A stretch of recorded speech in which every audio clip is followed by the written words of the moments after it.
Warning: the following content contains strong language and may not be suitable for children. This content is primarily for adults, as this is a trucking channel and truckers have filthy mouths. Please don't tweak if I say. Viewer discretion is advised. Late nights, same chair, same ground, right there. Turn it on, leaning close, this that.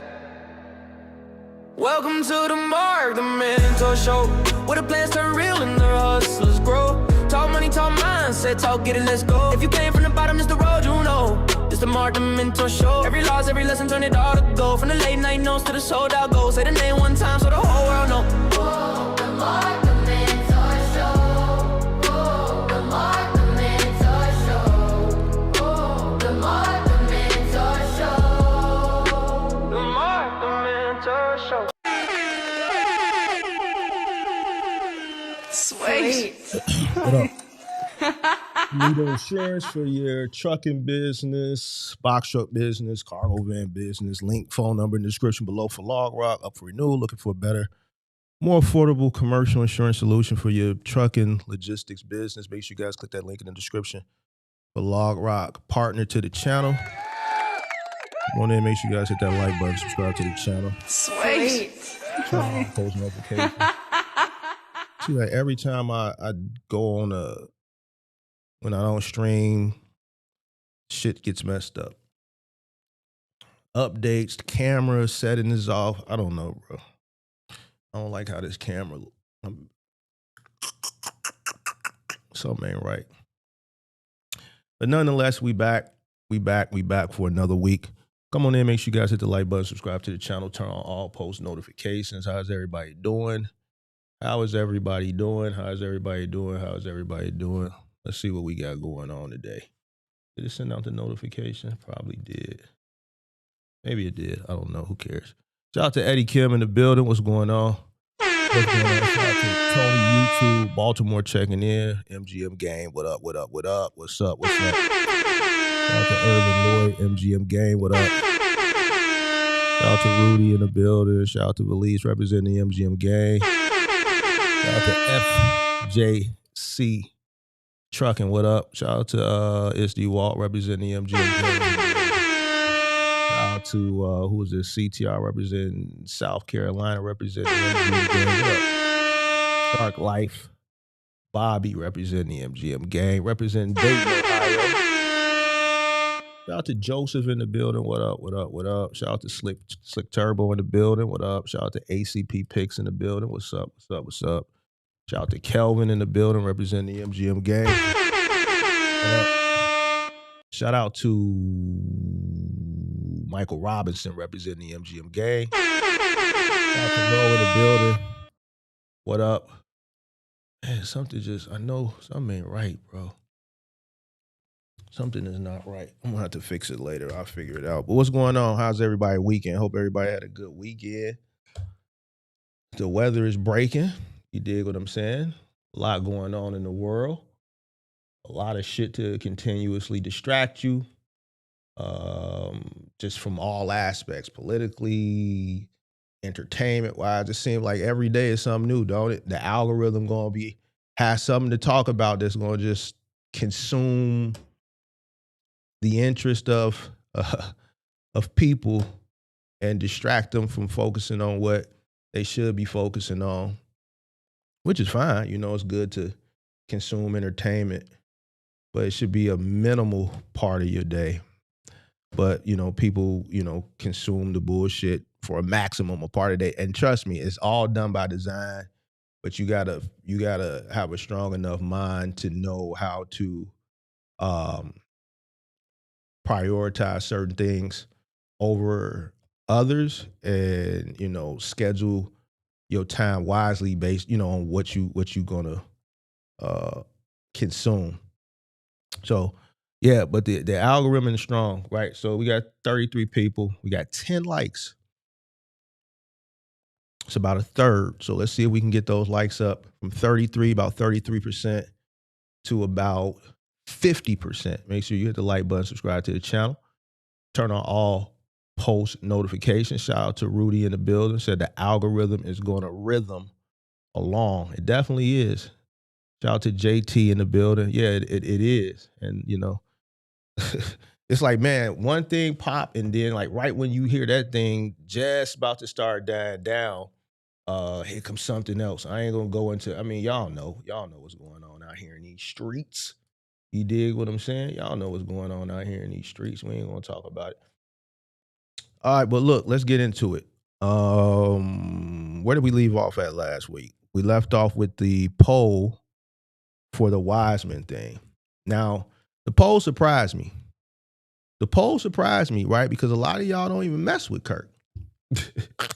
So that's why when it was proposed to me to bring it back, based on viewers and him propositioning from viewers, I mean, viewers always ask me about it.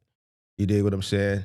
So this is the only reason I consider, but I always like to ask my audience what they think, right? Because obviously you are the people who are consuming this shit. So that's why I asked y'all. Y'all did the poll, 40% said bring it back for a season. And based on what y'all voted in the poll and what ultimately I want is how I made my decision, right? You guys know how I feel about it. I've already expressed my interest last year as it pertained to that show. So you already know how I feel. I was done. I'm done. But since it's an overwhelming whatever, it's like, bro, y'all voted for a season. I'm not doing a season. I'm not doing it. All right. I just don't want to commit that much time. Just think that chapter is over with. To be honest with you, I think those 3 seasons we gave you, I think it's a lot of value, and I think, you know, in this small niche, it was something that obviously was something. I mean, this ain't a big niche, so it was just something that was a classic for the niche, and I just kind of want to leave it like that. All right. But since y'all voted, I'm gonna meet y'all in the middle. I'm not doing the season. Y'all voted for the season. I'm not doing the season. I'm gonna do a one-off. All right. That's the best I'm gonna give you. Maybe one day next week, you dig what I'm saying? So maybe one day before the end of the month. I don't know. Just be on the lookout for it. I'm not gonna like do this big promotion. I'm just gonna post it. And when it's there, you can come check it out. And it is what it is. You dig what I'm saying? I'm not doing no full season. I'm not. Y'all voted for it, but I'm meeting you halfway. I just don't feel it, bro. I like to leave things where they at. I got to commit to 10 episodes. I got to come up with the topics. I got to go into these debates and, you know, and I just feel like the space ain't even there. I think the people nowadays, in comparison to 2022, 23, 24, 25, I just seen the attention span just, it went like this. And that's in the space in general, bro. So it's like, why commit my time to it, bro? I think where we left it, I think really we should just leave it there. I think if we go another season, I think it's going to, it's not gonna, I think we've hit so many points in this space. And I think we forecasted a lot of things that are going on now. Like if you've been following my channel, then you know what I'm saying is fact. Like we done told you what to do from all aspects. We done told you where it was going to get to this point. In comparison to our peers in the space, we've outlasted them. As far as the information, we're the most credible. And the information from the content, I just don't know where else we can go with it, to be honest with you. So I'll do a one-off. All right, meet you halfway with it. You dig? So that's just where it is. But I just don't have the. So that's what it is. All right, so bet. So be looking out for that. You said, damn, OG. Hey, bro, it is lit. Listen, I'm not finna sugarcoat nothing. I ain't finna sugarcoat nothing for you, pimp. I know you want to see Kirk. I really think y'all voted that so y'all could just troll him, to be honest with you. And that's another thing. Like, bro, like, I'm not finna do shit just for people to, you know, troll people. Like, if you're not really trying to get some value from it, then it's just not, nah, bro. Like, I ain't, you know, it's not, you know, it'd be different if it was, you know, it's our time, bro. So I value my time, bro. You know what I'm saying? So it is what it is. I'm gonna give you the one off. You dig? So we're gonna go from there. And you know, make sure you hit the like button, subscribe to the channel. He said, bro, you think it's kind of exhausting. I just don't. Sometimes you gotta make good decisions, bro. Sometimes it's just best to leave shit where it's at. It's just like LeBron. I think LeBron should have been gone a couple years ago. Like, I don't understand why he's still playing.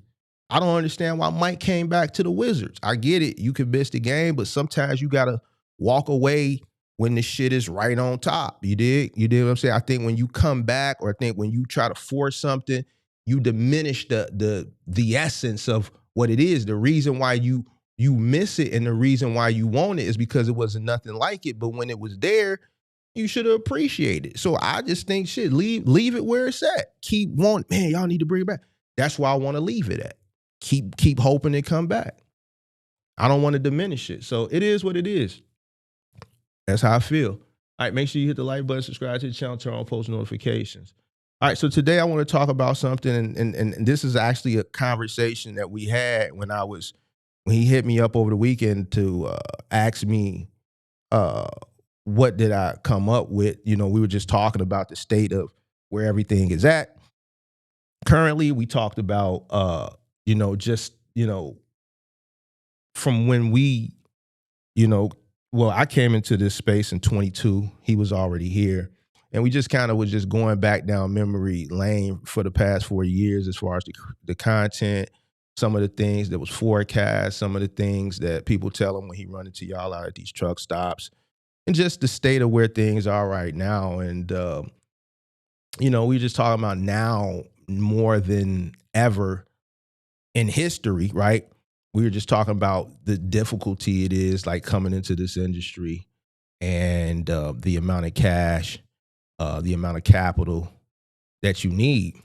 And, you know, obviously, you know, we were talking about, you know, people being misled, and we were talking about, you know, the shit that people believe that's just not true. And, you know, I just want to talk about it today, as far as, you know, why you need capital to come in this business now more than ever. Listen. Check it out, pimp. It's a lot of hope, and hope gonna always be sold to you. It's people that come to my Discord, like, and you know, I'm just not the person to just sell you no hope, bro. Like, some people just need to use their common sense and look at everything that's going on, look at all the costs that's associated with it, and just understand, like, you cannot come into this business in this day and age undercapitalized. This whole $5,000 shit, and we've had these debates, and nobody has beat me in one of these debates. They haven't. There are a few people that got through the cracks and the crevices, and one of them came up and he was honest. He said, there's no way I would have been able to do what I was able to do in the pandemic now. But some people still believe it. Why? Because it's being sold to them. You got people running into people at gas stations, upset because what I'm saying, it shatters their dream. They're talking to people about what I'm saying on this show in the gas stations because it's hurting their dream of starting this business undercapitalized. It's not a hustle. It's a business. This is probably one of the toughest markets that I've ever seen. The thing is we've already been forecasting this. I've always said it's going to get worse. From a market perspective, even just at scale, the hiring perspective. This is not a hustle.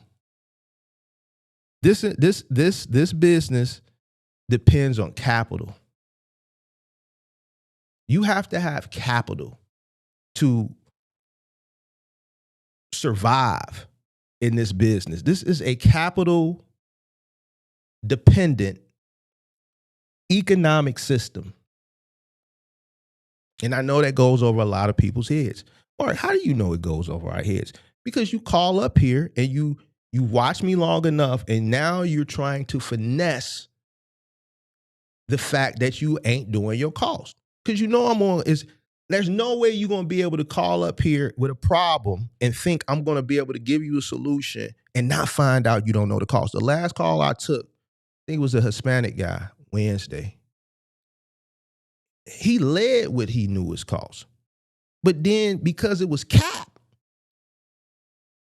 and I'm like, that not making sense that it's $2.50. How are your cost per mile $2.50? So I get to digging off of basically what he told me. And it didn't make sense. And if you watch that episode, it all led down to not knowing his cost. That's why people just need to be honest, bro. But more importantly, I just don't understand how you start a business and you just refuse to do what you need to do. Like, how do you expect to run a successful business and grow a business and you don't know the cost? 100% of the people that's caught up here with a problem don't do their cost. Now you want to finesse me? There's no fucking magic. There's no magic potion or like goddamn. Like, you're not gonna call me and it's just gonna be this one like magical solution that I have that doesn't involve you understanding what it costs you to run your business. I don't understand why is it so difficult for people to just not do this shit. This shit is crazy to me, bro. But let's not digress. You enter into a freight market that's driven on supply and demand. We've had this debate. Some of the most ignorant people have called in and tried to debate me on this. Ignorance. I'm not arguing with listen, check it out. I'm not debating ignorance anymore.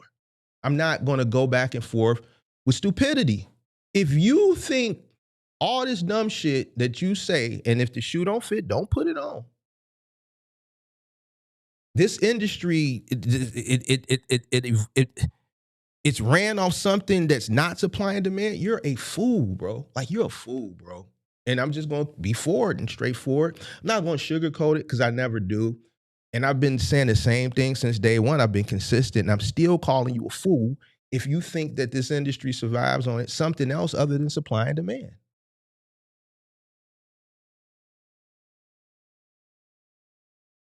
Supply and demand is a price-driven environment.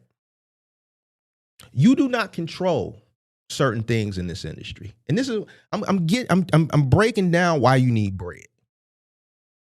All your favorite people that tell you these 3,500s and these 4,700s, they're not even doing even numbers no more. They saying 3,700. Somebody sent me something that the creator told them 3,700. I seen another motherfucker tell me 40. They sent me some where the motherfucker told them 4,700. 5,000 has always been the creme de la creme number. That even round 5,000, that nickel. Not true. All right. There's certain things you don't control. One, you don't control fuel. You're seeing that now more than ever. That's why you need bread, bro. You can't control certain economic things like fuel. You can't control war. You can't control politics. You can't control just the shit that's going on with the Strait of Hormuz. People that say, oh, well, Mark, we don't even get our oil from there. Listen, oil is not, like, we're not the only country that depends on oil. It's a global commodity. Global.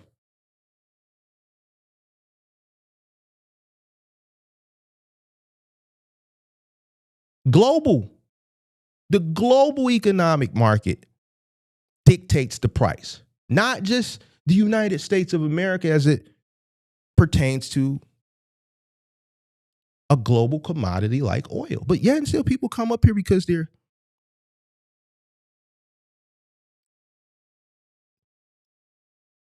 being affected right now. It's hurting them because they don't understand costs. They didn't prepare for the unexpected, and that's something that we always talk about. And before you do your research and understand, you get in your feelings and then you say something crazy. Can't control it. You can't control rates.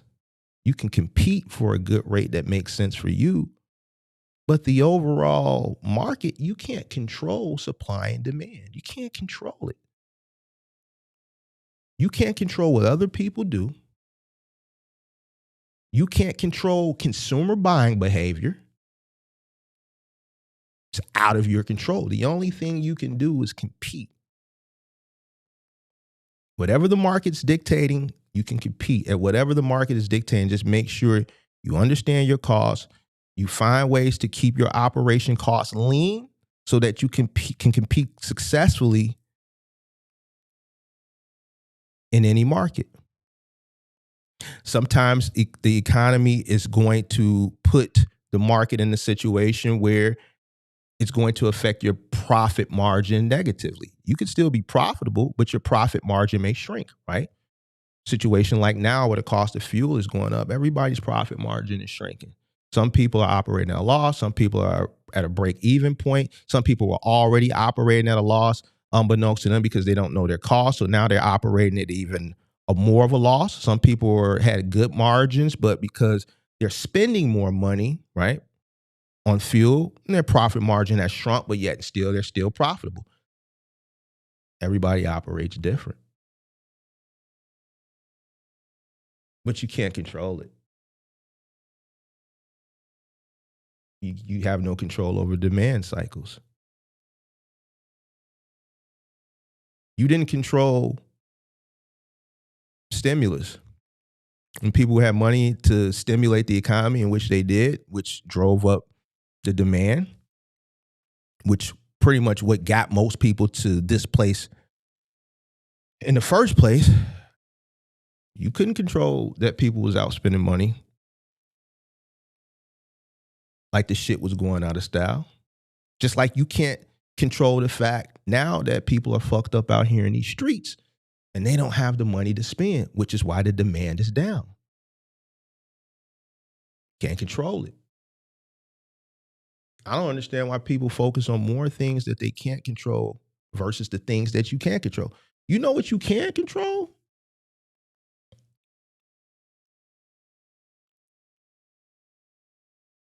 You can control how you manage your business, right? As it pertains to your cost, right? If diesel is going up and it's affecting you almost to a point where it's a detrimental thing, then where can you cut otherwise? What are some things that you can live without? What are some things that you can do without? You can control that.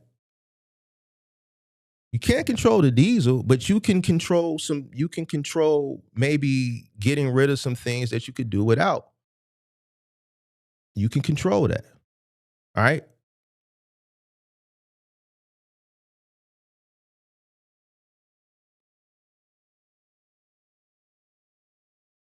There's a bunch of people, and for the life of me, I just don't even understand how, that are still holding on, right? I think this diesel thing is, and I'm being honest with you, I'm thinking it's gotten rid of a lot of people. Like a lot of people, I just don't see them anymore. And they just kind of disappeared over the course of the last 2-3 weeks. They're just gone. So this may be a good thing for some of the strong operators that can maneuver do this, but this is a supply and demand thing.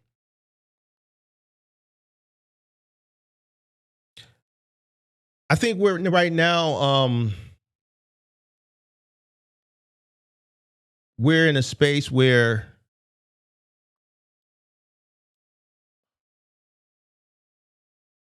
a lot of people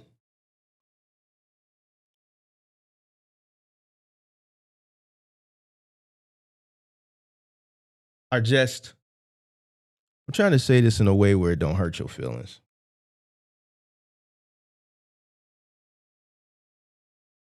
We're in a space right now that's really exposing the people who are just completely oblivious to just running a business. What's upsetting, not even upsetting to me because it really don't matter to me, it's your business. More so disappointing is even at a point like this, you're still not doing what's in your best interest. Like, it's crazy that people are still calling up here. They don't know they cost.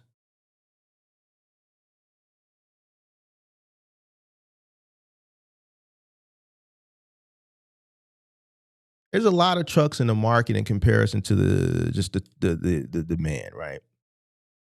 And the worse things get, the demand is going to continue to diminish. People just don't have money, bro.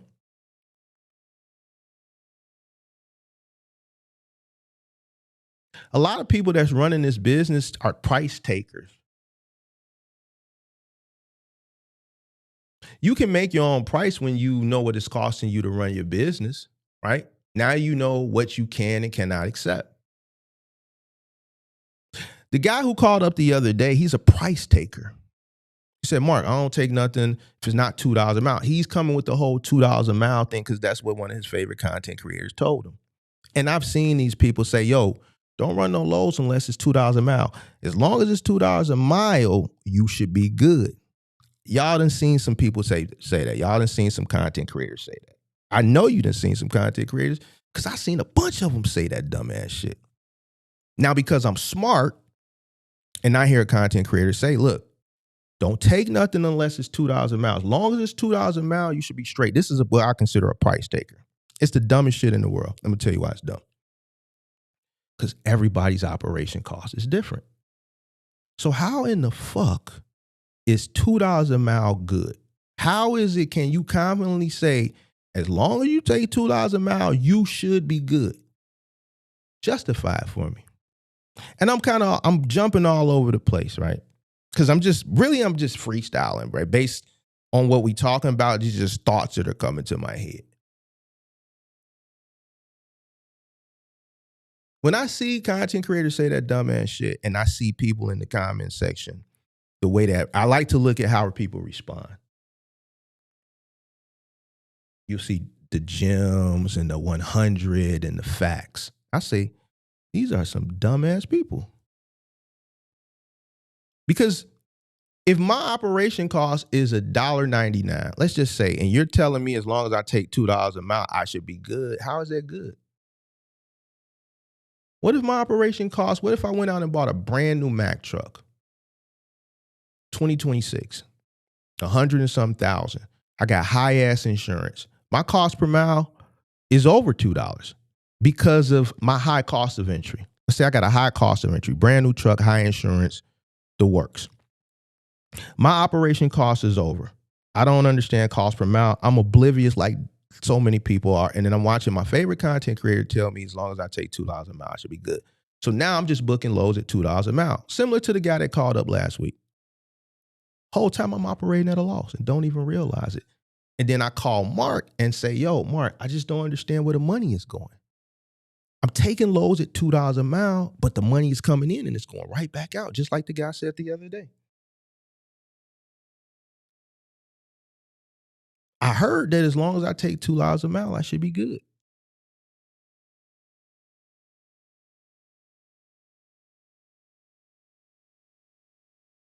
That's what I call a price taker. It's not a price maker. If I know my operation cost is $1.50 a mile, I can make my price. One, I know I'm not taking anything less than $1.50 a mile. I know based on what it's costing me to run my business, what I need to make in order to survive and be profitable. You can never be a price maker if you don't know what it's costing you to run your business. More importantly, you can't do it if you don't have any working capital. What a lot of people got to realize very, very early on is, and I talk about it all the time, so it may be redundant to some of the people that have been watching for a while, is just this learning curve. Some people most people, they just don't come in, and nobody's going to come in with a full understanding But in today's society, people just come in oblivious, right? So you have to have a buffer there, which is the working capital, to kind of allow you to weather the storm of the learning curve. Building rapport with brokers, if that's what you're doing, OTR. If you're in final mile, just understanding the, just the logistics of maneuvering things, because you're going to be faced with claims, you're going to be faced with certain challenges that are going to cost you. Same thing with household. Just any business, there's going to be things that you have to learn, and it's going to cost you, right? And this is why you need working capital. The cost of operation in today's market, in comparison to the cost of operation 5 or 6 years ago, with a lot of the content people are consuming from people during that time period, or from content that they're digging up from that time period, is that the cost of operation has skyrocketed since then. Even prior to then, the cost of operation is way higher, right? The thing is that the rates in all niches, except household and the other specialized niches, hasn't scaled with the rate of inflation. You can go literally look at an average rate in OTR 10 years ago, and it's going to be similar than what it's going to be similar to what it is today by a couple pennies. Same thing with final mile. Like, there's guys that are doing runs right now for $600 a day. I was doing $600 runs over a decade ago, where the cost of operation was way lower than what it is today. So in the past decade, in let's say those two niches, the rates haven't scaled at the same rate of inflation as far as the operational cost. So you got insurance is a lot higher. Newer trucks are higher. The used trucks have kind of, retraced. Labor, right, for guys that want to scale, way higher, probably double, in some case triple, depending on how long you want to, your comparison analysis, where we comparing 5 years ago, we comparing 10 years ago, we comparing 15 years ago. Labor has doubled, in some cases tripled, right? I can speak from a household goods perspective. Back in 2010, I was paying 2011, I was paying helpers $10, $11 an hour, which was great money back then. To make $10 an hour back then was good. Why? Because minimum wage was $4 or $5 an hour, $5.75 an hour, $6 an hour, right? So, to pay an individual $10 an hour is good, right? Now, to do that same job as a helper, I'm looking at somewhere between, on the lowest of the low end, $20 an hour, to the highest of the high end, about $30 an hour. So in some cases, it's tripled, it's doubled for sure. The minimum wage isn't even $5.75 anymore. Here, the minimum wage, I think, is $16 an hour here.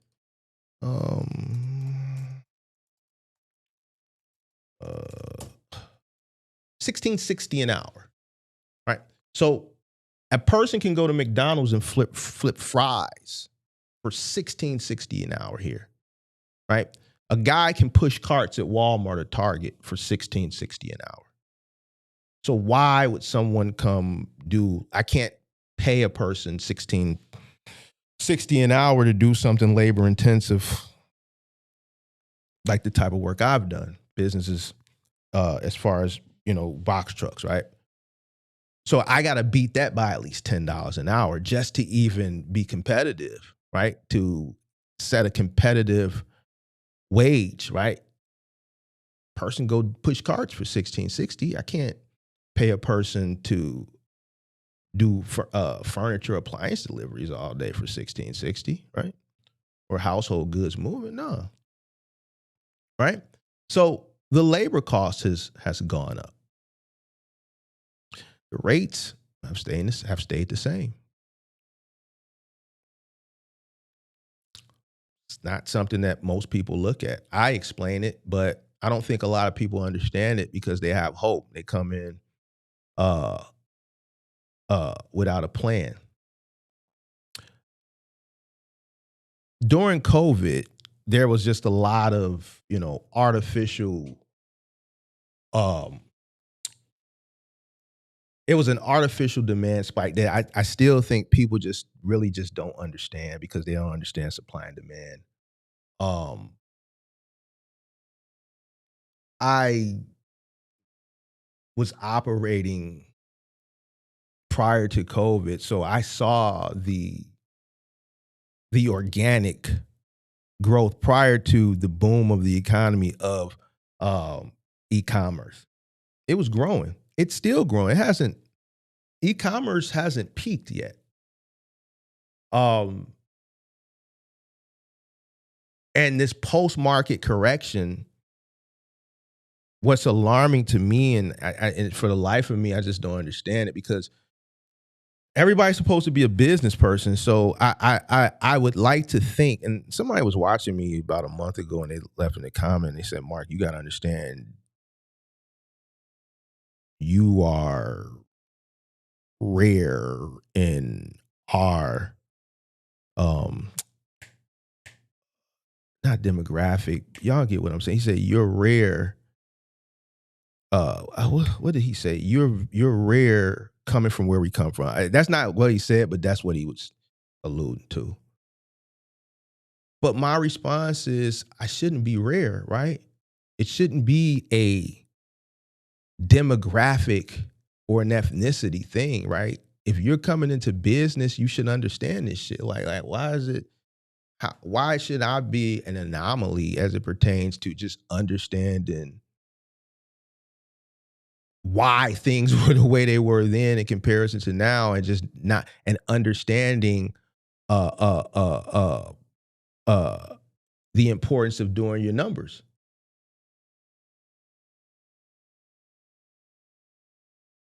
Why is it hard to understand that the easy money era is over? Why is it hard to understand that if something sounds too good to be true, then it is? There's no way on God's green earth. If I was new coming into this business and never been in this business before, I swear for God on everything I love. I'm just telling you, bro, there's no way on God's green earth some of the shit that people consume and believe, I would believe it. There's no way I would believe that I would be able to start this business and make all this money for $35, and it's all it's going to take me is $3,700. Listen, it shit just is too good to be. It's just not.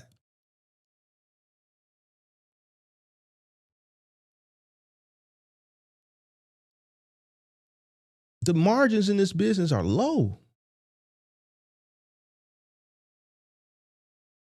This is not a high profit margin industry. It never has been. I would know that the shit was capped based on what people were telling me because I would be doing my research.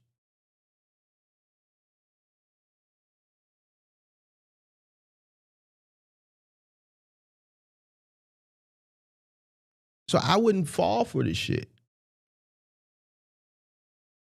If I'm grossing $5,000 a week, and to gross that $5,000 is costing me money. It's costing me money to make that nickel. And part of the cost is fuel. Part of the cost is the operation, the truck, right? Because most people that come in undercapitalized, right, that believe these fallacies or whatever, these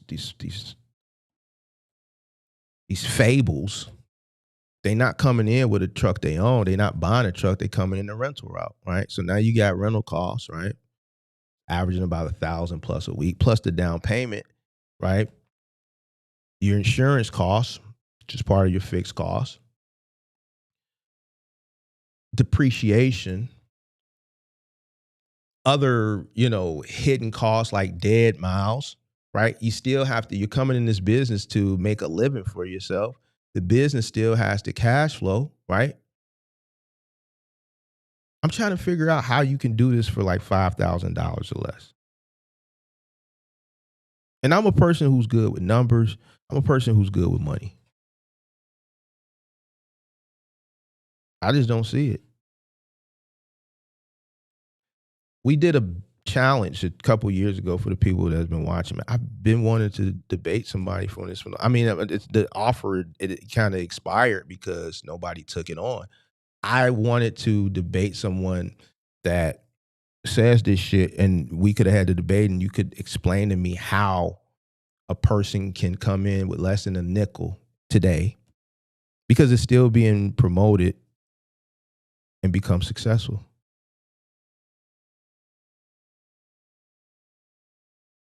You would think if an individual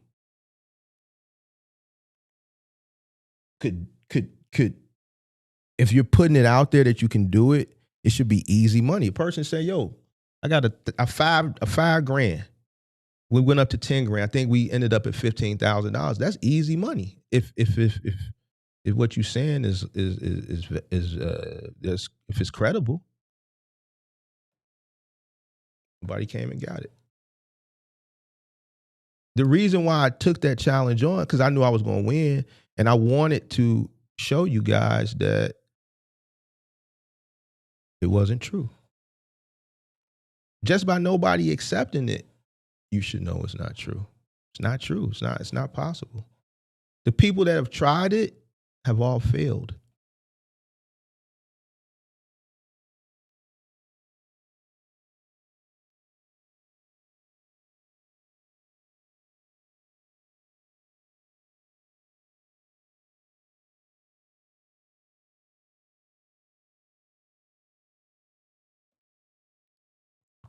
So every 6 months we got to talk about this because there's always new people that are coming in and they're hopeful. And that's all they have is hope. They have no research. No research, nothing to support how you can come into this business with $5,000 or less and become successful, other than hope. How can you come into this business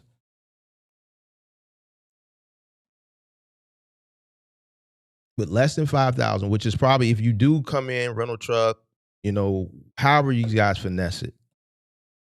So where's the buffer for the margin of error? So you're going to come in with just enough and everything is going to go 100% smooth for you. You're going to know everything. Everything is going to be lined up. It's going to be perfect. No margin of error. It's just nothing's going to go wrong.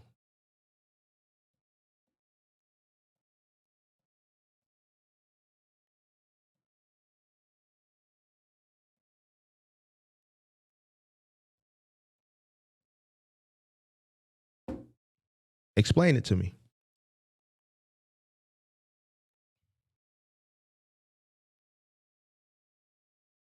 Capital is how you survive. The people that got capital now are the people who are surviving.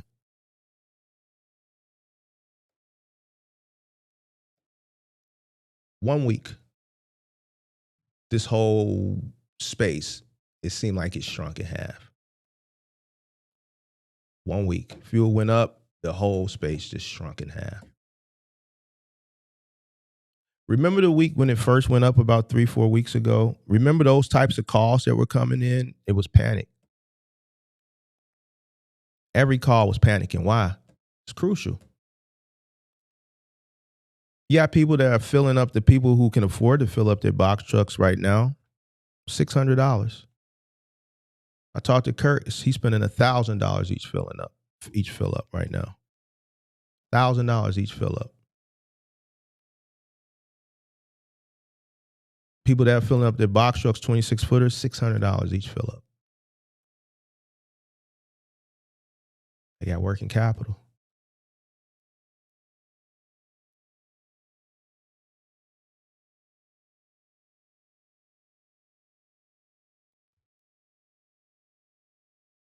They got working capital. So when people tell you, yo, you can start this box truck business for less than $5,000, listen, it's cap. I'm not the Debbie Downer person. I'm not the pessimistic person. I'm just the truthful person, the honest person. Imagine buying a house. Just having enough, and people finesse houses nowadays. I know a chick that got a house. She finessed buying a house here in the city. let's not use her for an example. Let's just say a person who finessed buying a house. For everybody out there that owns property, homeowner, whatever, you need money to own a house, not just to cover the cost of the mortgage, but the unforeseen things that happen owning property or being a homeowner. Things happen. It's not like renting where you can call your landlord or you can call the property management and they'll come in and take care of whatever the problem is. When you own a home and something happens, it's your responsibility. But there are some people out there that are house poor. It's a term called house poor. And I know some people that are house poor. There's things that are going on and they just can't get them fixed. They don't have the money. And as the time goes on, these problems get worse and worse and worse and worse and worse.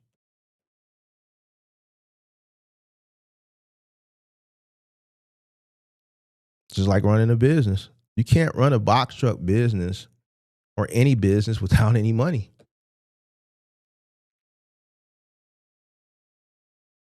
Situation now where the economy has taken an even deeper dive than what it was before because of just things that are beyond people's control is why this space has diminished over the course of the past 30 days. The underfunded people are gone now. The ones that are still lingering, they're just going to be fizzling out as well as long as this situation continues to go on. And I'm going to be honest with you, I haven't clicked on any of the links.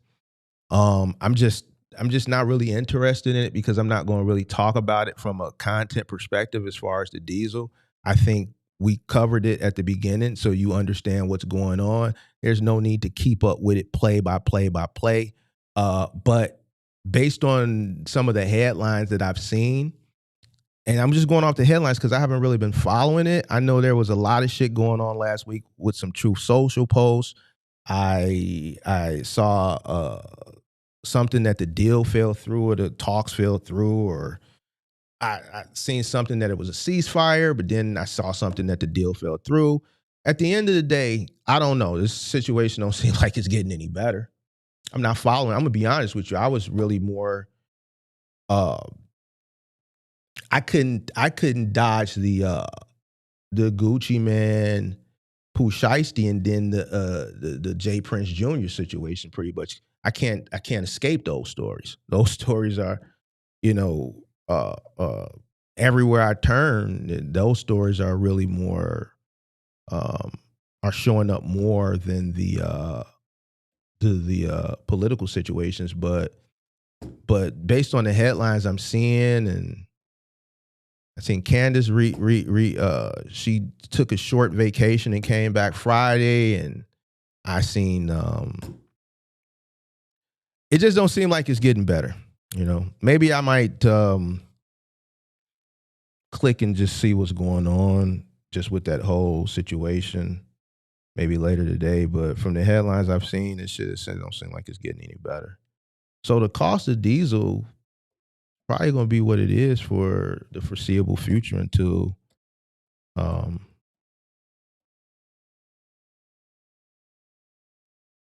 all parties come to some type of positive terms. But yeah, somebody said basically we're winning because they placed a whole bunch of mines in the start and don't really know where they put them. So now we're going in to geo-clear them up and kind of take control. Okay, well, I don't know. I haven't been following. I'm going to be honest with you. I was really looking. I ain't gonna lie. This weekend, I kind of indulged in the J Prince Jr. shit. You dig what I'm saying? So I was more consumed with just following that. But anyway, the truth of the matter is, right now with this situation that's going on, it's gonna continue to push a lot of people out. They didn't have the working capital to begin with. They was just winging it. And what that basically is called a market consolidation. Now, to the people who are capitalized, that's good. That's less capacity that you got to deal with, right? And then when this situation does get better at some point it will, and things kind of retrace, there'll just be less people in the market. And it's difficult for people to come in right now. Like these rental truck stipulations that they're placing on new entrants, they're getting tougher and tougher and tougher. So with the rental truck stipulations that they're placing on new entrants, the cost of diesel, right? It's tough for a person to come in right now undercapitalized. I think ultimately that's why the tax season hype was kind of dead, right? Those people that would have been coming in March and April, you really haven't seen those people calling in, asking questions like you normally do the previous tax seasons. It's just, they just can't afford to because of the situation that's going on right now. So I think that kind of killed that whole little amount of people that would normally come in during this time period. Basically, more of these so-called 5K drivers are going to get broke. I don't think the so-called 5K drivers are going to get broke. I don't even think, to be honest with you, right now, the situation that's going on right now, I just don't think they have the resources to even come in. Just don't. And I'm telling you, for 4 years I've been doing this. So that's 22, 23, 24, 25, 26. This is the fourth tax season that I've been creating. This has probably been one of the most dismal tax seasons of new entrants out of the last 4 tax seasons that I've been in this content creation space. Normally you get a lot of new people coming in right now. No, it's not like that. It's not like that. So, you just can't do it anymore. That coming in with that 5K or less, the reason why that worked during the pandemic is because the rates just, they just completely absorbed the ignorance of the majority of the people. You couldn't really fail. Like the rates were just that high to the point where even if you didn't know your cost, you were still making money. And that shit is over with, bro. Like you can't be out here operating like how you operate and able to get by and were able to get by in 2020 and 2021. The rates aren't just that exorbitant to the point where if you didn't know your cost per mile, you're operating at a high cost of entry, right? The rates were still just that much higher where you could just get by. You can't do that shit no more, bro. You just can't. That shit is over with, bro. That was a once in a lifetime thing. And that's why when the fuel spiked in 2022 and the market started to correct itself, you start to see people fall by the wayside instantaneously, just like how you did 3-4 weeks ago when the diesel went to $5. Some people didn't even survive the first week a few weeks ago. The weakest of the weak fell off first, and the stronger of the weak, they're able to survive a little bit longer, but they continue to fall off as time goes on. The longer this diesel stays at where it's at, the more people are going to fall off. That's it.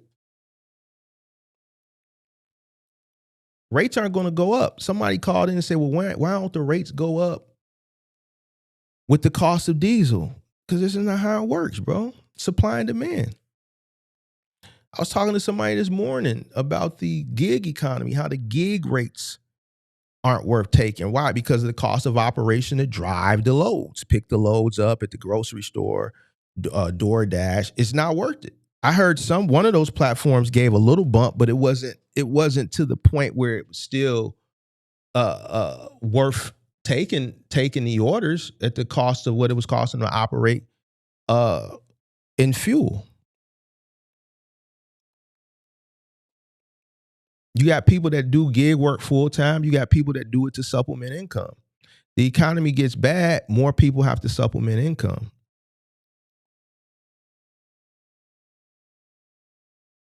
I was moving around this weekend. I was kind of jumping around, went to a day party Saturday and then went to a few spots later on that night. And I was Ubering the whole time. And to be honest with you, the Uber rates were normal for like where I was going, the distances that I was going, right? Even with surge pricing, it was about average. So Uber isn't charging customers more because of the fuel spike. It's costing the drivers more though to operate, right? Supply and demand. Supply and demand is what dictates the rates.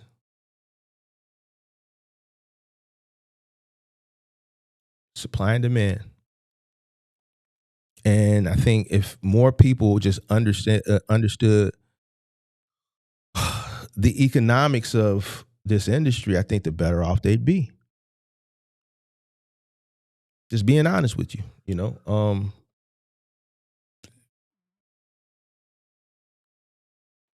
It is what it is, you know. So I challenge people to, you know, educate themselves on the economy, understanding supply and demand in business, right? So you can be a better, sharper business owner, and you can stop making decisions off of hope and like a lot of people making decisions off of desperation. Like one of the last calls I took last week, that was just that was just desperation. The whole call, you could just hear the desperation. Desperation ain't gonna get you to the promised land. Facts and numbers are. One, you gotta face the facts, and two, you gotta do the numbers. Face your reality. Listen, this is what it's costing me to operate. I think some people scared to do the numbers because it's gonna expose the truth. Some people just scared of the truth. They don't want to deal with the truth. For the life of me, I just don't understand why.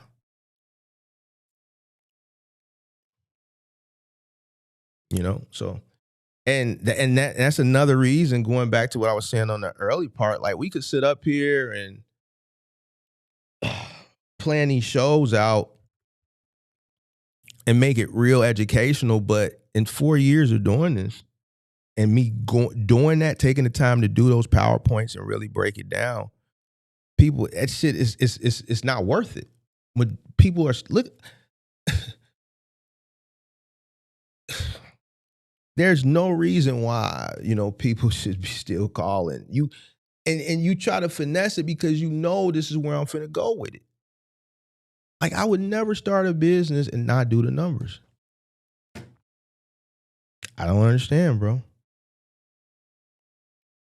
So that's why I kind of transitioned the whole show to a podcast and just a conversation. Based the thoughts that's on my mind, how the conversation, say what I'm thinking, and then open up the phone lines and then we have the conversation. Spending time to break this shit down holistically for everybody, no, this shit is a waste of time. I just let you know what's on my mind based on what I see, open up the phone lines, have the conversation, and then tackle the problem solving from an individual, a micro perspective, instead of just doing this shit from a macro perspective.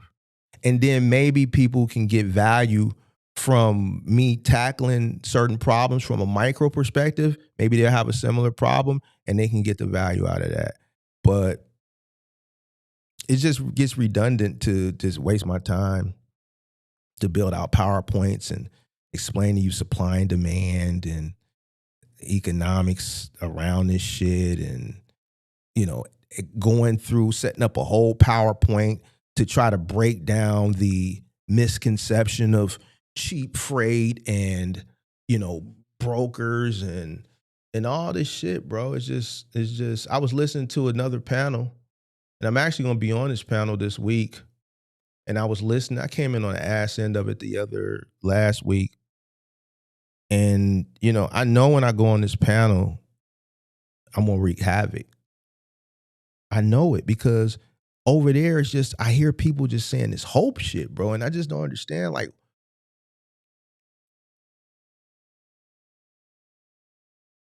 even in this market, you're hoping for a miracle.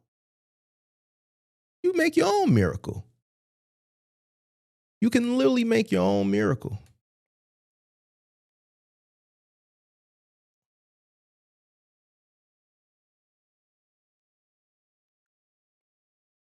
So, to sum it up, you can't do it. And if you come in, you're going to fail. Why? Because you don't have enough working capital.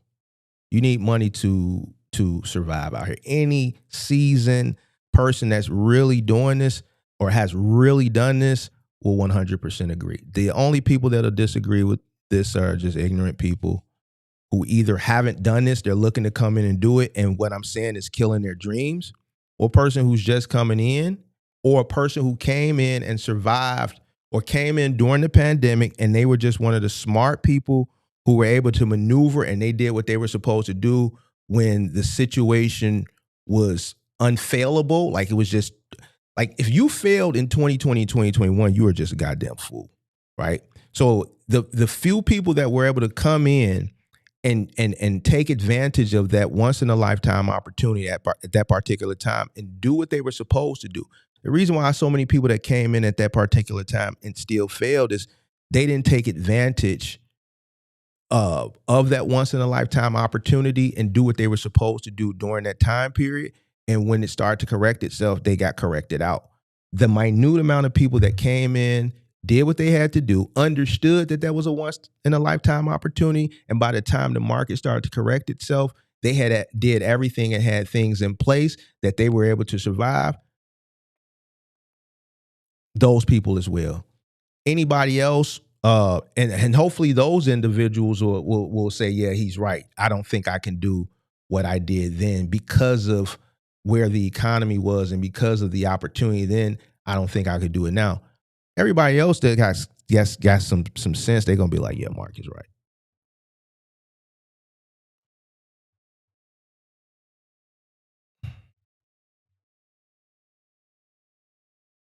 Rudy said I started with, right, me too, but I started, well, you guys know how I started, and I worked my way up. But 14 years ago, right, we were in a different time period then. The cost of operation was minimal. The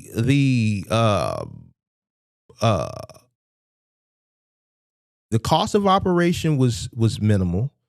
There was no hype around the space, right? Social media hadn't even 14 years ago. That puts us at 2012. Instagram was in its infancy. There was no such thing as influencers at that point. There was no such thing as the box truck business is a term that social media came up with. I never heard of the box truck business until I found this space on YouTube in 2022. Like, you didn't classify your business if you operated box trucks as a box truck business. You were an OTR truck driver who operated in a box truck. You were in the final mile final mile home delivery. Final mile was considered final mile, last mile home delivery. Moving. You're a household goods mover. You're a mover. Box truck business is a term that derived from influencers and social media. Right? So back then we were operating on, we were getting, I forgot what you do, Rudy, but whatever you do, what you were making then, this is what these guys are making now, but the cost of operation was way cheaper than what it is today. So the margins were a lot higher. Right? So yeah, it was different. You can come in with a couple $1,000s, depending on what you're doing, and that would be enough buffer to still master the learning curve, right? Because your cost of operation was lower. So we're in a different time now, and that's what people need to understand. So that's why we're having a conversation. And yeah, that's just that, That's just that. And to be honest, before I open up the line, and this is going to probably, I don't know, it shouldn't rub nobody wrong. Right? Having capital should be a part of your competitive advantage. It's a weapon. I always say money is a tool. One, you're going to be able to outlast your competition.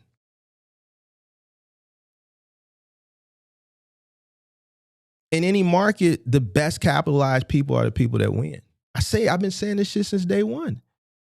Like me growing at the rate I grew in Final Mile was because I was able to take advantage of undercapitalized people. Some of you get mad at me. Oh, Mark, why would you do that? Listen, if you own a route and your truck goes down, go rent a truck. You can't rent a truck. Why? Because the money that you're spending, if you have it to get your truck fixed, you don't have enough money to get your truck fixed and rent a truck at the same time. Not my problem. If your truck is down and you have a dedicated route, those orders day to day just don't sit on the dock. That 3PL is going to find somebody on that dock who has the resources to cover that route. And if it's me and I'm covering for an extended period of time, that lets me know one thing. You really don't care about this shit. This shit ain't going to be here when you get back. I need this. And you know what they're going to do to appease me? Because I'm appeasing them. I'm helping them. I'm saving their ass. They're going to appease me. Every opportunity that I got to scale aggressively in Final Mile was due to somebody's truck breaking down or somebody not showing up for the route. Abandoning that route. I never applied. Once we got in there, I never applied for additional routes. It was always, hey, Mark, you got an extra truck. Every single day. I swear to God on everything I love. Every day. The call, it just got to the point where I just already had somebody on standby. There's no way on God's green earth if I got a dedicated route, I'm just going to not, and my truck breaks down, I'm not going to rent a truck and secure my bag. The freight is just not going to sit. If your truck is down for 2 weeks, that's 10 days on a Monday through Friday of orders that have to get covered. Why would you let somebody else come take that? Now they're lobbying for your shit.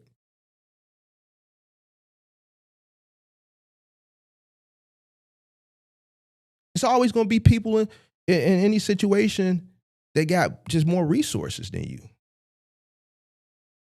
You want to be that person.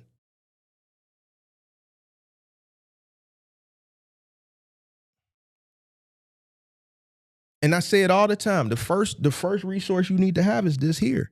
As long as you got this, you can always get to a bag. Why? Without this, you wouldn't be able to read the room. See, I can read the room. Oh, buddy ass he don't want it. I'm not, listen, buddy ass, we done covered this shit for 4 days. Buddy should have been renting a truck. Hey, Rosalind or whoever, whatever contract, whatever 3PL, I need this. Well, you know that belong, bro. If you know what I say? If they really wanted it, they truck broke down, I get that. They would have rented the truck to ensure that the route is going out every day. You know what, Mark? You're right. Just do me a favor. If give it a few more days, if you know their situation ain't got better, the route is yours, and I'll just deal with them when they truck it. There you go, right there. I got the manpower, I got the equipment, I got the resource, I got the money. A person who don't have this will never see the opportunity like the way I've always been able to see it. You'll let opportunity just go past you, but you don't know it's an opportunity presenting itself because you haven't sharpened this resource. Well, Mark, why would you do that? Do what? It's a competitive business.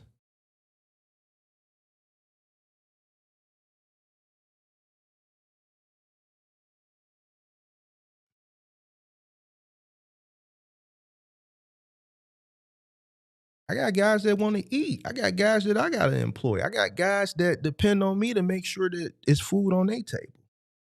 If you aren't doing what's in your best interest to ensure that the opportunity that you have with having, let's say, a dedicated route, if you're not doing what's in your best interest to keep it, why should I care about you? That's why when I listen to this panel, I'm going on this week, they invited me to come on. I know they invited me to come on to shake things up over there. It's cool. We can work together. No, we can't. Working together means your truck is down, I'm covering your route, and then for 3-4 fucking weeks, and then when you come back, we just hand it back over to you? So if this route has generated me, let's say $1,000 a week, just to make the math easy, from a net profit perspective, that's $4,000 a month going into the kitty on top of all the other money that we're making. Why would I give that? I'm just going to hand it back to you. That's working together. Why would I want to do that? I don't even know you.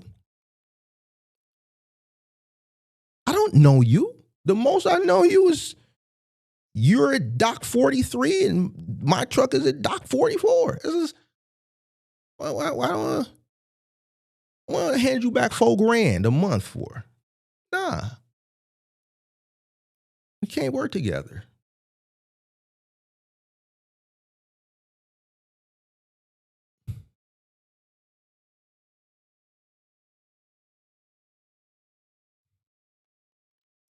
The people who got the bread, the people who got the resources are the people who survive. So, before I open up the lines, don't mean you can't start.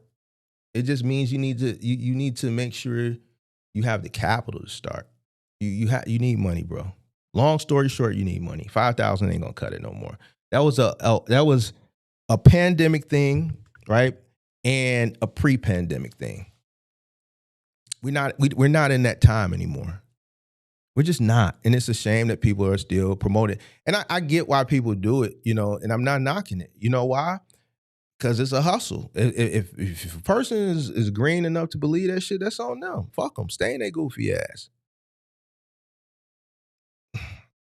Stain them. We're not in that time period anymore. Though that train or that ship has set sail a long time ago.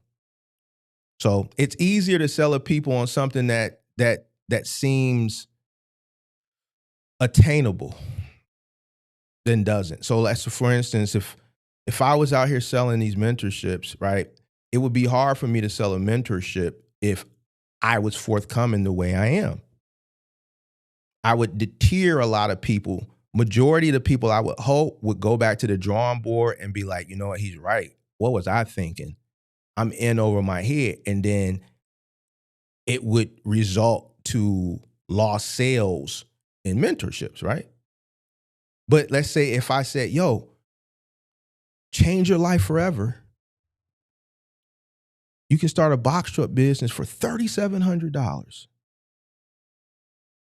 You can make $200,000, $250,000 a year, and all it takes is $3,700, and you could build generational wealth. You could do all this shit.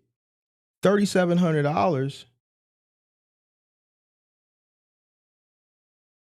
sounds attainable to most people. Sounds like something that they can realistically come up with, versus 30,000, versus 40,000, versus 20,000, 25,000. Right? So they come up with that minimum amount of money. They follow these blueprints, but then no working capital. And then it's over with. I'm telling you this.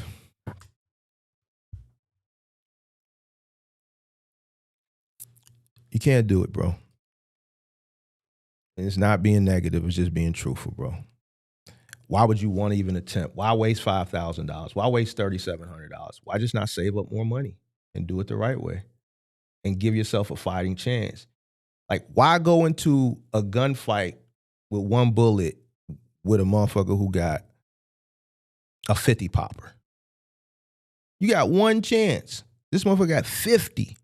Why go into a gunfight? You got one funky ass bullet. This motherfucker got a 100-round drum. The person with the 100-round drum, it's likely they gonna come out the victor in this gunfight, right? Same situation. Now, I'm gonna open up the phone lines. This is what I don't understand. Check this out. The phone is a phone, like it's not attached to a real phone. It's a number that I have to only do the show. That's it. Once I end the show, I put the number on Do Not Disturb. I don't hear the phone. Why is it missed calls from Sunday, Saturday, Friday, Thursday? I haven't did a live stream since Wednesday. Who's calling me at Sunday night from a 323 number at 9:09 p.m.? So when I be telling y'all, look, it be people with my DMs and all this shit. People are desperate to talk to Big Mark because it's fucked up out here in these streets. But listen to this. Check this out. This is a disclaimer. This number is not attached to a phone. It's just not. All right? I'm not walking around with a phone goddamn with 312-772-5483. Just not. If I'm sitting here at the computer and you call the number, I'm not going to hear it because after I end the show, I put it on Do Not Disturb.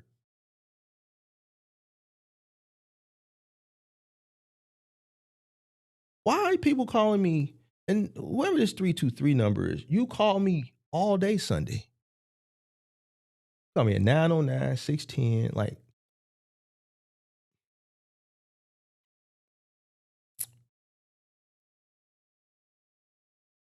Yesterday, I was at a spot at this time. At this time, they was probably playing Sexy Red.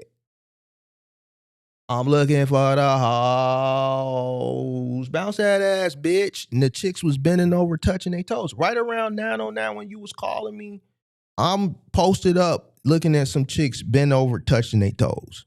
Literally, at this time last night. Sexy Red, wherever I think Sexy Red was playing at that time. And she was saying, looking for the hoe. Bounce that ass, bitch. Bounce that ass, bitch. And then all the chicks started bending over, touching their toes and bouncing their ass. This is where I was at 909. You calling me to talk about some goddamn box truck shit, nigga. At 6:10, I was in Walmart. I was in Walmart at 6:10. I wasn't sitting here at the computer.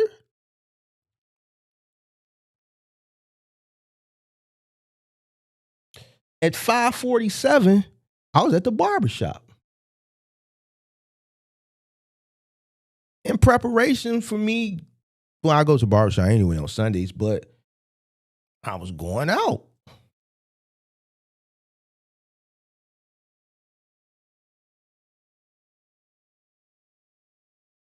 At 5:46, I was still in the barbershop. At 5:45, I was still, like, at 5:37, I was 5:35, I was still in the 5:29, I was still in the barbershop. Like,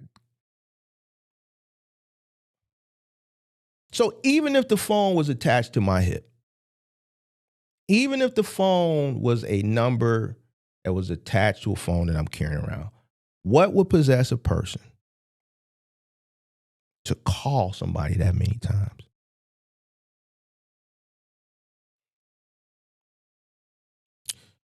Don't call me, bro.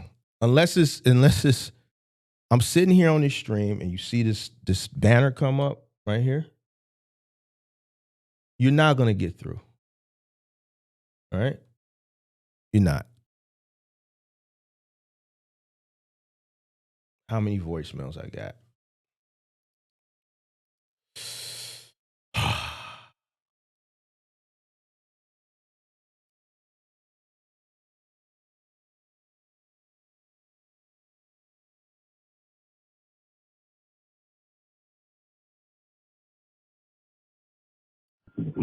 Hey man, I'm aspiring to start my box truck company, man. You must mark the mentor show. Hey, keep doing your thing, my nigga. I ain't gonna lie, you giving us hope out here, man. Love.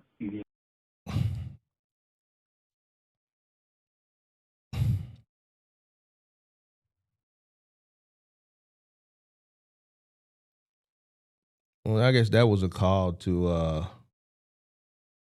just show some love, but in some of these calls, I'm just reading the transcript. I ain't gonna play them, but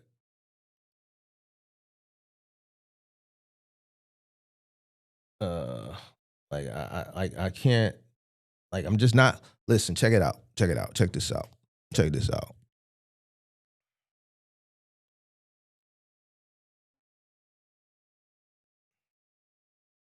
I'm keeping it a buck with you. I know you might be in a tough situation and you just want to talk to somebody.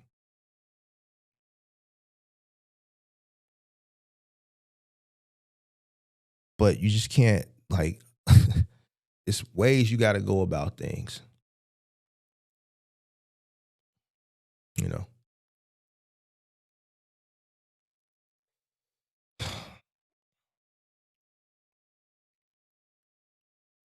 Calling over and over and over and over again is not the way, bro. Especially on a Sunday. But maybe people think the phone is connected to the number is connected to a phone. It's not. It's a number for the show. That's it. All right, but the line is open, 312-772-5483. Let's see what this call is saying. Mark, your mentor. My name is Xavier Smith. Man, I just thought I'd give you a call because you be on point. Anyway, I'll check back. I'm gonna see about subscribing, but I've been listening to you. You on point. Thank you. He's watching me and calling me at the same time. Shout out to you. Shout out to you. Who's this? Charlamagne, call me back. Hey, listen. This lady calls me. She says her name is Charlamagne. Call her back.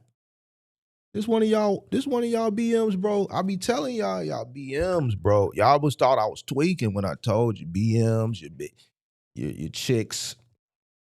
Y'all be thinking I be lying. But them be a lot of the troll niggas, they chicks be in my shit. Most of the troll niggas is broke. So that's why they chicks be in my shit. Cause really they be looking at this nigga like, nigga, you was a clown, nigga. I'm trying to see what the nigga talking about. You say call her? No, I ain't calling her. Listen. If I called her back, that would make me weird. I'm not calling her. Mm-mm.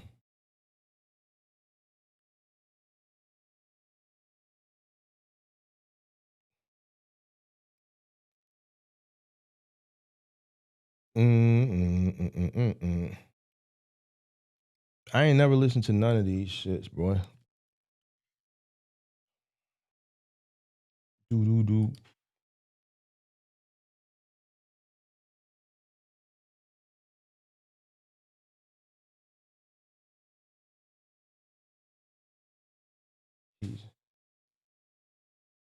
This a long voicemail.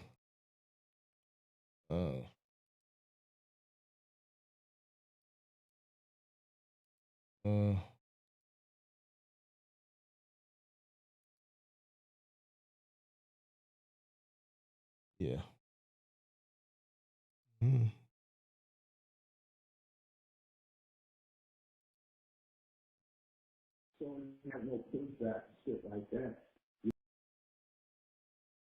I tell you. You know what? Was it 312-772? See her telling her dude. I got 5483. You hear her in the background? See, that's why I be telling y'all. Y'all be watching. Yeah. I tell you. Listen. You know what? Was it 312-772? No, I got 5483. I tell you. You know what? Was it 312-772?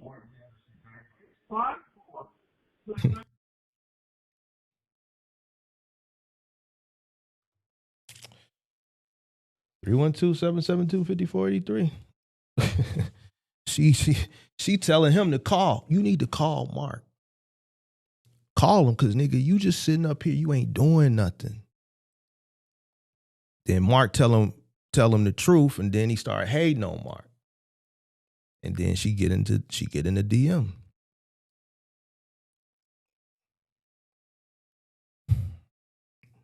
But he still ain't came back, huh? And it's been about it's been 2 months. Actually, today is the anniversary. Today is the 2-month anniversary. Yeah, buddy ass.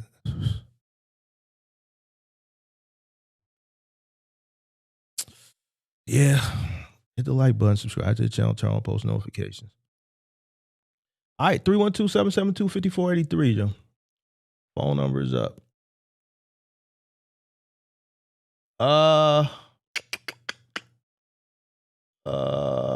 Let's see.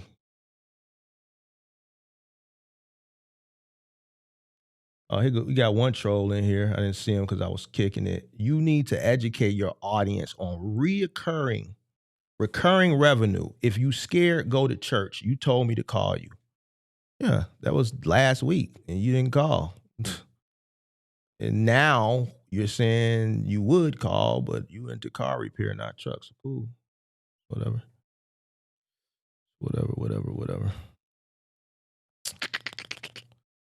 Shout out to Juan in the building.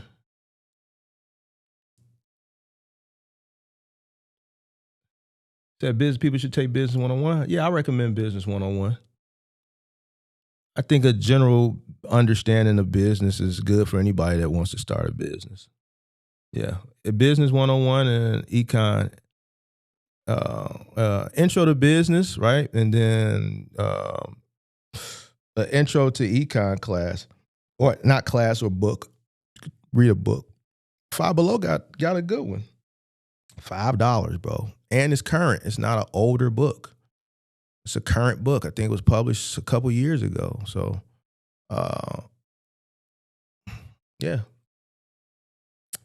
Yep.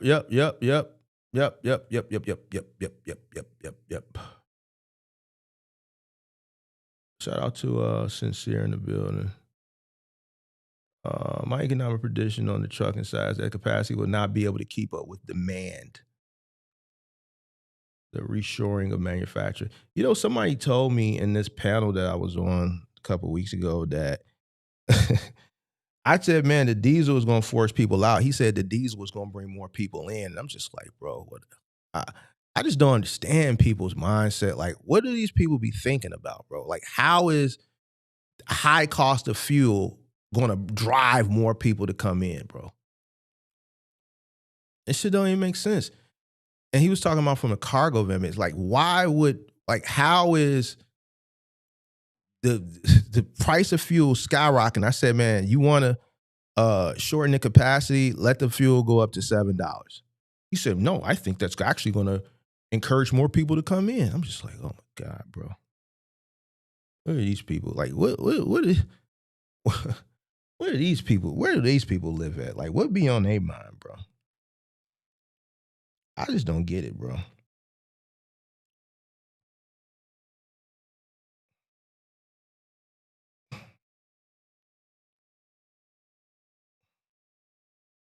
I don't understand it, bro. I don't understand it, sir or ma'am.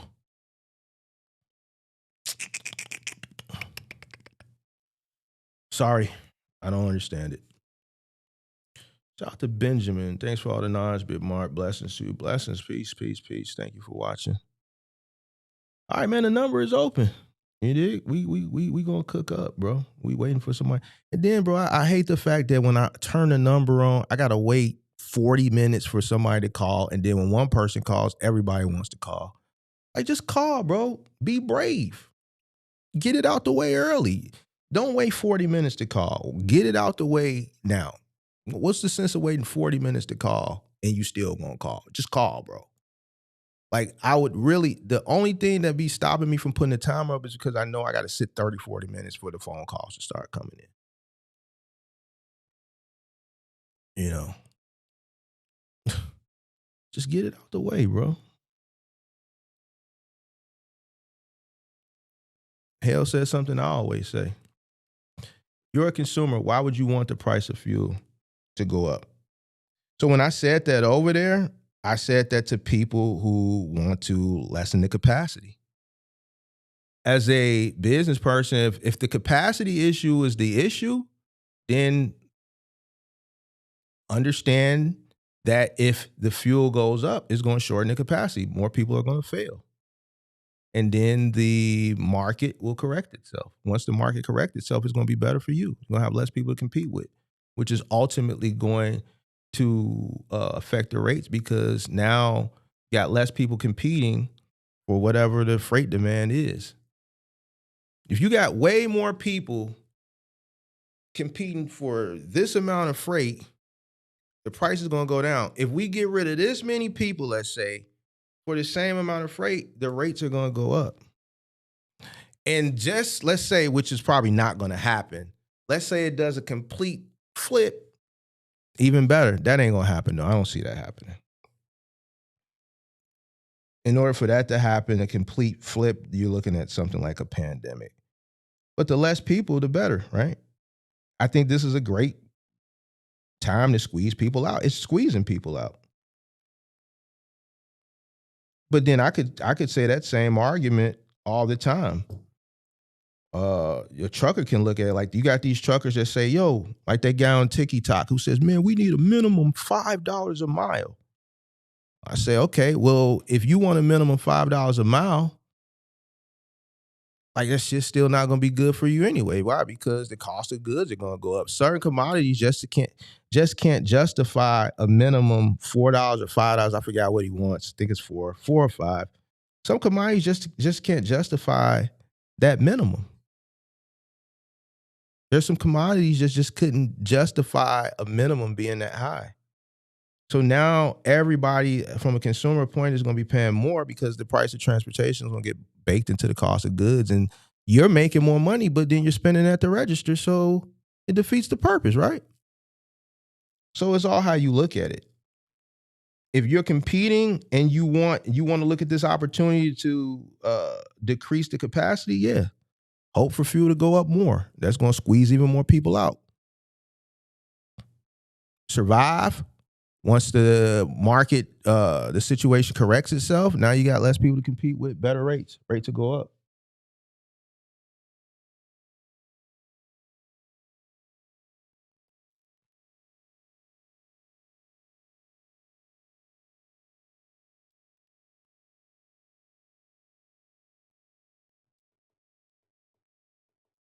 Yeah. So as a consumer, yeah, that guy that wants $4, I've always argued his point. I don't, and you'll get upset with me, but I don't want a minimum like that as a consumer. That was a big part of deregulation. Let people fight it out. Let people fight it out. That'll help keep rates down. The people who are smart are the people who will survive.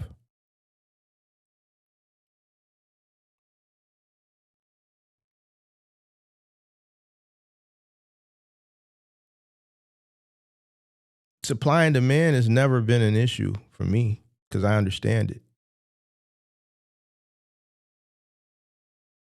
I didn't go out and buy really expensive trucks. When I was building, I didn't live above and be. When the money started to come in, my lifestyle didn't increase. That's where a lot of people fuck up at. I stayed down. I still stayed at the crib. I built. I stayed down. I reinvested, operated very, very lean, took advantages of situations when they presented themselves. I knew opportunities were presenting themselves at the time.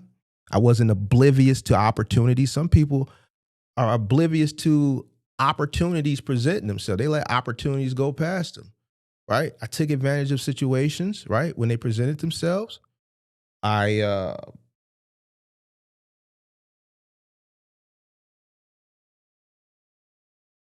I continue to educate myself, learn from my mistakes.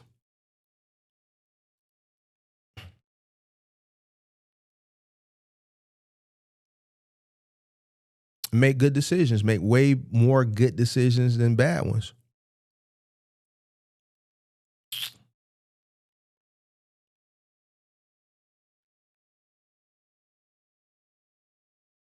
Nope, I would never get a new truck as a new entrant.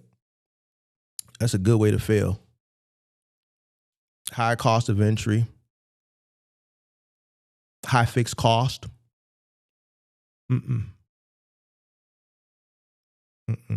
Get a good used truck, a good affordable truck to help keep your cost of operation as lean as possible.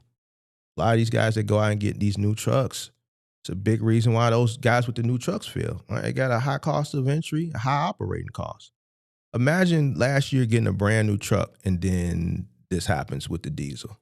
So imagine spending $3,000 and some dollars a month, $3,000 and some dollars a month or more for the insurance because you're insuring a 2025 or 2026 truck. All the other costs, high cost of diesel, and being new, competing as a new entrant over the road,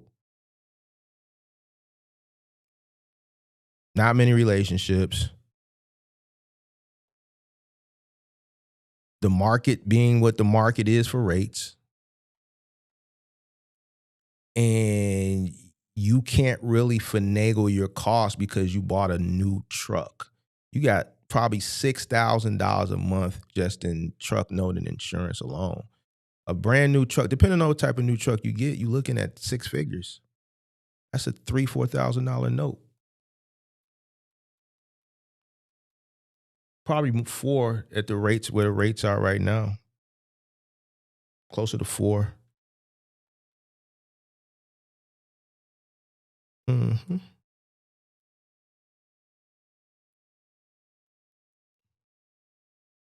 So just because you got the money don't mean buy the truck. You want your money to be your cushion, right?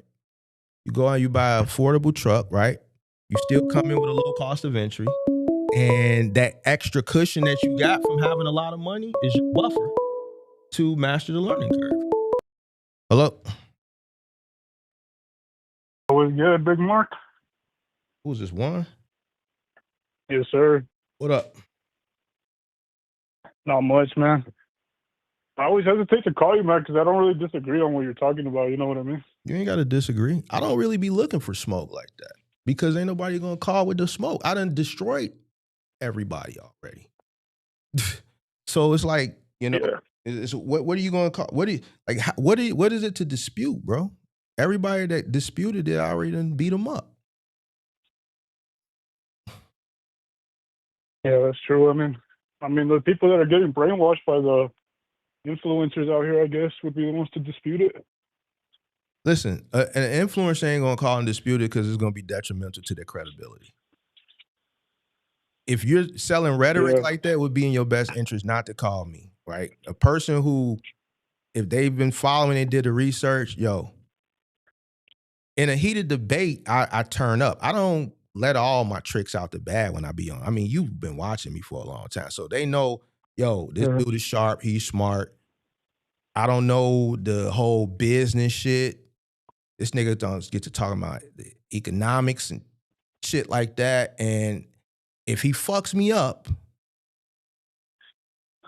I'll never be able to live it down. Right now, I'm making money off these courses and shit, so I better keep my mouth shut, right? So, bro. Hey, I know you had your courses going on for a minute. Why'd you stop doing that? Why stop doing what? The courses that you had. This was like, 2 years ago? Man, did that shit in 2 years, bro. 2, maybe 3 years. Yeah, I remember when I first started watching you, you had the courses going on the website and everything like that. I mean, it just more than anything educational. To me, because they were educational and I made them affordable in comparison to everybody else's, but the maintenance of the website was just more than I wasn't even breaking. There was no ROI. I wasn't breaking even. I'm not breaking even now. So, you know, at the end of the day, I can't just keep doing shit at a loss, bro, you know, trying to help people, right? So, you know. So does that mean you're going to hop off of YouTube if there's no ROI there? And does that mean you're going to hop off of making videos if there's no ROI? Here's the thing. I'm just, I think, you know, I'm just tired, bro. Like at the end of the day, bro, it's different. So if you're doing something and you're doing it, so, okay. So I learned very early on when I started that this space wasn't profitable, right? You'll never make the money like people that in their entertainment sector of YouTube make. When you look at like financial space here. Yeah, when you look financial space, when you look at like a DJ Academics, you look at like an Anton or an Angry Right. Attorney. What is that, media? JT Pocket Watching. They're entertaining, even though there's education. Even like a Kevin Samuels. Kevin Samuels was talk dating, right? And he could come on every live stream. He did thousands and thousands and thousands of dollars, bro. You can't, like, when you're in this space, one is small, two is educational. It's just not going to equate to that type of revenue. So I realized that very early on, right? But yet still I did it because I wanted to help give people the information I saw was a lot of misinformation. All right. But, you know, at this point, have you ever thought about switching lanes? To do what? To talk about fucking Jay Prince Jr. and All-Star JR? No. About what's his name? Pooh Shiesty running up on Gucci Mane. I don't want to talk about that shit. Could I talk about it and target it from a different angle? Yeah, like me and my homies, when we talk about it, we target it from a different angle. But the angle we target it from is just certain things that coming from where I come from and targeting it the way where they not targeting it, it's like shit that I shouldn't be talking about online, bro. See, what you gotta understand is a lot of these guys, like Flacco and all these guys, they live in no man's land. They can talk about things and they not outside like that. I'm outside. I live in the city, bro. I'm moving through the city. So for me to talk about certain things like that, you know, I would have to change everything, bro. Could I make a lot of money? Absolutely.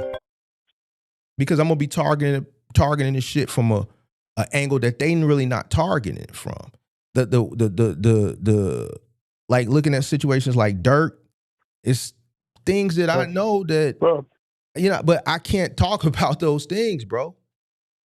I understand that, but I mean, from my perspective, you're kind of you're in the niche of trucking and stuff like that. But at the same time, what I've seen or in the videos that I've seen recently, there's a lot of interest in you really like breaking down people's finances and helping them out on that aspect, you know?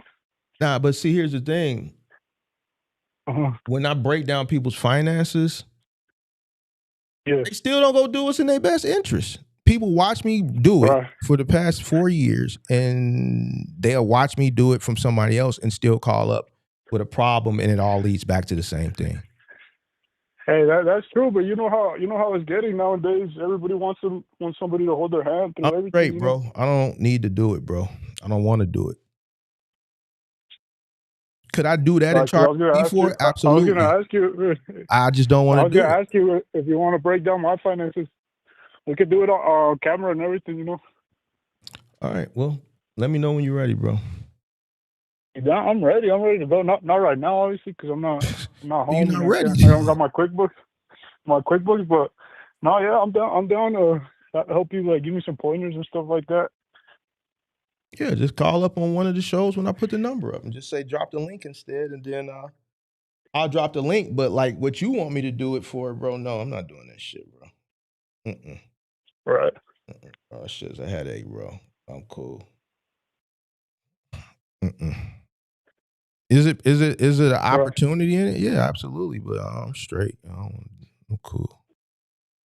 Let me ask you this, because I've obviously been hanging around more people who like are actual successful business owners and stuff like that, and a lot of times what it comes down is like the opportunity. You know, it has to be the cost of opportunity has to the return on the opportunity has to outweigh the cost of opportunity. Yeah. So what would it have? A return for me, like with you, you've been watching the channel, and I know just on the calls you apply the information. But if I spend my time, I spent 2 hours teaching Thai decimals. Did you see that episode? I did not. Okay. The reason why I took 2 hours on that live stream back in November teaching Thai decimals is because Ty is active in my Discord, and I know that 2 hours didn't go for granted. But I have a rapport with Ty being in the community for over a year that the 2 hours I took, it didn't go. It was worth it because I knew he was going to actually use it, and he really wanted the information. Right. I wouldn't do that with other people. I would have been cut that conversation short. I wish it didn't have to go that long then, but I was committed to giving all the time necessary until he got it. But that was based on the rapport that I had with him. Another person, I would have just probably after an hour, I would have just said, "Fuck this shit, bro. You ain't gonna get it. Fuck it. I'm not gonna keep. No, fuck it. No." You know what I'm saying? So the reward that I got out of it was him being. It's going to contribute to his success later on. So now he's not cheating himself. He's not cheating the customer. Now he knows how to charge effectively, right? But I've wasted time with people in the past and hours on a phone call or hours on a thing, and it was just one. Why? Because you got people that call up, get the information, and then call back 3-4 months later and be like, "Damn, Mark, you was right. I didn't listen." The semi-truck guy from a few months ago, he called last summer, told him it was a bad idea. I told him it was a bad idea based on the information, right?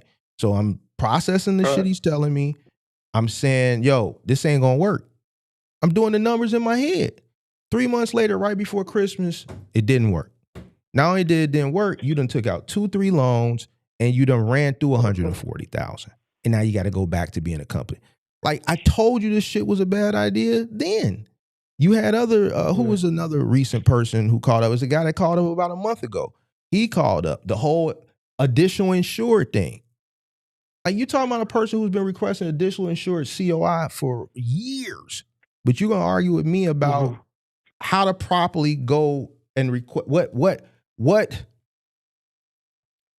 how to write an additionally insured request certificate of insurance, and you're an entrant, you're on the new, and you're telling me I'm wrong. He had to come back and apologize. You dig what I'm saying? So it's just like, bro, like,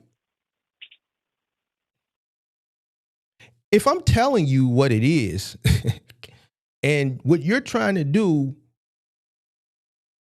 I've done it for years successfully, and I can say, this is what you need to do, or nah, that ain't gonna work. When I say that ain't gonna work, it's because I know it's not gonna work based on what you're telling me. I don't want you to come back and have to do the walk of shame 3 months or 2 months or 30 days. The whole point of you calling the number or clicking the link is to prevent you from doing the walk of shame, right? But people will call up, ask me, I'll tell them yay, nay, and or give them the blueprint. For whatever reason, they still won't do it, but then they'll call back. I mean, you've been watching. You've seen people do the walk of shame all the time. Yeah. So why? Why waste my time, pimp? But the thing with me is, like, if I see something and I don't like it, I'm not going to continue to do it. I'm going to switch up. Right? I'm going to switch up. And that's why that's why the content has went in the direction is I just cut the camera on, have a conversation, drop the phone number, have a conversation, that's it. I'm going to let you know what I see, what's on my mind, and that's it. The education shit, people don't want to be educated. They want to be entertained. So why waste time? And then you see it just tapering off, right? That's what it is. But yeah, that's where we at with it. That's true. As far as like, at least for my situation that I'm in right now, like you starting off with like the movie business and all that, what did you focus on? Like, what's it called at the beginning when obviously the work wasn't consistent and stuff like that. But how did you reinvest back into your business, and what did you learn? By just reinvesting back in. Here's the thing, bro. With a lot of people I don't think a lot of people is obsessed with the bread. I'm obsessed with the bread, bro. If you obsessed with the bread, you're gonna be obsessed with the numbers because you're gonna always want to make more bread. You're gonna want to always keep your costs low so you can make more bread. I want to make more bread. If something is if I can make more bread by figuring out ways to lower my costs, then that's what I'm gonna do. I'm doing my numbers every day. Showed you my early books, them notebooks, some composition notebooks. So that's me at the end of every day, taking a ruler, drawing lines, and doing the numbers early on, right? This is how, like, I'm just not operating even as a novice, as a hustle. I understand that, numbers are important. I think even if without a higher level of education, as far as a college degree in business, even if I didn't have that, I think I would still have done the same thing, bro, because to me, that's just something what's known don't need to be explained. What business owner doesn't have a ledger? Yeah. He says he keeps saying he's in a small niche. That's why he's not profitable. It sounds like an excuse who's limiting him. No, it's not a limit. It's reality. It's reality. This is a small niche. Here's the thing. I don't know how long you've been watching, but this set is new. This set is not even 6 months old. I built this set. I spent money with contractors, material contractor to build a set already not profitable. Why? I wanted to switch it up. I already had contractors in here. So I said, fuck it. How much to redo it? While they were here. You got that? Already unprofitable. Already with the understanding of what the views and the CPM pays and the interest of the audience, right? Because you got analytics. So even when I spent the money to build this set, I knew that recouping it would be over an extended period of time. But I said, you know what? I'm on the cusp of losing interest. So this will probably, it'll probably give me the what's the word I'm looking for?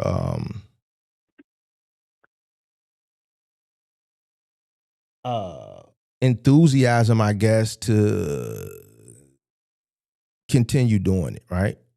Cool, whoop-de-doo, bro. Right. So if I want to make $100,000 to $300,000 a month, I know what to do. I just don't want to do it. You see what I'm saying? But I know this space, right? Because then I look at the people who are big in this space. Yeah. Which is not many. Okay, you got Mother Trucker, and I'm responding to this comment. Let me tell you why I could never be a mother trucker. Not because I couldn't do it, I can do it. I don't want to do it. I watched a video of him sitting in a truck with someone, and when he had the opportunity to be transparent with them, he chose to pander. I can't do that. So where a large majority of people, that heartstring that you're going to pull on for certain people, like when you do the news and you pander, it's not in me to do that. I'm not finna sit in a truck with somebody and pander, and the whole reason why they fucked up out here in these streets, we're sitting in it. I'm gonna be like, yo, the reason why you fucked up is because you chose to go buy a $400,000 truck in a declining market, and you admitted that you've been in trucking 25 years.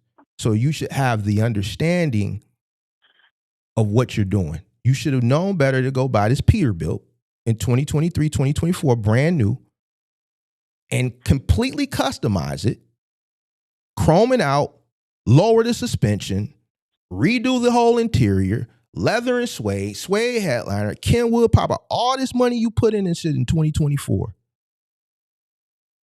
and then come on here and say, stop taking cheap freight.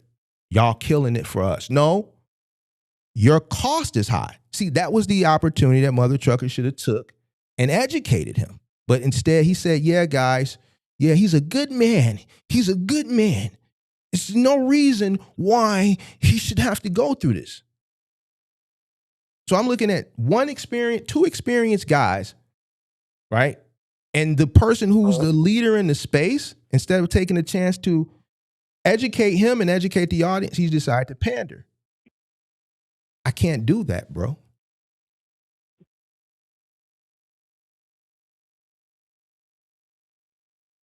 So it's not the fact of if you can, I absolutely can.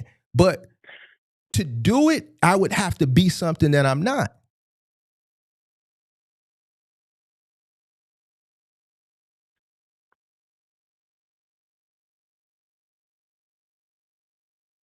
And I can't be something that I'm not to appease a larger audience so that it can equate to 6 figures a month on YouTube, bro.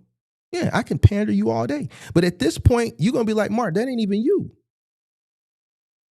You mean to tell me, Mark, you sat in the truck, Mark, you know why this nigga failing. You sitting in it. Why you didn't tell him, Mark? No. That's why.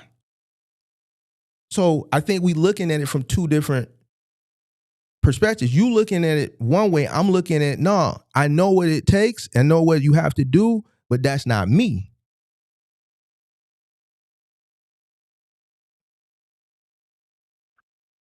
It is what it is.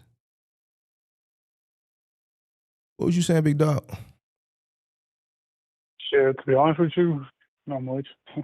But nah, you're right. But you think that'll pay off in the long run, though? What'll pay off? You think more people like you not pandering to them? You said what? 'Cause, like, obviously, you think it'll pay off in the long run? Like, once the market kind of evens out a little bit, What'll pay off in the long run? Like, well, you're not pandering to people and you're just keeping it real. No, the market, I'm always keep it real. Regardless of what the market is. Here's the thing. I wasn't creating content in 2020, 2021. Imagine me creating my content since you seen me start to now in 2020, 2021. Imagine me telling people in 2020, 2021, y'all tweaking, bro. This shit ain't finna last forever. Yo, what you mean? All this shit that you seen that was put out, right? I wasn't creating content, but I in 2022 when I came in, that was the content that was circulating. If you go back and look at some of my earlier videos, I was talking about how it was a bubble and it was gonna burst. You know what they said then? I was a hating ass nigga. So imagine if I would have been creating content the way I create content now, truthful, telling you what was coming. Look, this is great now, but the demand is high because of this. Eventually the market is going to correct. I can't call it, or maybe I would have been able to call it at that particular time. But in 2020, 2021, everybody was in euphoria.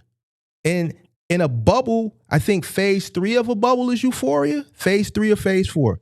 Hold on, let's find out. Hold on. Which phase of a bubble is euphoria? The third phase. All right, so euphoria, right here. Give me I'll pull it up on the screen.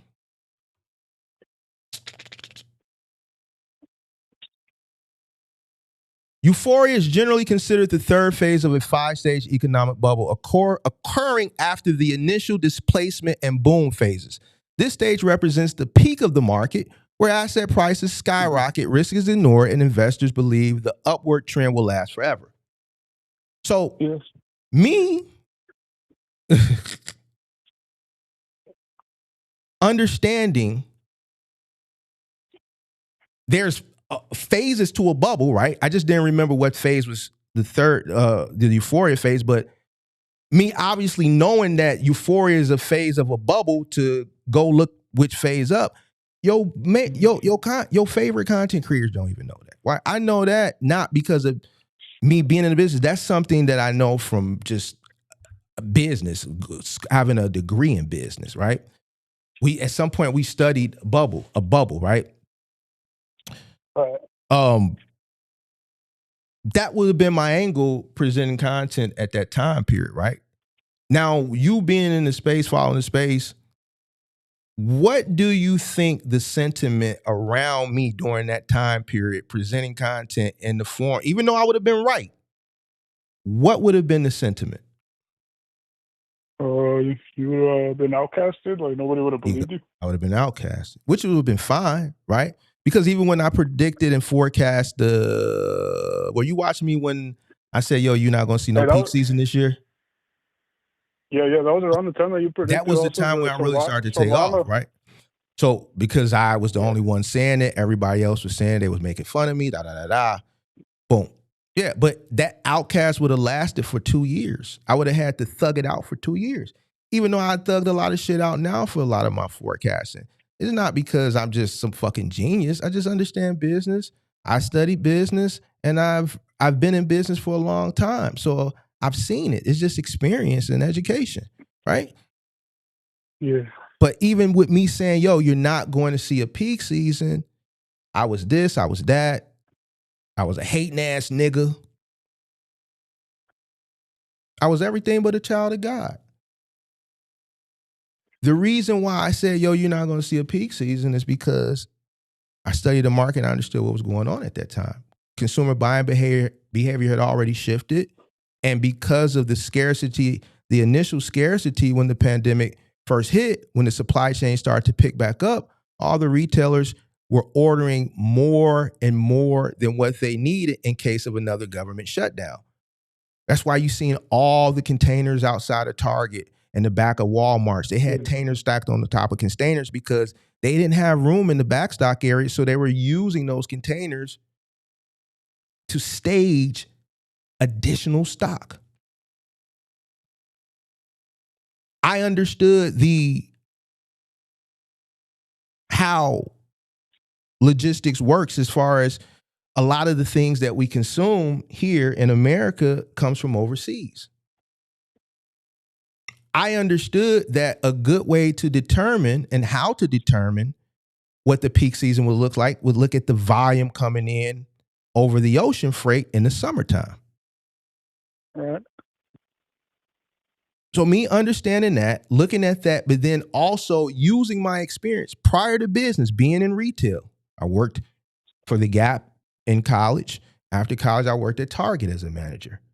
Being a stock manager at both of those corporate companies, we would receive holiday freight in September. Holiday season one at the Gap would come in September and beginning of October. So we would backstock all this holiday shit to be rolled out in November and September. All this shit is made in sweatshops over fucking seas.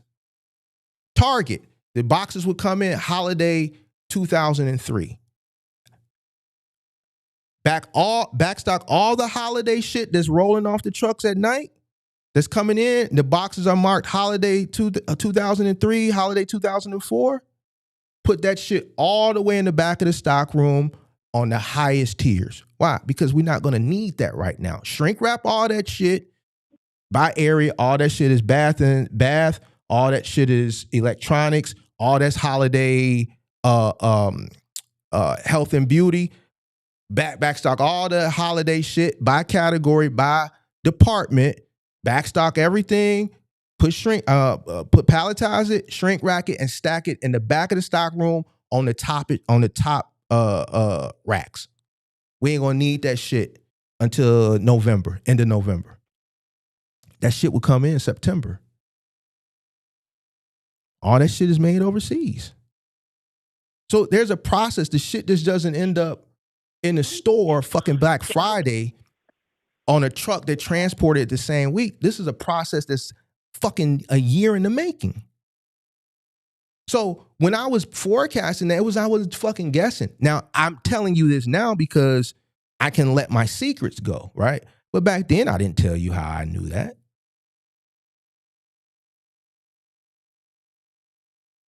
I let the ignorant content creators, some of them still around, sell you the dream. And when the people watch my content and go back and validate, see, now I've become the validator in the space. People come to me with the bullshit they hear from other people say, and they say, man, Mark, so-and-so said this. What you think about it?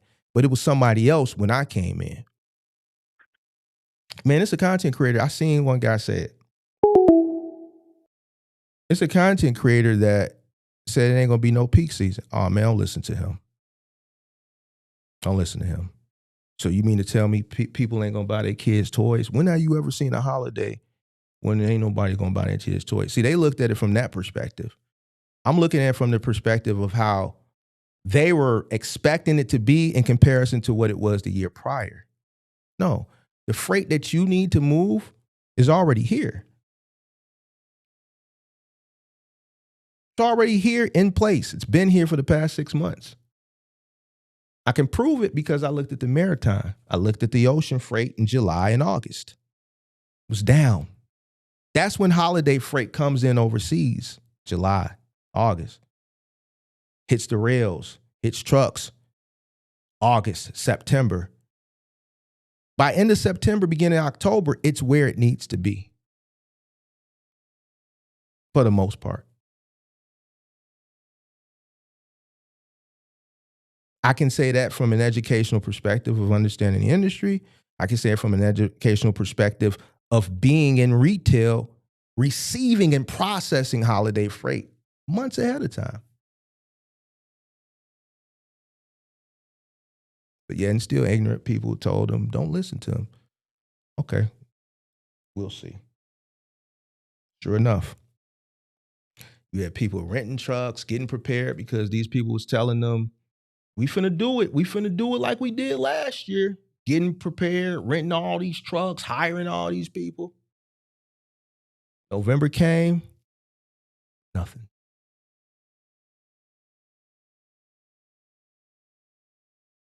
Nothing. I guess Mark the Mentor was right.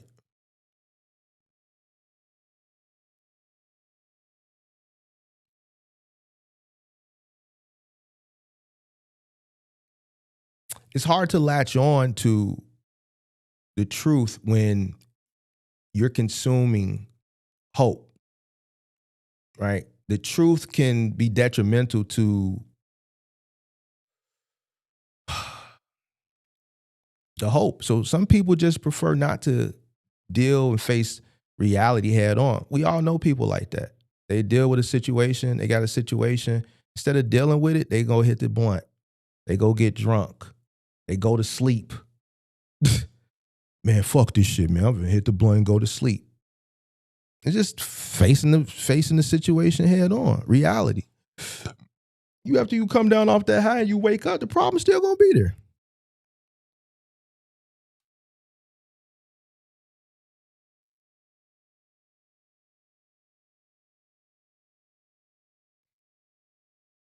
So when I say, could I do it?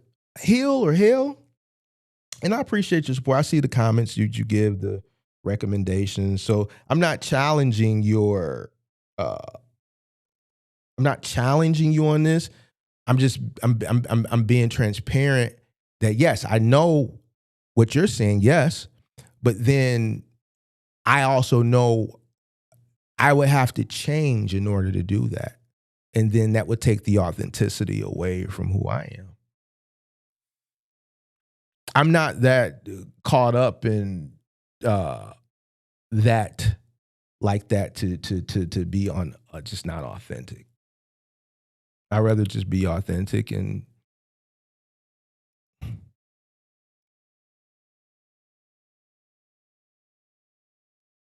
you know.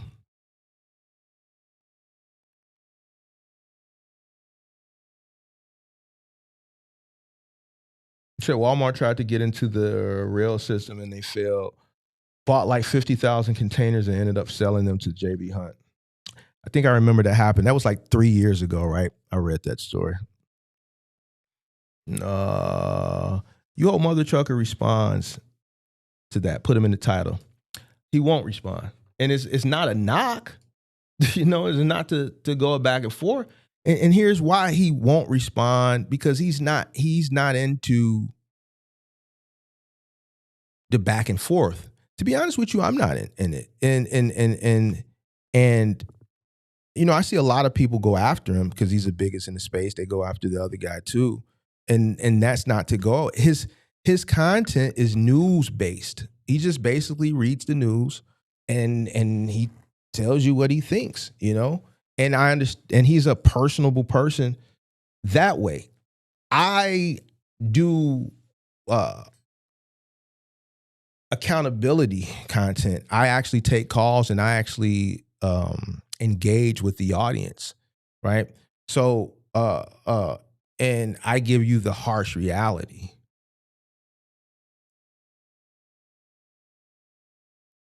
What I do, everybody can't do it. Not everybody has the emotional intelligence to do it.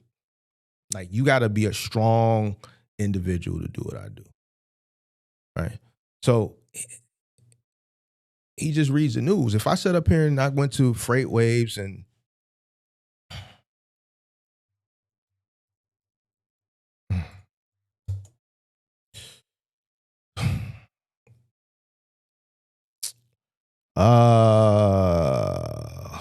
what's red flags? FedEx CEO resigns.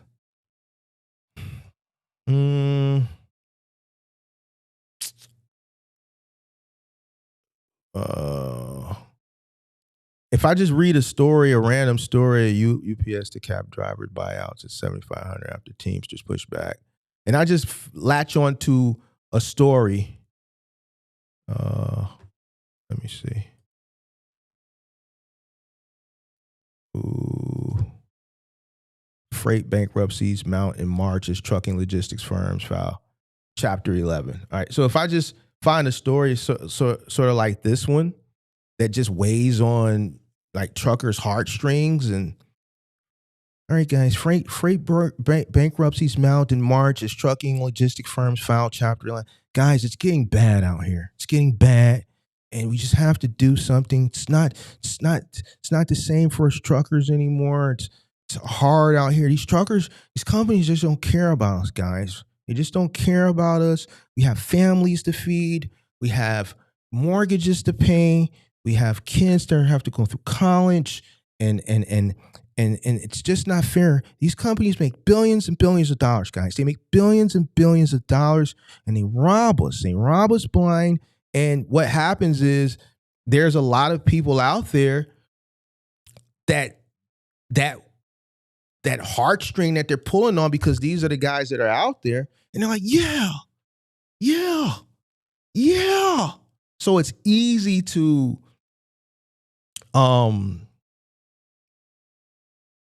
champion around that, right? Me,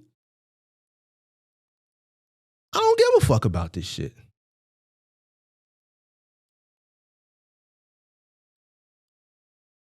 Why? Because I understand why companies are going out of business. I'm going to tell you what the best thing to do if you're an owner-operator. I'm going to tell you the best thing to do if you're a company driver. I'm going to tell you the truth. If you call me and tell me you struggling as an owner-operator, I'm going to tell you to go get a company job. I'm going to say go get with you a mega corp. They winning right now. I'm going to tell you what's in best interest of you. You got guys that sit in their truck and they just looking for something to latch on to and complain about. I don't have time to complain, bro. What I know is being on this earth 46 years, shit ain't getting better. So I can spend my time consistently making money, getting to the bag, or sitting there kumbayaing with some sad shit, stories and shit. Yeah, man, they ain't treating us right, man. The brokers is robbing us. Man, these companies, they don't care about us and all that shit, bro. That shit has been going on forever and a day. A company's main objective is to make money.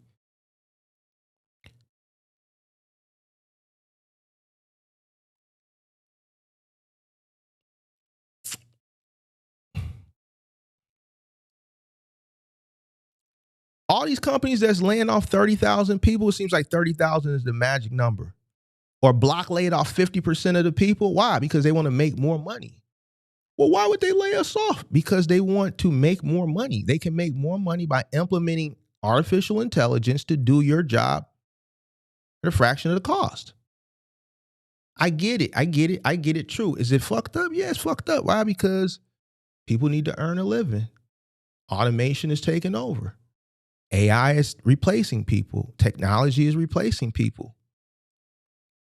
You can spend more time complaining about it, or you can get ahead of it and figure some shit out and put yourself in a situation where you can't be displaced. Even better, you can forecast it and accept reality that the shit is coming. And matter of fact, it's here now. And start making better decisions so you don't get caught up in the shit.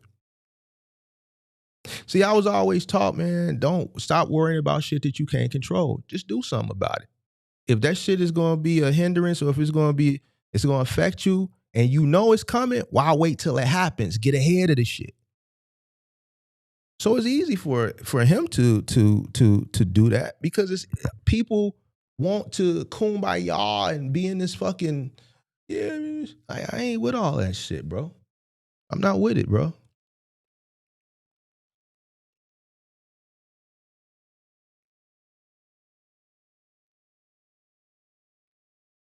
So,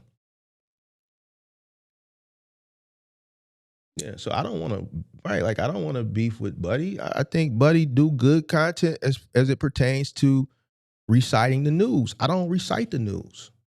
I come here and I talk to, and it goes back to what I said earlier. You got to understand your demographic. My demographic is majority people of color from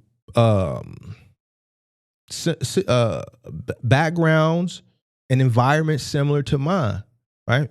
And I understand that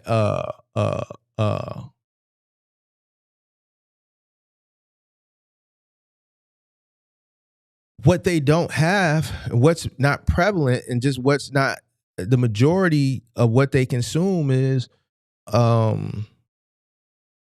just shit that's transparent, right? It's a lot of just misleading, right? So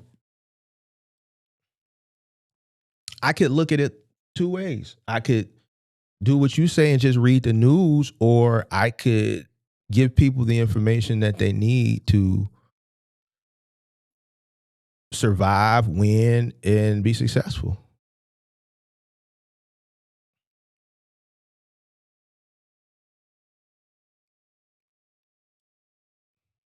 Person can read the news on their own.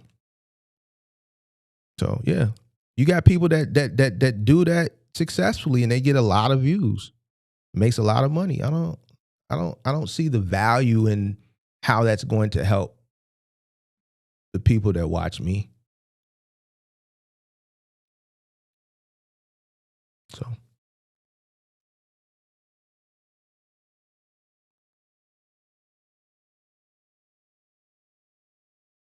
What do I think about the guy that burnt down a warehouse? What guy? I don't even know what you're talking about. What guy burnt down a warehouse? I don't even know what you're talking about. Somebody burnt down a warehouse? Why would they do that? Well, let me, before you even tell me why, let me just use my critical thinking skills here. And trust me, I don't know the story, but burning down a warehouse, it sounds like a disgruntled employee. Let me know if I'm right. Was it a disgruntled employee? It's a lot of disgruntled employees out here. There's somebody in the Discord earlier who had a disgruntled employee. He had a similar situation like one of my situations. I think somebody was late, and they said they gonna come blow this bitch up, and they were gonna shoot the place up with a 30 popper. It's a lot of disgruntled employees out here. nowadays. Why? Because people running off emotions. You late to work. You late to work. So you gonna call and leave voice messages and send text messages of how you gonna blow this bitch up, and I'm gonna come shoot up the place with a 30 popper because you're late, bro. Listen, I don't miss those days.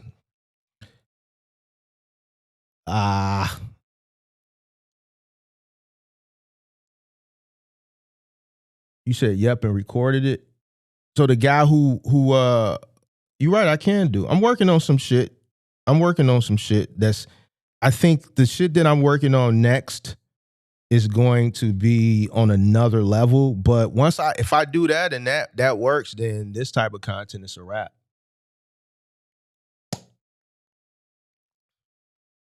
It's a wrap. Because that shit is gonna require a lot of investment and a lot of back end shit, right? And it's never been done in this space. And but the back end work that it's going to take, not from just the investment aspect, but from the preparation, editing, and all that shit, it's going to be time consuming. So I won't have time to do this shit no more. So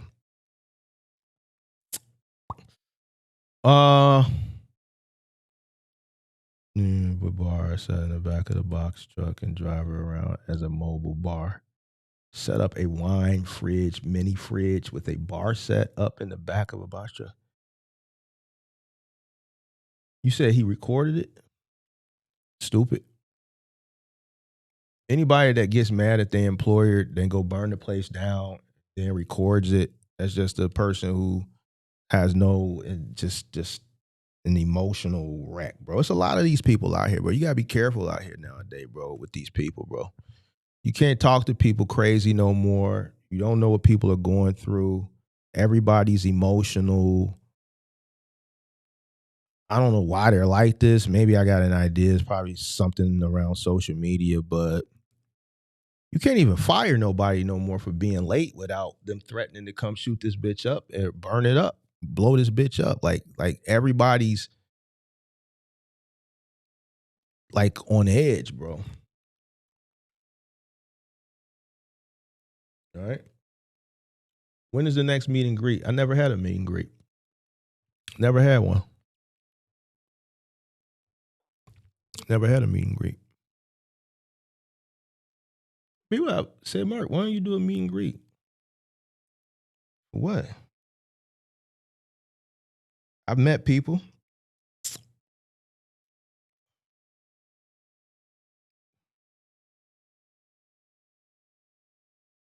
I met Kirk. I met Big Vic. I met some subscribers. But like scheduling a big meet and greet August 1st, Chicago. Come on out and meet Mark the Mint. Bro, nah, bro. I'm not no celebrity, bro. Like, no, bro. That shit is, to me, it's just, no. I meet people in passing, or if people say, yo, Mark, I'm going to be in Chicago, let's link up. All right, well, let's have dinner. But most of the time, people just spring up on me and just say, hey, Mark, I'm in Chicago. And I just go meet them. You know what I'm saying? But like some big formal, nah, bro, I ain't with all that.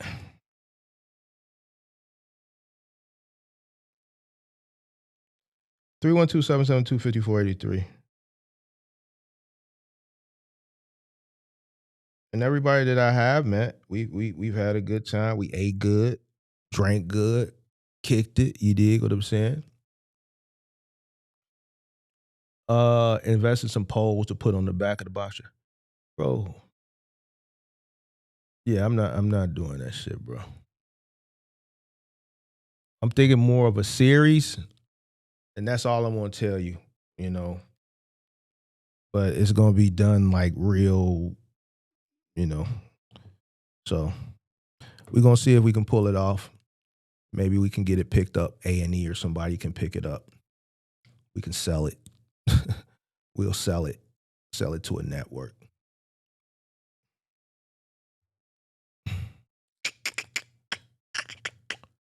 312-772-5483.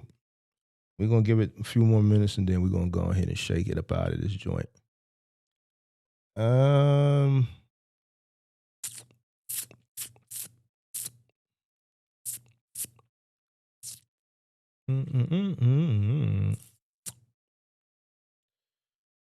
Martial Star Reaction Channel, the craziest box truck clips, box truck police chases, like DJ Ghost. I saw a clip this morning of a box truck driver fighting a semi-truck driver. And I thought about opening up the show, reacting to it. When I watched the video, I didn't see any humor in it. I saw two brothers, one more aggressive than the other, arguing over an accident. And it wasn't one of them things where it was funny and then you got a brother sitting in the car recording it, laughing. And I thought about reacting to it. And then I said, no, I didn't. The reason why I didn't is because one is ignorant. Two, it's an accident. Regardless of who was at fault, it shouldn't have escalated to that point. And it's a mood killer. Like, bro, like it's cool to react, like, but there's no way I could have did that without the one brother who was the box truck driver. I think he exercised a lot of restraint for whatever reason. He might have not been scared of the guy. But the other guy, he was just overly aggressive for no reason. It's an accident, regardless of who was at fault.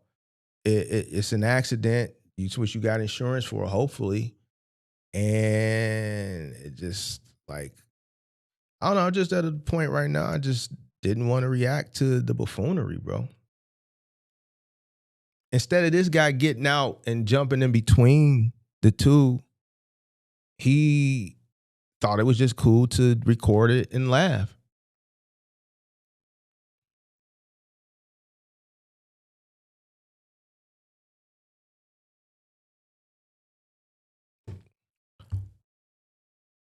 So yeah, I didn't want to react to it, bro. So I decided not to do it. Yeah, semi-truck driver did get arrested because even when the police got there, he was just still overly like,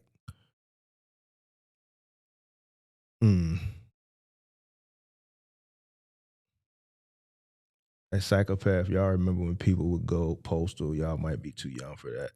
You see a lot of people going postal now still. You just got to be careful how you address, like being a business owner, especially a small business owner today. And I tell people this all the time, and they just think one of those things, but a lot of people who I talk to, especially in the Discord, because we have more in-depth conversations that just don't play out here online. A lot of people, as they grow their business, they say, man, Mark, a lot of the stories that you tell as far as dealing with employees, I just dealt with that. A lot of the stories that I told, some of them a little bit more graphic in the Discord.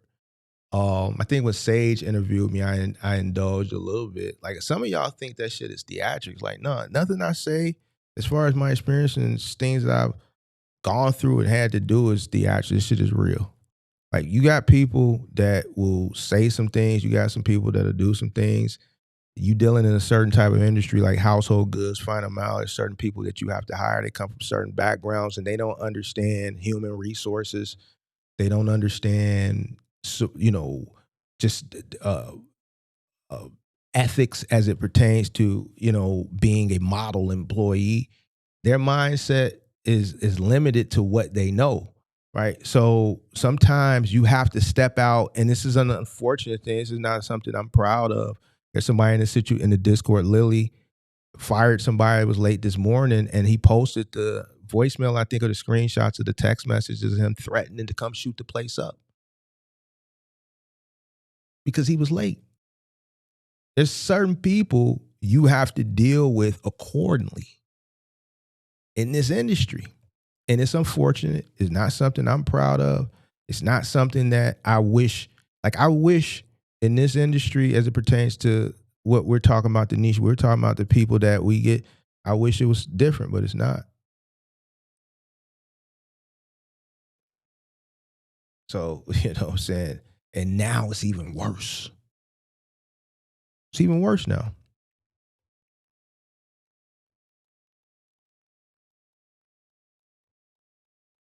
Have you heard from the driver?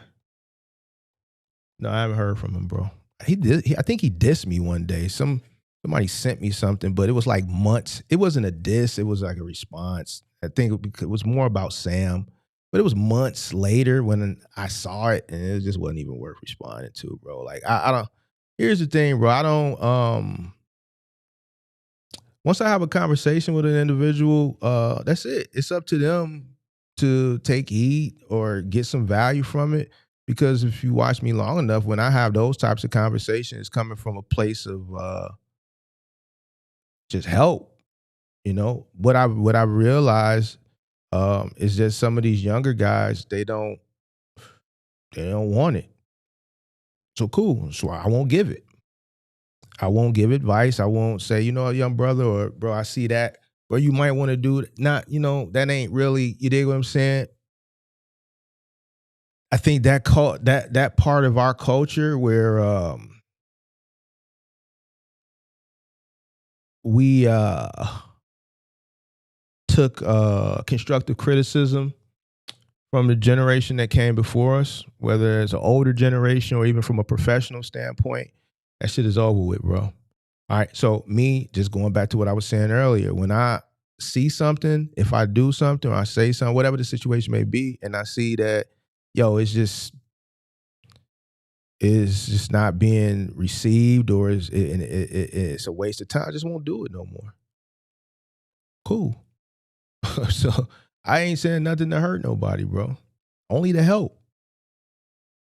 So, but I just think people just don't like, you know, constructive criticism or, yo, can I give you some advice on something? Like people ain't receptive to it like they once was. People would invite it. Nowadays they feel like you. So nah. Mark, you heard that new Money Man tape? Nope. To be honest with you, I haven't been listening to too much music, unless I'm in a setting where they playing music, like a lounge or a bar or like a restaurant that they play music. I've been listening to a lot of podcasts when I'm working out, like in a setting where I can consume something. I'm listening to more podcasts than music. Ain't no music worth me listening to right now. The last thing I really gave a good listen to was Gunna's last album. Hello. Hey, Mark. How's it going? What up? Irvin. This who? Irvin Lloyd. What up? Irvin Lloyd. What up, though? I was just calling in to let you know that I really appreciate everything you're doing. I love the song, you know, the intro song. It's the Mark the Mentor Show. I like that song. That's what. But the reason why I'm calling is to let you know that I did take your advice, because I said I wasn't going to call in no more. But because I was the guy that you spoke about earlier with the $140,000 through it. Oh, that was you? I use you as a lot of case studies, man. I be, because your story is a good story. So I don't want you to think I'm picking on you. It's just a good story to use as a case study. Yeah, so put this to it. We still in business, and now we have 2 other trucks that lease on to our company, creating additional revenue. You told us to drop our salaries. We dropped the salaries. That helped a lot because we had some major repairs that came up and we was able to cover it. Mm-hmm. But right now, since the gas price went up and they stopped they did a sweep in South Texas on the Mexicans, so it's a lot of good freight right now. The rate should be better for y'all down there. Yeah, it's perfect. Yeah. Right now, today I'm running 300 miles for $3,000. I've been grossing at least $12,000 each week, netting about 7 or 6 just in this truck. My business partner, he's doing about 8 or 7 and netting about 4 or 5. Right now we got like 17 or 18,000 in the bank, and we still got loads that we're waiting to be cleared from the factoring company. So after that episode where I beat you up, what did you do? Walk me through it. Did you show that episode to your partner? I just talked to him about it. I said, well, and not really just even about the episode, just about, hey, we might be paying ourselves too much. You know, on the weeks where we can't, because sometimes, you know, we was paying ourselves $1,500. We didn't even make $1,500. Well, you told me you was paying yourself $1,500 a week, and your justification was you just thought that was the standard based on what you was getting paid when you was company driving. I think I explained to you that doesn't translate over when you run your own business, because you may not be able to afford to pay yourself $1,500. Yeah. Y'all wasn't doing your numbers, but I remember, and you told me that you didn't think that your partner, after having that conversation with me, was going to be willing to pay himself less. Yeah, so he wasn't, but what he wanted the proof, because we're both veterans, and we're looking to get the VA home loan to get a fourplex so we can start renting those out, but we need that proof of income. So what we did was we kept the pay the same on paper, but we send the money back to the company. So it'll look like our pay stubs still show $1,500 because we're doing W-2s, but we'll send the money back to the company so that $750 that'll stay in there. You know what I mean? Sometimes we don't even. So basically, you paying yourself. Sometimes we wouldn't even send the deposit. Well, yeah, I was gonna say just don't send it. If you paying yourself, the taxes are coming out.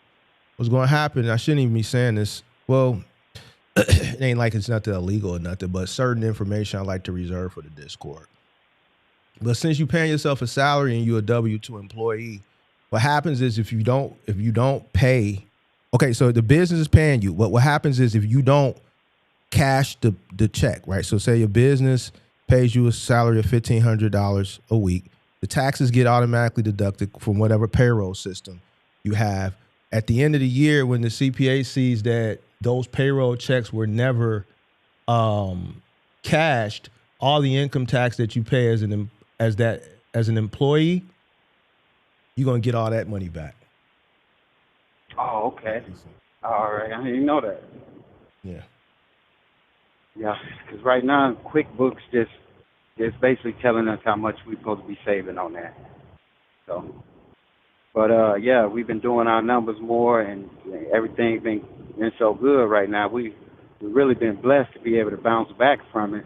So what I want to say to the viewers, even though, because I heard you say this one time, you don't have no problem telling them that they're not doing it right, because you can always do it right.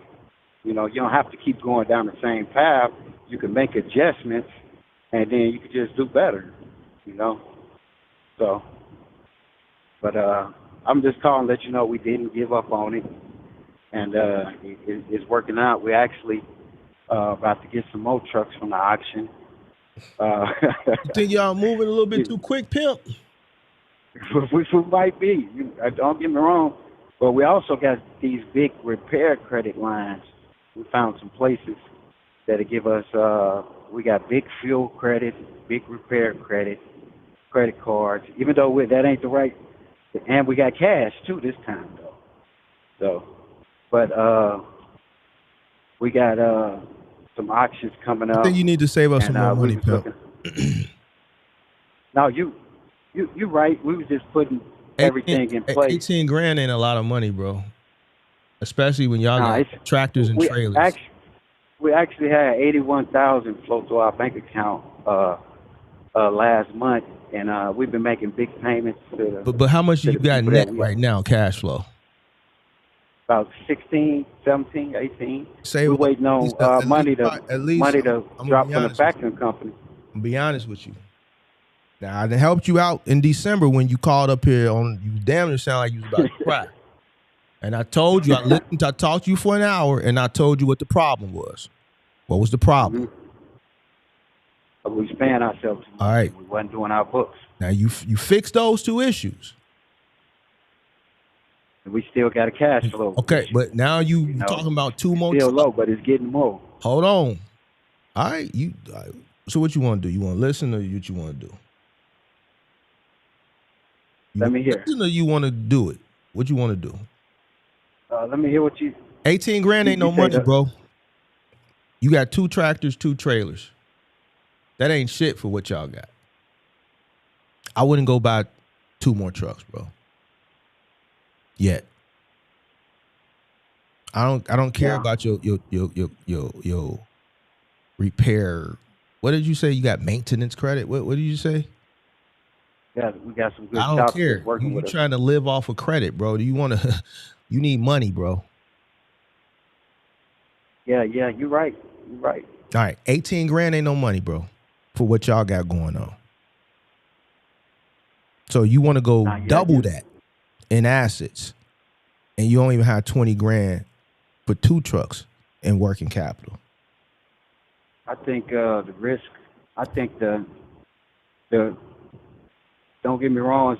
We probably don't have enough money, but the risk of what we'll lose is probably minuscule compared to what we can gain. Okay. So if the truck go down, we're not able to fix bro, it. I ain't the we same. Can still cover the note. Listen. Listen, check. You from the crib? You from the gardens, right? Yeah. All right. So listen. Have I steered you wrong thus far, big dog? All right. And you know what your so we're chill. We're chill.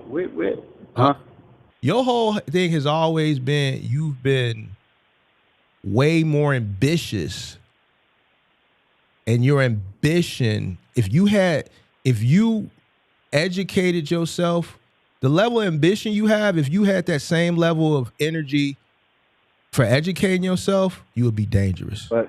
But you rather just have the ambition, which is cool. I know. But your ambition. I know a lot of people. I know a lot of people that you talk to, they might be uneducated. I know I might sometimes sound uneducated, I'm not but I calling you read uneducated. I'm not calling you economics books. You know, I could do accounting. That's fine. By hand from scratch. I know the gap rules, the matching principles. Here's where here's where I challenge that. This is where I challenge that. The last call we had, what you're telling me now, it doesn't support the position that you were in. Don't matter. I just wasn't. Don't matter. I don't even care to hear it. I don't care to hear it. You know why I don't care to hear it? Because it doesn't matter. Why? You running a business, you should always do your numbers. So whatever the reason is, I don't care. The worst reason it could ever be, and I'm not going to throw nothing in the air, right? Because I don't want to throw negativity up against the wall. But whatever you think the worst, it doesn't matter. No, I'm just saying it was just ignorance. Because ignorance really a person who's educated. So so the opposite of ignorance is educating yourself. So what I'm saying, hold on. I'm contradicting what you're saying. The thing is, you don't have to. We're not here to. I don't want to I'm here to help you, bro. But you got to accept it. You take what I'm saying? I never said you were uneducated, but you can't say, yo, I'm educated more than the other callers. I can't let you do that because we can go back to the last call where you were just paying yourself. You couldn't justify why you guys were paying yourself what you were paying yourself, and you didn't do the numbers. And ignorance, the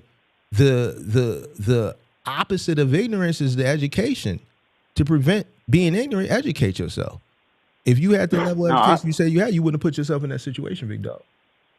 No, I understand what you're saying, but for me, ignorance it comes from the root word ignore. When you ignore something, you know it, but you still choose to disregard it. I disagree. I think ignorance is a lack of knowing. Ignorance is basically what the definition says, a lack of knowing. We can't make up our own definitions, bro. I'm talking about the etymology. I'm talking about the etymology of the word. It comes from the word ignore. I'm not finna go down to this etymology shit. Nah, we not finna do that. No, we don't have to. But I'm just calling to let you know that that we still in business. We booming. You know, we didn't start with much. You know what I mean? We got way more than we started with, and we up right now. So what you gonna do? You go get the 2 more trucks? he approved for 100K. I'm approved for 40K. We had got some other loans. You see, are you watching the show? Are you watching the show? We had hired. I had cut it off. All right. So I can, well, go ahead. Finish your thought. Finish your thought. I had cut we had hired some. We got some other loans, and we hired a lawyer to get them wiped out for us. And we paid the lawyer $2,500 a month to file it for us. He got the whole loan wiped out. You know what I mean? So we got some other power plays that we can possibly put in place if we really needed to turn up a little bit more. Right. Lawyer said it was a firm. They said, yeah, you can get it. If you get another one, just call us again. You know. So our debt is reduced. Our debt is reduced. Our income problem is solved. These trucks in tip-top shape. We got them both deleted. We got people leased on to us. All I'm doing is just booking them good loads, setting up filters, setting good filters. That's it. You know what I mean? And that income from them is just, you know, they pay their portion of the insurance and fuel bill, and then we just take a percentage. So, all right, bro. You got it. Do your thing. I'm just saying I'm just calling to give you an update. So I know it's probably I know we probably still ain't on the level of what we should be if we had started correctly. But I'll let you know that we still ain't give up. Taking your advice, we're doing deep dive on the numbers family every day. So somebody hacked our fuel card this weekend, pumped up $1,500 worth of gas. Guess it was a skimmer or somebody. This weekend, from Friday to Saturday, I ran up to Utah and back for $7,700. Before, both trucks was making that all together. I just ran that by myself on the weekend, just up there and back real quick. So everything's looking up. It's changing for us. So I know the first business model, it was probably out of whack, but the reason why we want to get more trucks because we know it's not going to last. So we want to try to milk it for what it's worth. It might be a black swan event. So there you go right there. There you go. Yeah, it's a black swan event. No, it's not a black swan event. It's not a black swan. I wouldn't say black swan. It's not a black swan event, but what you said before that is alarming to me. Milk it for what it's worth?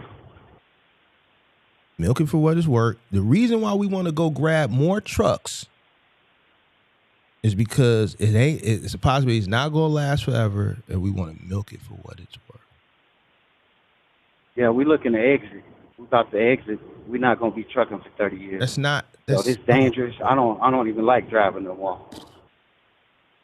So we're looking to exit.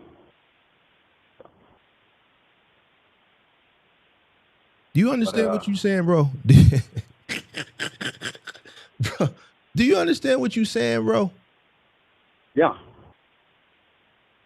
Yeah, I understand exactly what I'm saying. All right, bro. Listen.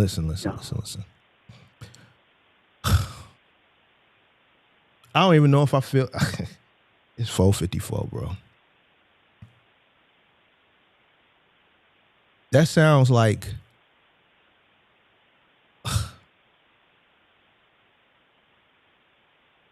so you looking to exit. You don't want to do this forever. You don't know how long this is going to last. So you want to go get 2 more trucks and run it up because this might be a black swan event. Yeah, he's not like $100,000 trucks. He's like $25,000 trucks. Now this goes back to what I said. These payments are like $900 a month, though. You know what I'm saying?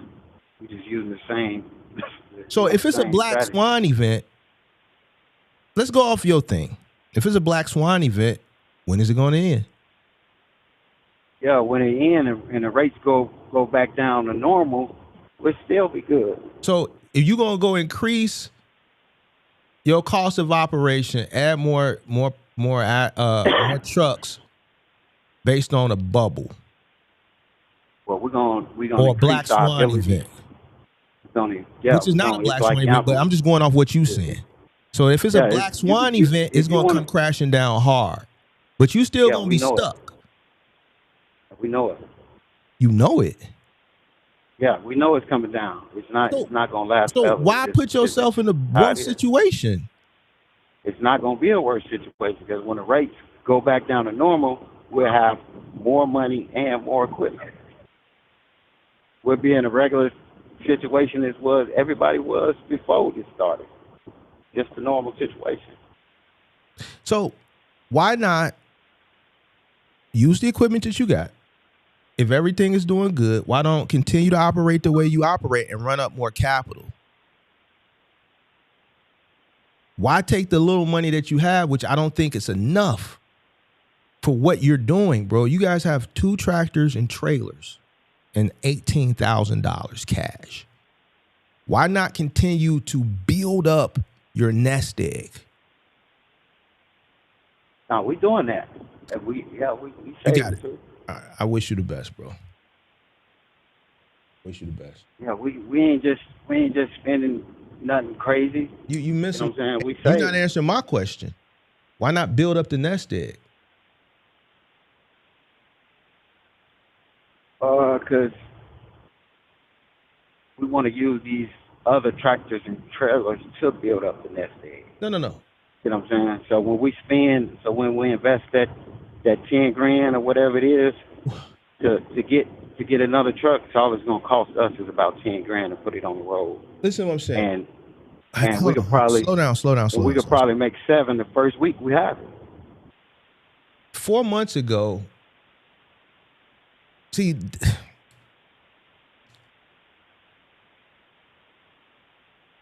I know it's gonna be a lot of stuff. No. Listen, do that's not gonna make sense. No, it's not about not making sense, bro. 4 months ago, when we had a conversation, your sentiment was totally different. The sentiment that you have now was comparable to the sentiment that you had last August on our initial conversation. The reason why you called in here in December, is because of, based on the initial conversation we had, you didn't do what you were supposed to do. You had the conversation with me. I problem solved for you, right? After listening to you, I solved your problem. You just get accredited me for solving your problem, which helped save y'all, right or wrong? Right. Right. Yeah, okay. 100%. Now, solve the problem, which helped y'all get to this point. I'm telling you, right now, because things are on the up and up, which is good, but I had to find the problem to get you on the up and up. Now, just because you're on the up and up doesn't mean go continue to ride the wave on being on the up and up. And the reason why I'm telling you this is because you haven't built up enough capital yet to not only go acquire 1 truck, but 2. And your justification is, this ain't gonna last forever, so we want to ride the wave. Okay, if it's a wave, what if it ends the week after? And I'm just going off with you. I know it's not a black swan event. Where's this? A black swan event is 2008 for an investor.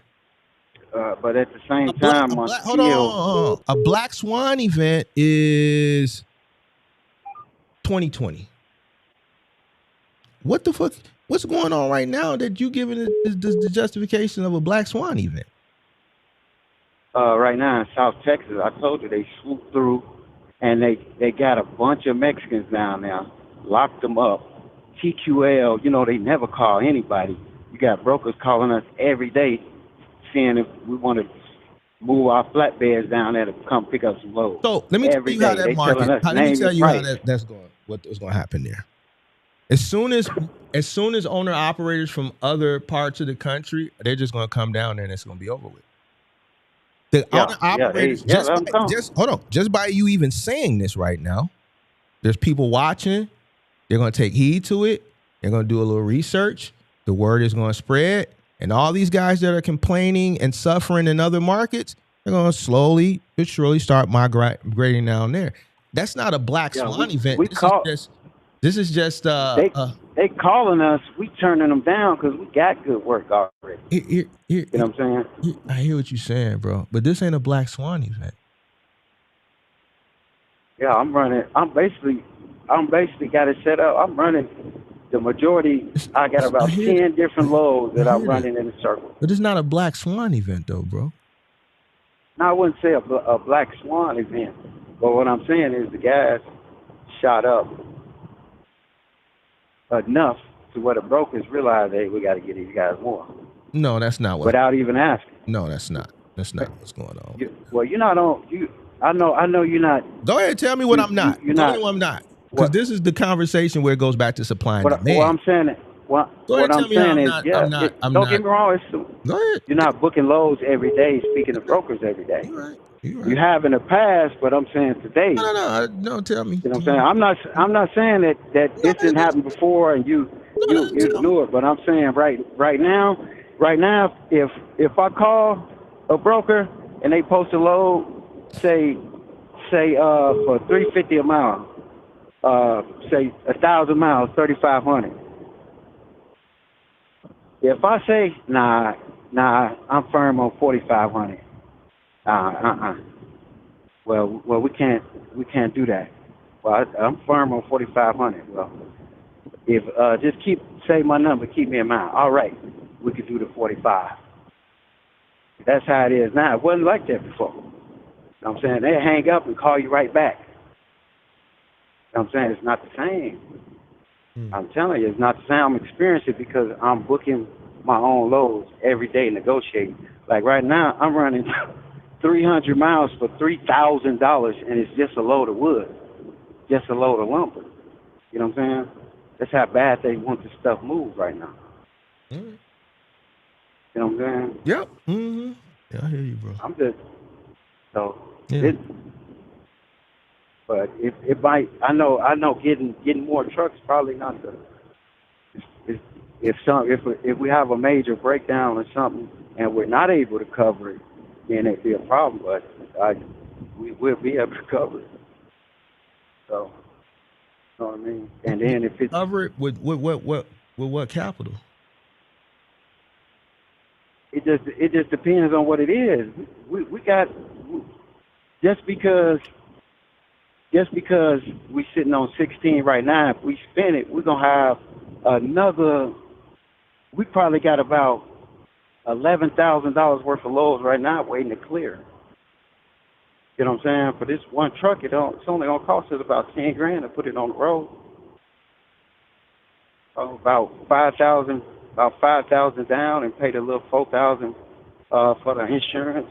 The registration is on this truck, on the truck we get, it'll probably be about $1,800. The heavy use vehicle tax, that's $500. How much working capital do you think a owner operator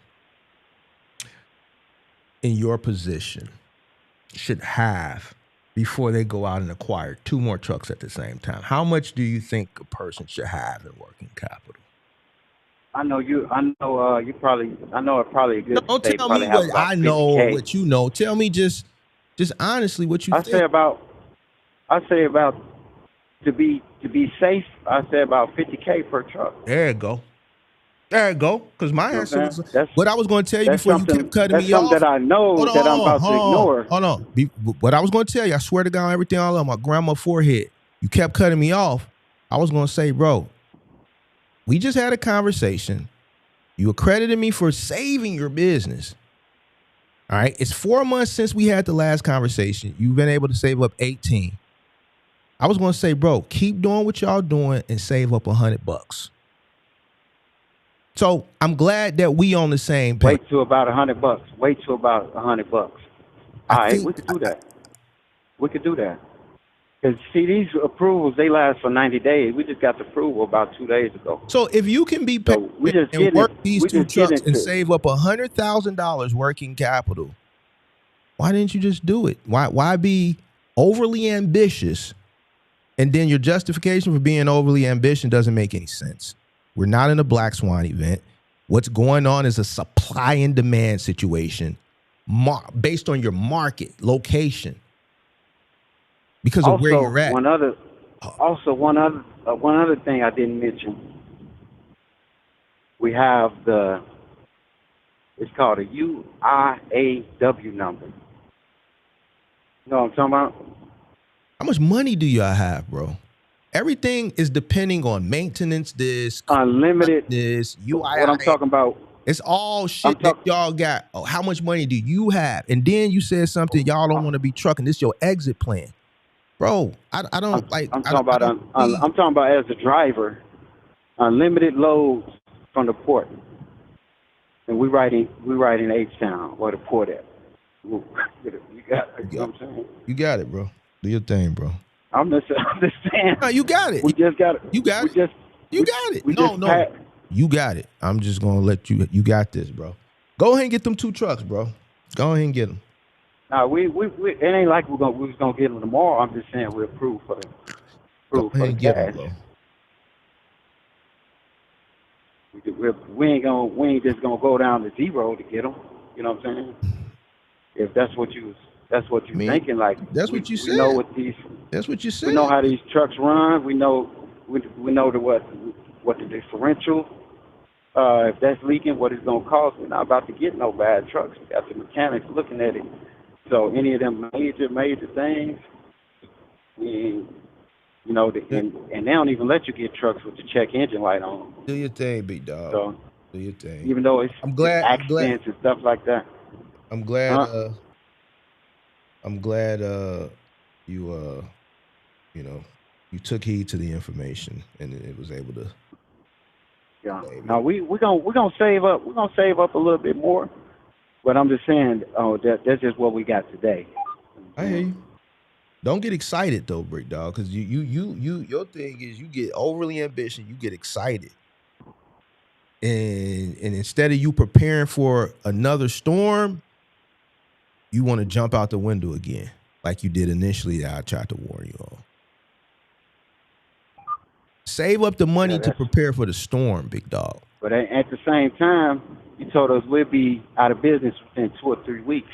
Yeah, because it's been about 6 months. Hold on. It's been about 6 months since that conversation. Hold on. This is not what I'm going to let you do, bro. Because I could play the video when you call back up here. The reason why you didn't is because you listened to the information I told you and you already accredited me for that at the beginning. That's true. If you wouldn't have did what I did, your ass would have been out of business. What are you talking about?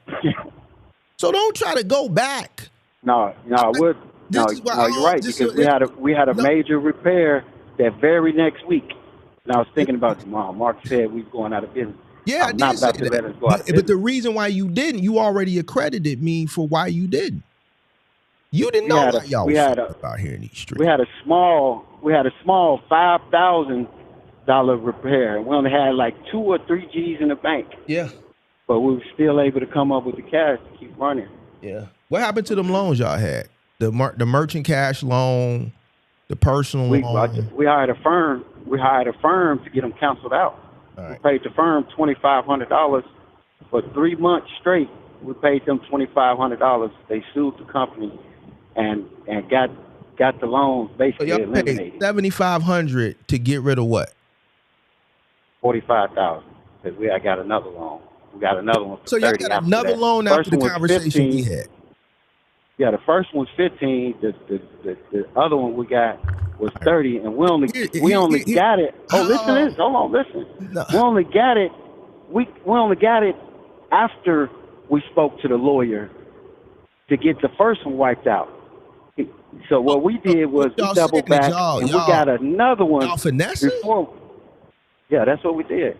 All right, see, I can't, because this ain't a fair conversation then, bro. This ain't a fair conversation. That's predatory lending. They was trying to finesse us. Fair. It ain't finessing you, because if you know it's predatory, why sign this shit?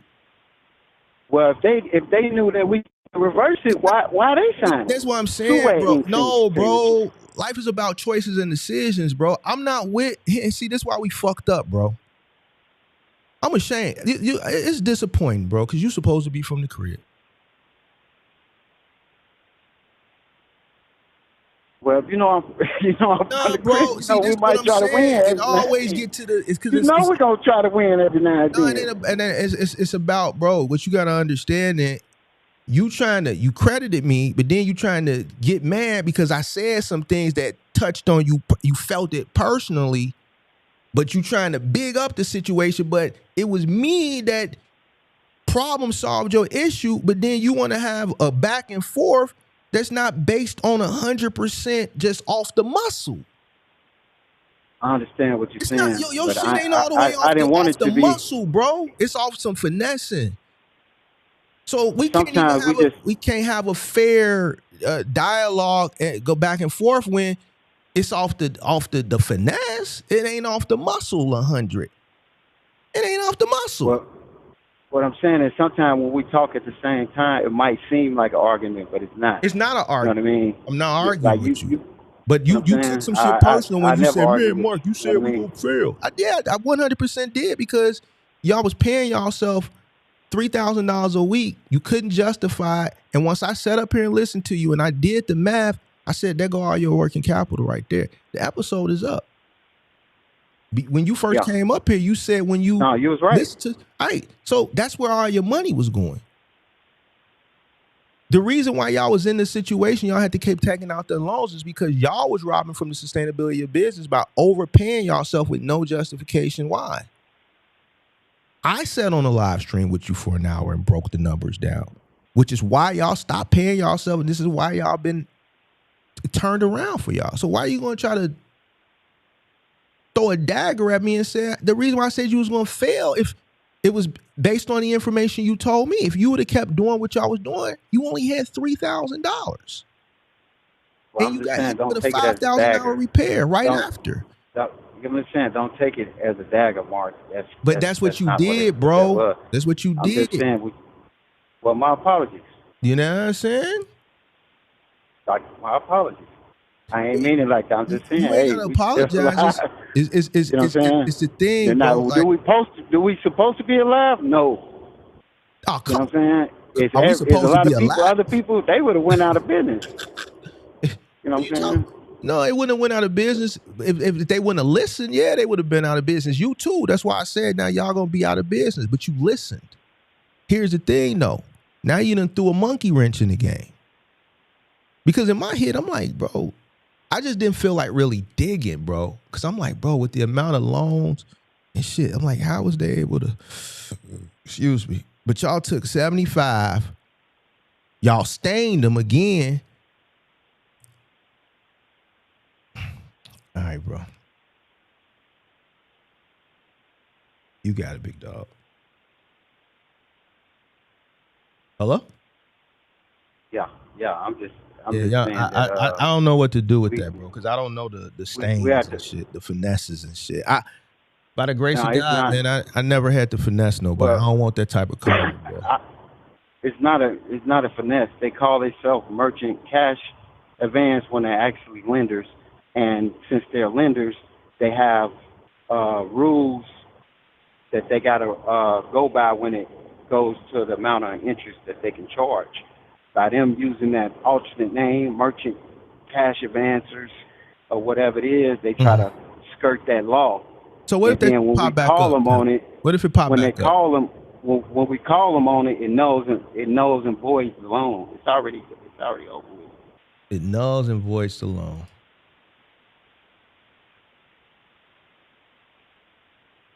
Yeah, that's a legal contract off the muscle. It's based on illegal law. So I can't break it down like the law firm did. But that's the gist of it. You know what I'm saying? But you hit them one more time though. You hit them one more time before it was all over with, right?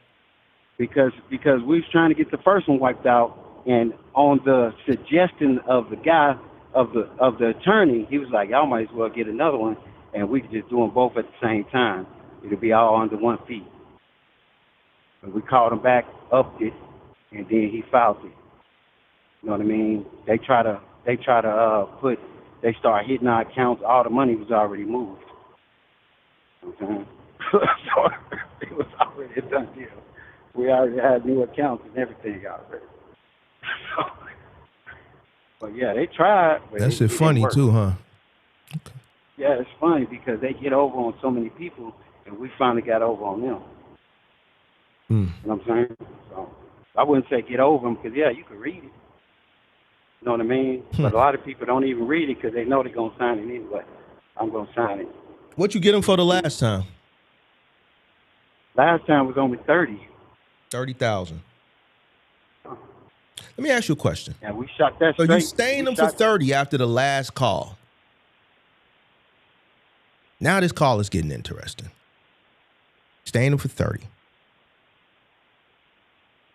You got 18 right now, 4 months later.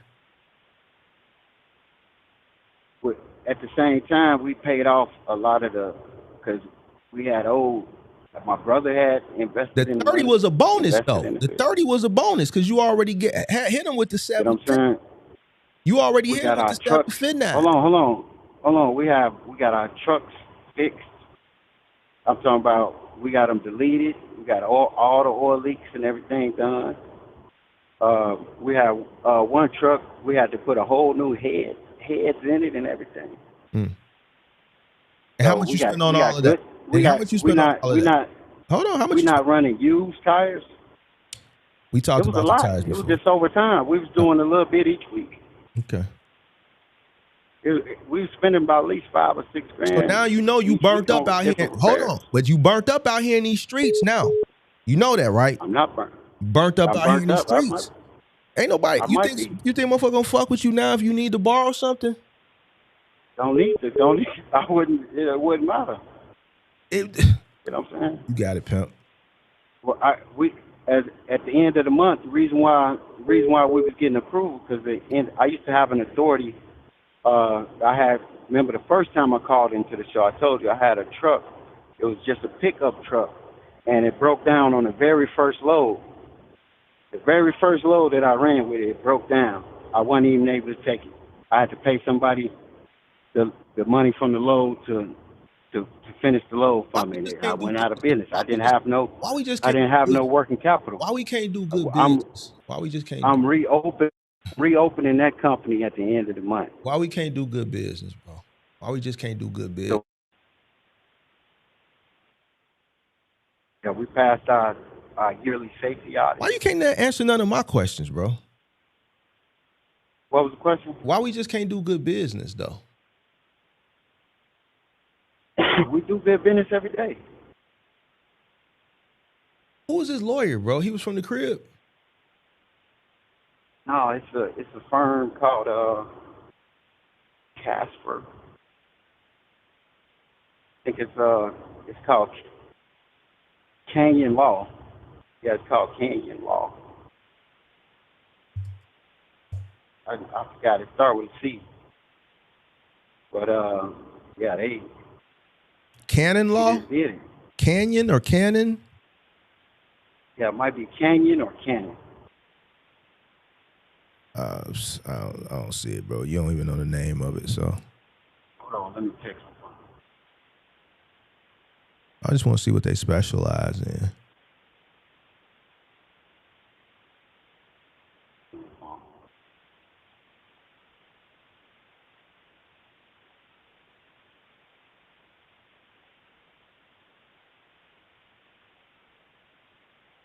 Man, stain them for the.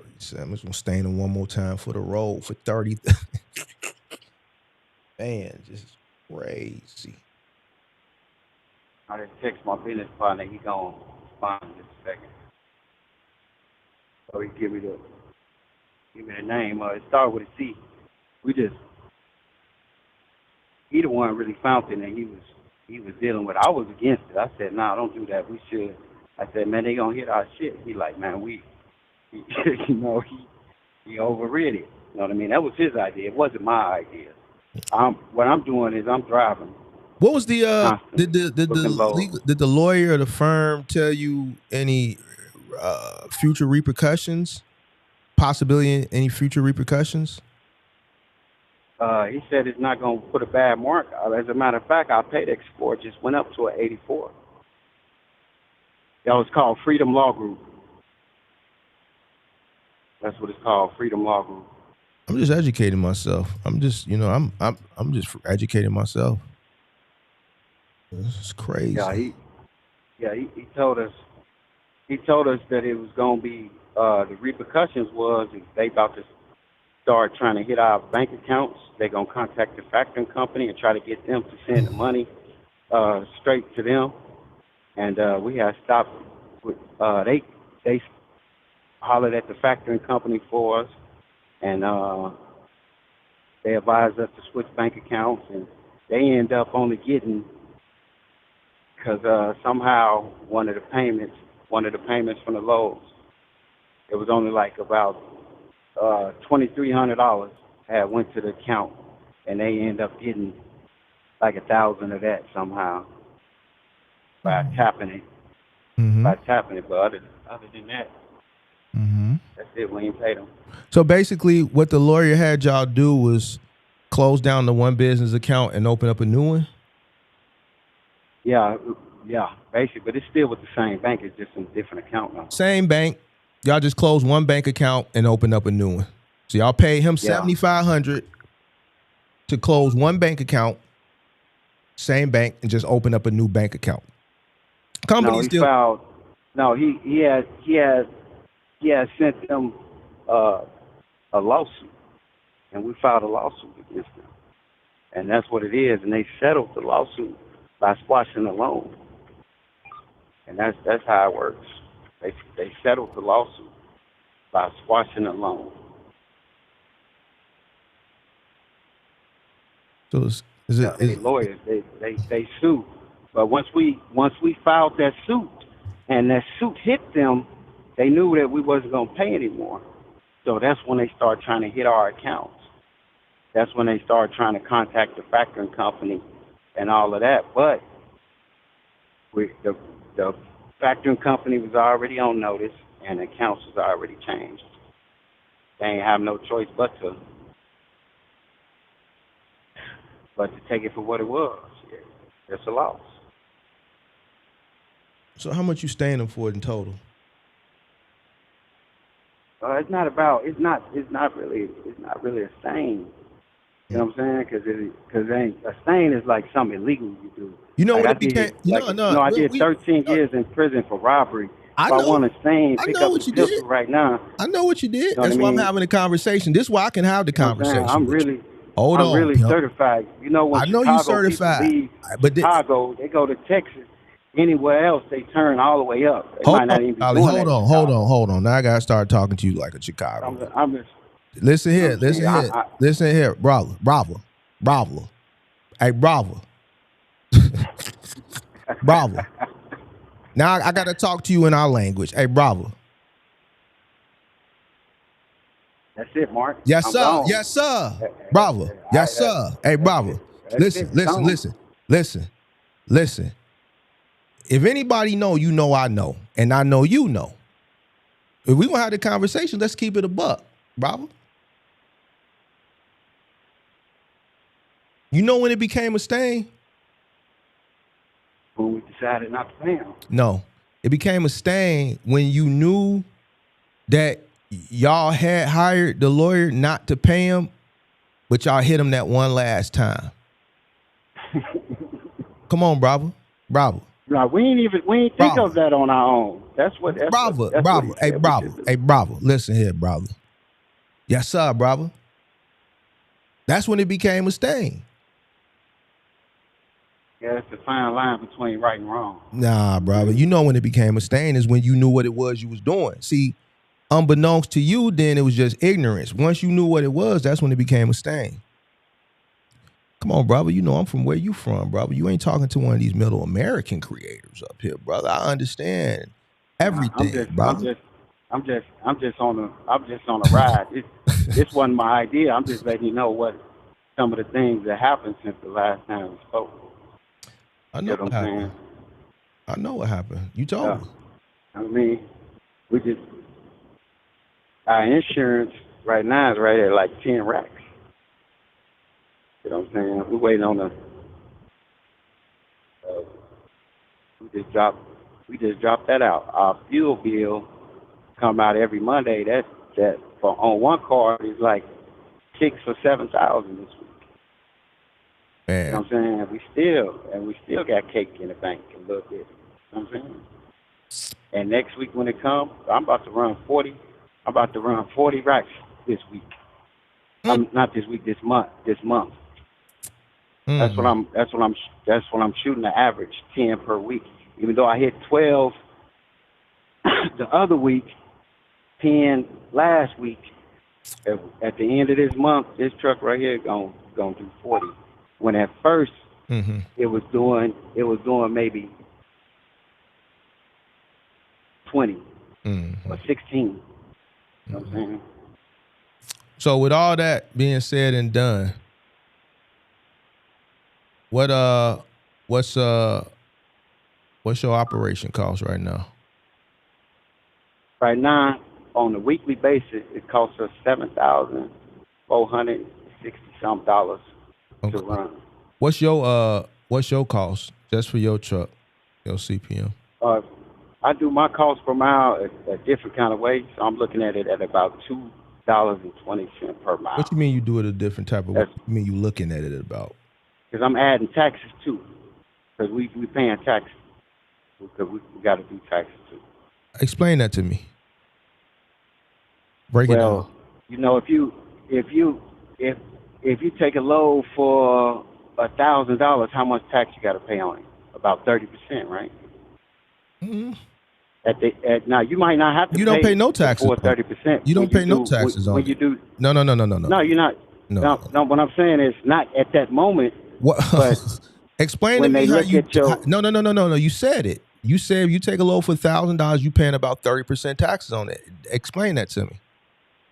Because as a LLC, you can be taxed in two different ways. You can be taxed as a straight through, like partnership type taxation, or you can be taxed as a corporation. Right now, corporate tax is what, 21%?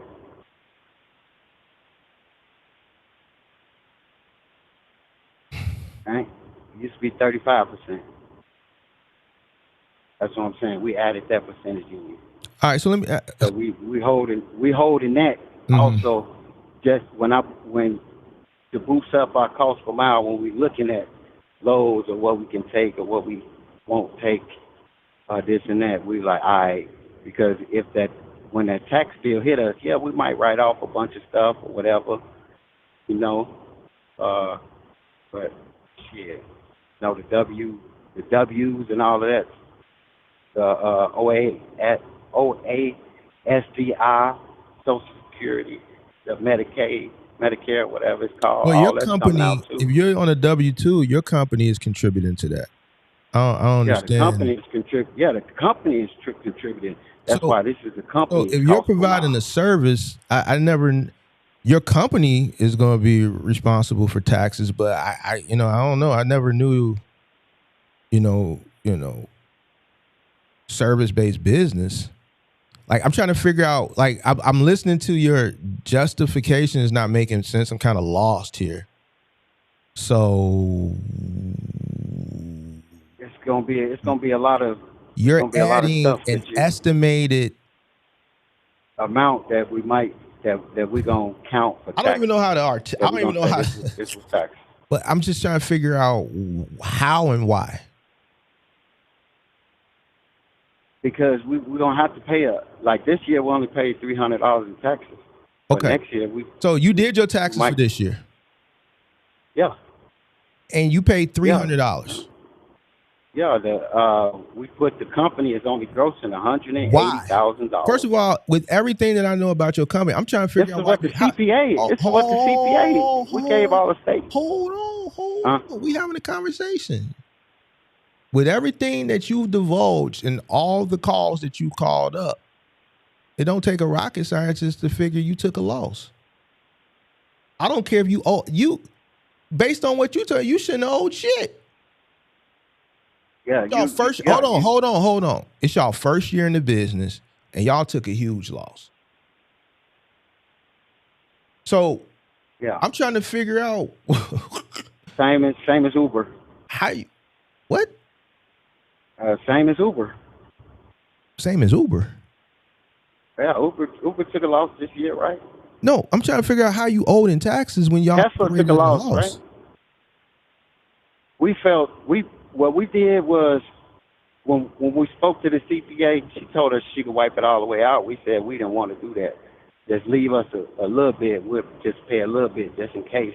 First of we all, felt because we both because she on parole. I just got off parole. We don't want to make it look like we stealing, even though we're not. And then also she said because the like QuickBooks wasn't on, bro. She said because the quick she only poured off what we put into the QuickBooks, and we ain't put that much in. Here's what I'm saying. You know what I'm saying? None of that shit you said makes any sense. If the business took a loss in its first year, it took a loss. Like, what do you mean we don't want to make it look like you're stealing, bro? You're not a criminal anymore. Y'all, listen. I know listen, it might seem like a loss, but I know it might sound like a loss, but it obviously wasn't a 100% loss. It was a 100% I know you think loss, bro. What are you talking about? It would. Obviously, it wasn't. If she counted it up and she seen that this is profit. You got it, bro. This is how much profit you make. I give up. If anybody listened to the calls you called, even the last call you called prior, loans do not count as income. You know that, right? Interest. What? What? It count loans. I'm just saying that loans don't count when we as say that. When we said that 140,000, that was. No, did you just say loans don't count as income? It counts as interest. No, they don't count. No, I don't say it. I didn't say it counts. I'm done. I said I won't do it. I didn't say. That's what you said. I didn't say it counts as interest. I said just like interest. No, you said loans you don't have to pay taxes. You don't have to pay taxes on interest. You don't have to pay taxes on loans. We're not talking about interest. We're going off what you said. You said loans don't count as income. Yeah, loans don't count as income. Yeah, you pay taxes on income. That's what I'm saying. That's what you. I know you might see that salary going out, that big salary, or whatever going out. That might made us have a negative cash flow, but that don't mean it was a loss. We can target this from two different ways. I can go really deep. Pause. Go that way. Based on what you said, but what we'll do is we'll look at it from your perspective. You borrowed money, so that was credit going into your business account. The IRS looks at it as credit, taxable income.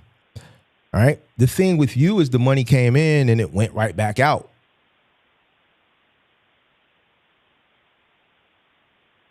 Literally. Okay, but so yeah, okay. So even in your situation, if we go with your theory, if we go with your theory, if we go with your theory, hold on. It came in and it went back out. You were operating at a loss. All right. Okay. Like if you was to go, if you was to pull out JB Hunt, take this. Hold on for a second. If you was to pull out the annual report for JB Hunt right now, they're gonna have operating revenue, they're gonna have investing income, and they're gonna have financing. Investment income is unrealized gains. So if you are hold on. That's what I'm saying. It's gonna be different sections. You're going somewhere where I just don't think you understand where you're going with it, bro. And the reason why I want to go there is because I know you don't know. What does JB Hunt got to do with what I'm saying is, hold on, just listen. You got to take a time to listen too. It depends on where the money went out to. If the money went out to our pockets, that's different from the money going out to fuel and repairs, and that's not a loss. It just went in our pocket. What are you talking about? You know what I'm saying? Your business didn't make any money. You operated at a loss. How did it not?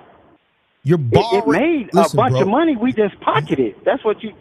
That's still part of the operation cost. Labor is part of the operation cost. What are you talking about? What do you like? Like, are we really like? Do I really got to do this? Like, because this is what I'm saying, bro. If you are on a W-2 and the company is paying you, labor is a part of the operation cost.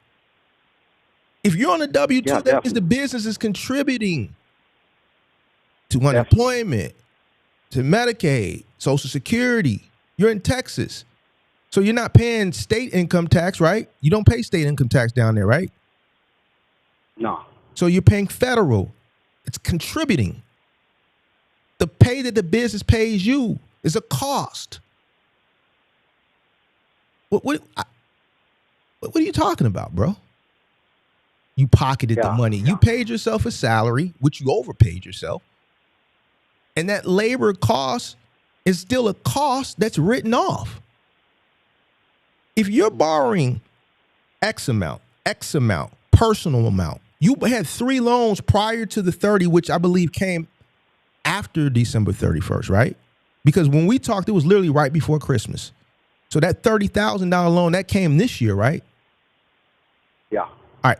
So the last time we talked, which was in December, you had a personal loan and you had 2 or 3 cash advance loans that you had completely wiped out. So that money came in as credit and it went back out as debits. Correct? Yeah, you're right. All the repairs and even with you guys overpaying yourself are all debits. There's no way you're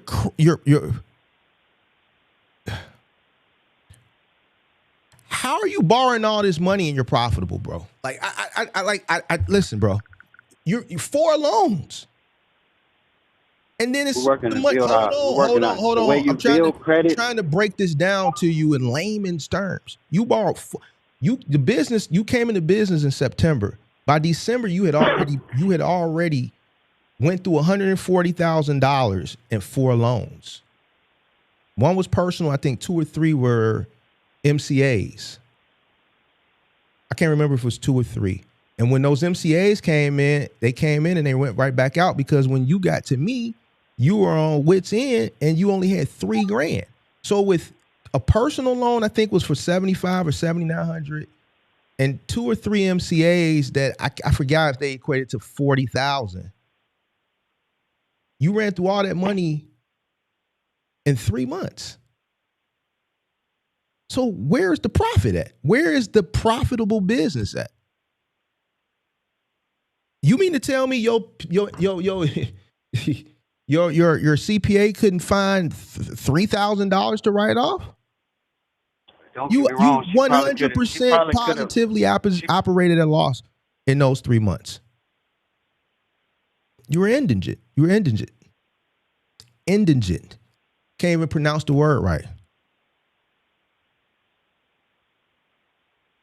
Yeah, so even though it was 300, I think the debate is here is how do you owe anything? It's a lot of stuff. It was a lot of stuff that she didn't even know about or take account for. We just let her do what was on the QuickBooks. What did a lot of times we got repairs and stuff, and we were selling the money or withdrawing the cash, or sometimes we'll have to pay for it ourselves out of our own pocket. So it was a lot of stuff that was unaccounted for that was in the books. That was not in the books too. I don't know. I'm confused. And forget it. Just forget it, bro. I quit. What I'm saying, we wasn't running the full QuickBooks. She said that she just was going off the QuickBooks. We could have gave her more information, but it didn't really matter to us. You know what I'm saying? We just want to pay. You got it. Something. You got it. Bro. Hold on. We just want to pay something to show that we just want to file taxes because it was time to file taxes. We just want to get it done. So now, is that the right thing to do? No. Should we went through every line item and said, this is exactly what it is to the T? Were we even able to do that from our first conversation? We wasn't even keeping the books down to the T like that. But from what the information she's seen, that's what she came up with.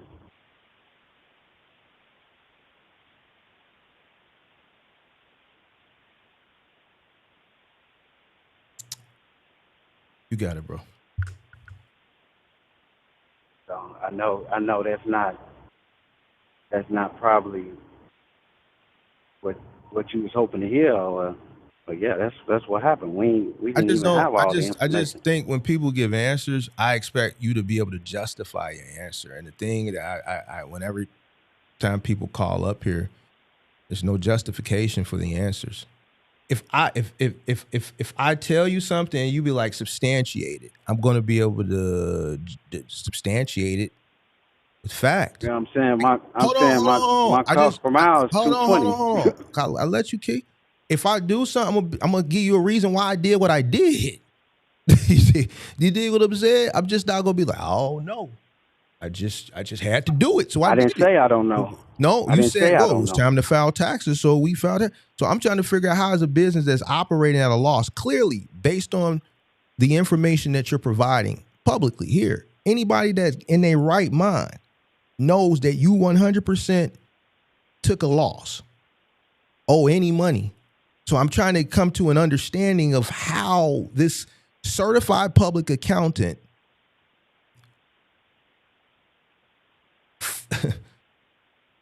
made you guys a profitable business.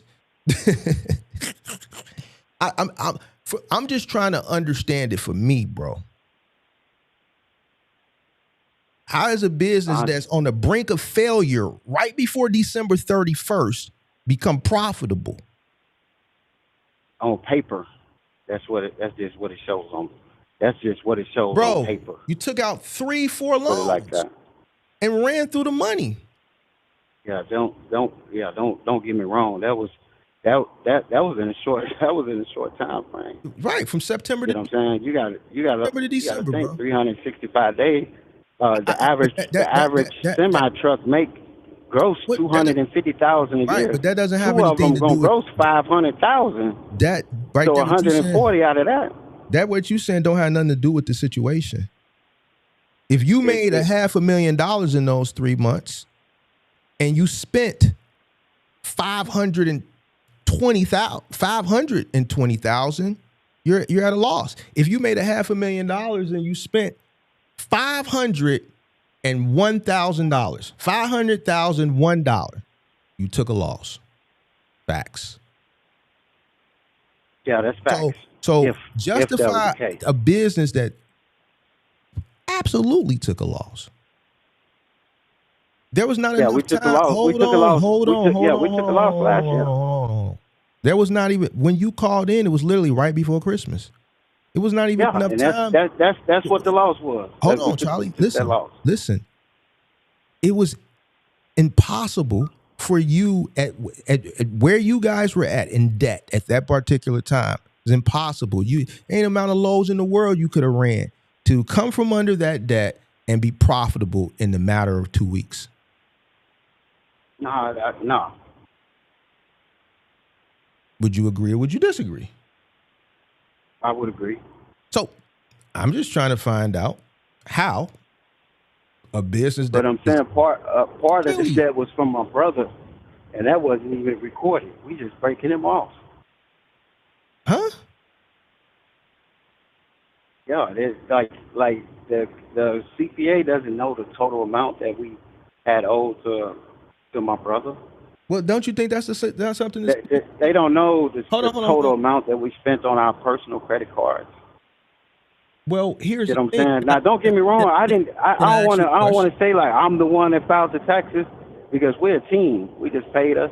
We gave her as much information as we could. Forget it. I see we can't. The dialogue is not. We're not on the same. We're not. Forget it, bro. Yeah, we can't be. You know what I'm saying? You looking at everything doing on the up and up and up and up and up, which is how it's supposed to be done. But that's just not how we did it. You know what I'm saying? We paid $300. We thought that was good. Not because we felt like we owed money, because we wanted to pay something. So in case they try to audit us, we feel like if they we'll have a less chance. 100%. All right, bro, you got it. There's a few things I see going on here. One is, I'm going to be honest with you. you got you still got your mindset is still, you still have a institutionalized mindset, bro. All right. If they audit you, they're going to find out that you weren't very forthcoming and that you shouldn't know anything. They might send you a fucking check for $300 because you 100% operated at a loss. I understand what you're saying. So you don't have to be in fear of being. Hold on, bro. Listen, stop. Right. That's one thing. You can't listen. You don't have to be in fear of anything when you're doing things on the up and up.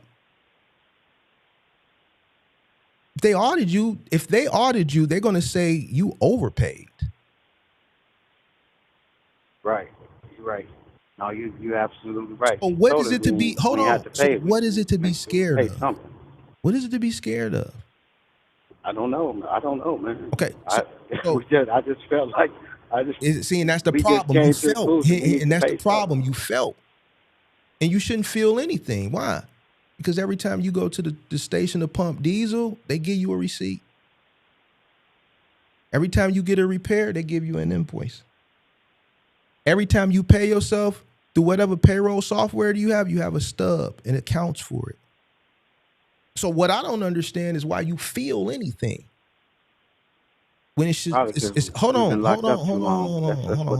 I don't understand why you feel anything when it's right there in black and white. If somebody borrows money because you was fucked up out here in these streets, which you was, and that first initial loan that you got, you borrowed from your brother or your brother-in-law, I forgot who the person was. He gave you $7,500 cash. You deposited into the business bank account as loan from Man in the memo. Boom. When you paying Man back, it should look like on the ledger and the debit, loan payment to Man $1,000. Loan payment to Man $1,000. Why? Because now when the CPA is going through the books, they know how to itemize it. Why? Because that $7,500 was credit when it came in as income, is looked at as income. So you gotta write that off. You gotta offset that. So you have to do your accounting to offset that when you pay it back. Loan payment to Man. Loan payment to Man. Loan payment to Man. So it's not a feel thing, bro. Yeah, you're absolutely right. I don't understand how you can feel it when it should be there in black and white, bro. You're right. I mean? Now I could just bullshit you and just tell you some other shit and we can just kick it. But then this goes back to what I was telling Buddy earlier. If I do that, then you're gonna be like, Mark, you ain't real. If I hear this situation and it's wrong and I just overlook it and don't stop you and correct it, the behavior is going to go on. And then eventually it's going to catch up with you. Would you agree or would you disagree? I agree.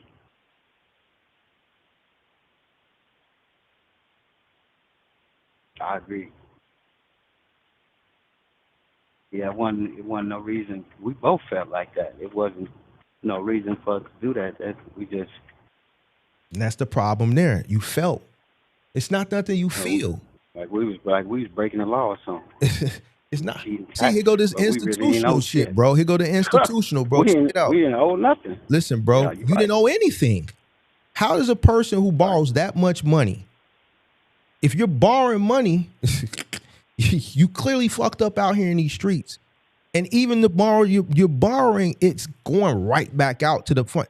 You had 4 loans in the course of 3 months.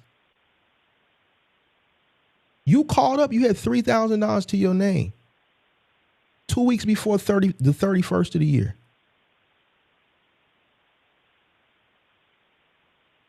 Anybody with any common sense, based on hearing this, that knows anything, is going to be like, bro, you 1,000% took a loss. So even though the number was a minute number on the grand scheme of things, I'm still not going to overlook the fact. Even if you said, man, Mark, we owed $1, I'm going to be like, and what? Why? Justify it. You took a loss. Well, Mark, it was only $1. We just paid it. I get that. But we have to really look at this for what it is. You shouldn't have owed anything. The only thing you should have paid was to the CPA to do the taxes to tell you fucking took a loss. That's the only thing you should have paid, whatever their fee was to prepare your shit. It's the only thing you should have paid. These are facts. You're absolutely right. So I don't care if you told me we had to send the IRS a check for $1. Based off what we know, I'm going to be like, well, justify how you owe the fucking $1.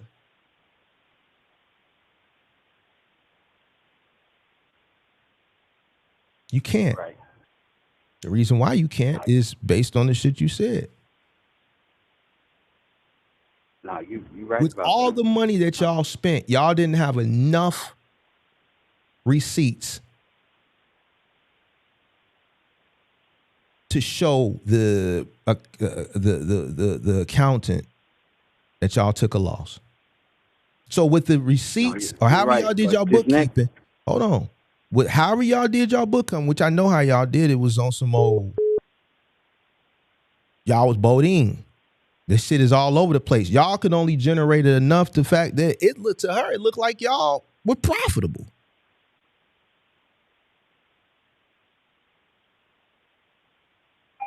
Yeah. Do you understand what I'm? Do you understand what I'm saying, bro? Do you get what I'm saying? Yeah, she told us what we needed, and you gave us. All right. See, now you what's that? You dancing, bro.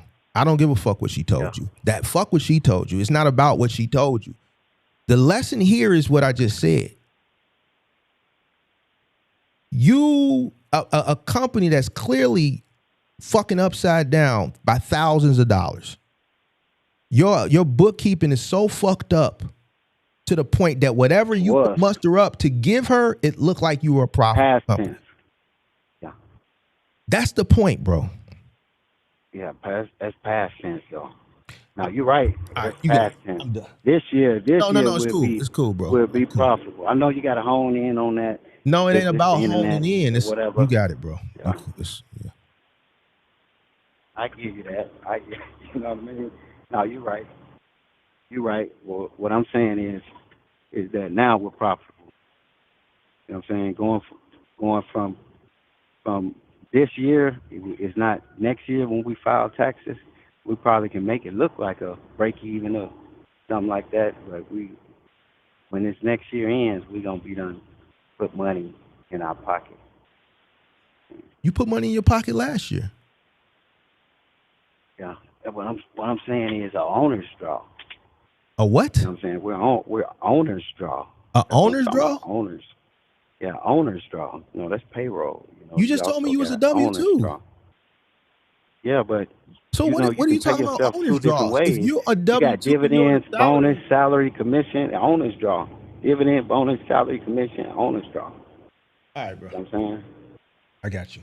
Yeah, just because you a salaried employee, maybe at the end of the year, if you come out that you got this much left over, yeah, you could pay yourself a draw. Okay. I didn't say you couldn't. You know what I mean? That's what I'm saying. Next year, that's what we're looking for. We're looking towards, you know? I thought you said you wanted to scale up so you could get out. Yeah, what I'm saying is that's not exactly, it ain't gonna be exactly tonight or tomorrow. You contradict. I know 30 years from now I ain't gonna be driving. I know 2 or 3 years from now I ain't gonna be driving. I don't think that saying that I'm not gonna drive forever is saying that about 2 or 3 weeks I'll be out the truck. You know what I'm saying? It might be the end of the year. If you say you want to build the business up to a point where you can build it up and make a substantial amount of money so that you can exit, explain to me and justify why you want to run a successful year so you can do this big bonus owner draw, which is going to be I'm not saying that gratification for the short term than the long term. Here's the thing. We just having a dialogue, bro. Here's the thing with me. Here's the thing with me. When you say something, I'm consuming everything you're saying.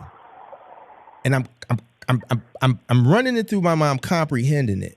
So it's certain things now, okay, based on what he said 20 minutes ago or 30 minutes ago, it's not aligning with what he's saying now. Here is someone that 30 minutes ago said, yo, I'm trying to run it up because I'm not going to be doing this forever. So I want to make a substantial amount of money. The business make a substantial amount of money so I can exit out.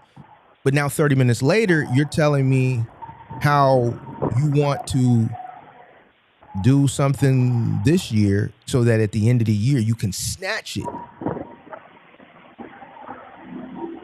as a bonus, which is kind of a self-instant gratification thing instead of repurposing that money back into the business to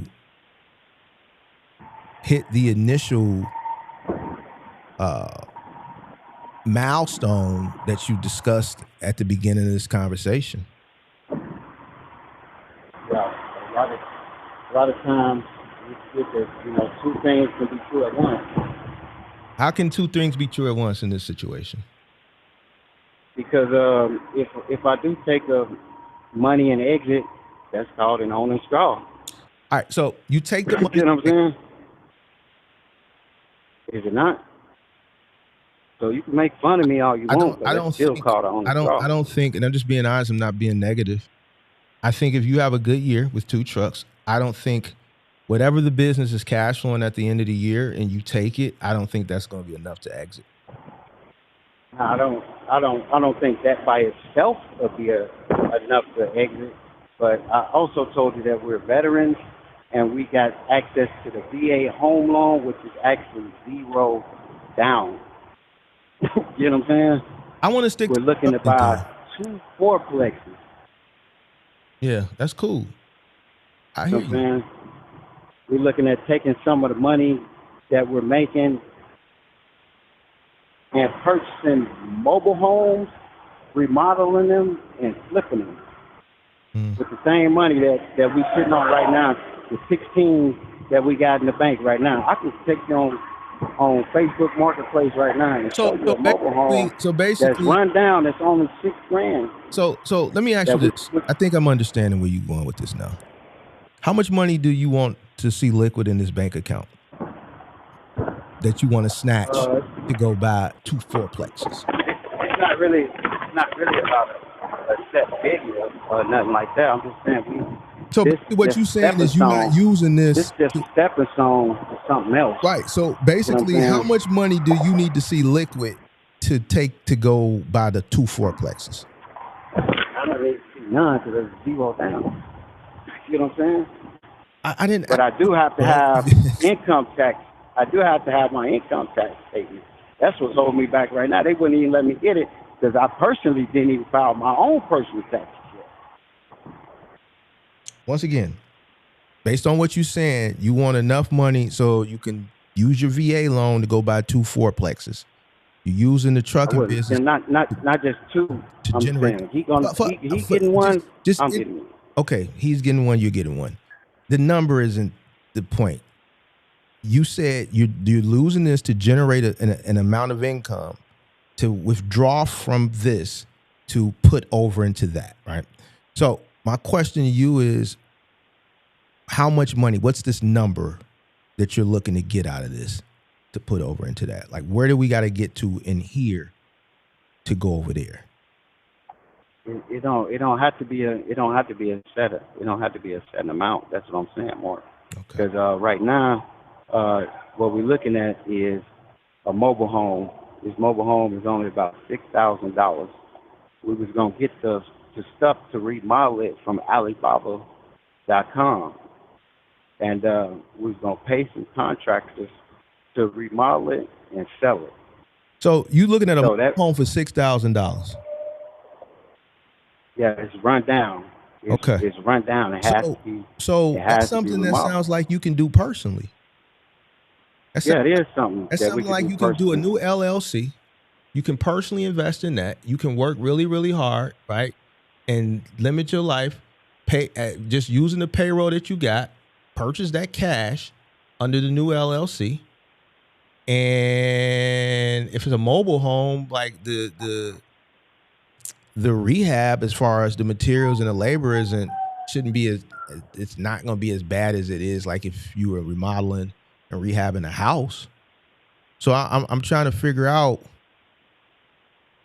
Now we using that's the thing. And then you said you're going on Alibaba to get the material, right? Okay. Yeah, we looked at Alibaba. They got everything: the sheets, all right, so the sinks, the countertops, and it's cool. A little bit cheaper than over here. So cool. But we're gonna take money from the business, the cash that is sitting, and we're gonna use that. How you gonna do that? Walk me through how you gonna take the cash from the trucking company to do that. Tell me how you gonna do it. Don't get me wrong. If I wanted to do it the correct way, I set up a whole nother LLC and make a loan to the LLC. Mm-hmm. But you're not gonna. If I want to do it correctly, but no, we probably just gonna end up taking the money and spending it, and then putting it back when we finish. There you go, right there. That's about it. I don't understand why you gotta even do that. I don't understand why you gotta do that.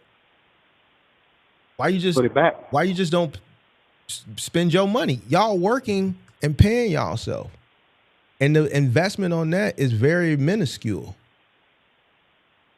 So why do you have to rob this business? Hold on. Why do you have to rob this business? Because you're admitting to we could do it the right way, but you're admitting to actually going to rob the business and do that and put it back. Now, you take the money from the business, and then this business happens to go through some type of downturn. It could be economical, it could be mechanical. And then what?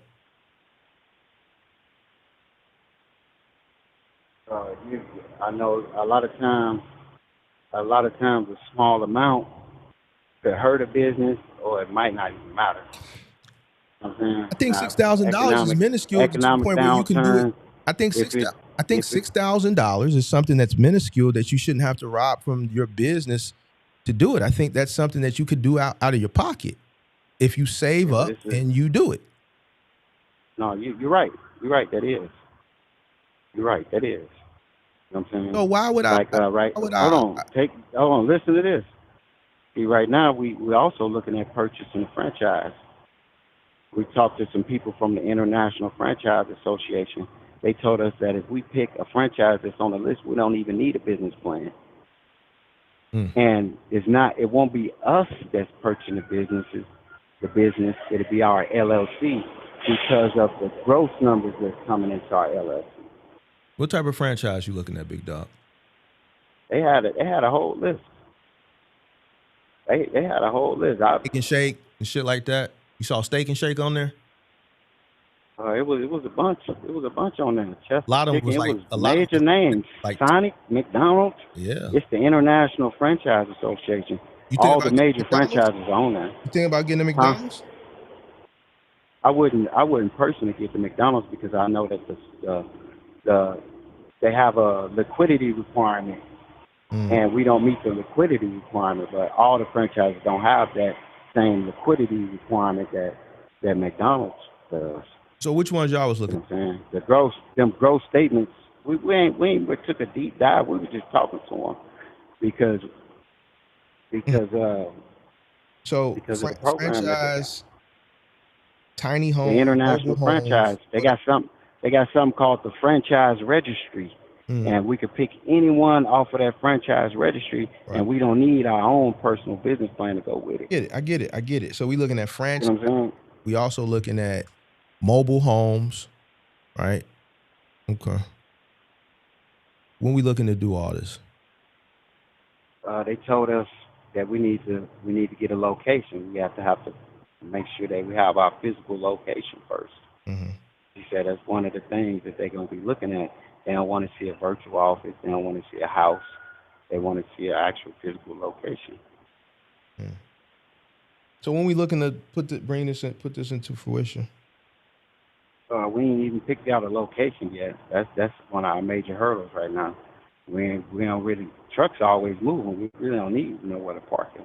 You know what I'm saying? We different city every night. So, but in order to qualify for these different things that we're trying to get, we're gonna have to pay a note on the spot. But it's not time yet.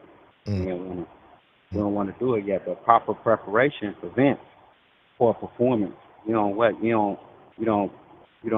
look at a stock for 2 or 3 hours and then personally watch it over a period of time, and you look at it, and then you make the move. I'm saying these are just some of the direction that we're heading. I'm not saying it's gonna be in the morning, but this is, we're not gonna be. I'm like once the revenue, like right now, the other trucks that's leased on, that's what's paying our salary right now. You know what I'm saying? That's the cut. It's the cut that we making off them 2 trucks. Is just about equal to what our weekly salary is. You know what I'm saying? So if I hired a driver, which I'm not gonna do, then I wouldn't even have to. I could still get the same pay without even working. So you saying the 2 trucks that y'all got leased on is what's paying y'all? So what I'm saying is they produce an amount that's equal to what we get paid. Hey, what you said at first? I ain't say that, the money goes into the account. I'm not saying these specific dollars is what's paying us. I'm saying they produce a small amount that if we wasn't driving, we hired drivers, we gave our salaries to the drivers. We could still have them salaries over there. What rates are you taking right now? Right. Today, I told you I'm doing 392 miles for $3,000. What was the rate on it? Like what? 392 miles from what? It's like $7 a mile. You said 300. 300. You said, say that again? 392 miles for $3,000. That's like $7.60 per mile, or something around it.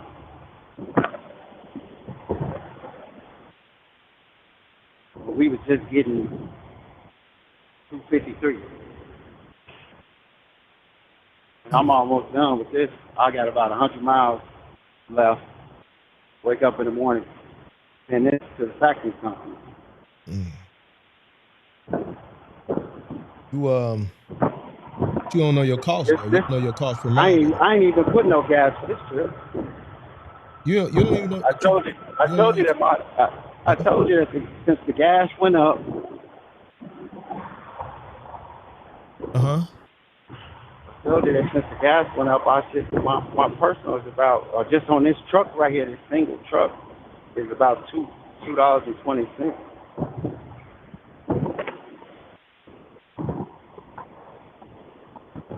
You said you adding taxes. We kind of danced around that. I want to kind of get. You know how you put a 20 cent for the maintenance. I put a little bit of change for the taxes, some cents for the taxes. Okay.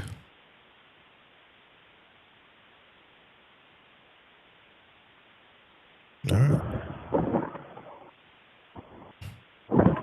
All right, bro. I ain't got no. I'm just saying this truck only average about 6 or 7 miles a gallon. The insurance is $2,500. The ELD for this truck is $65.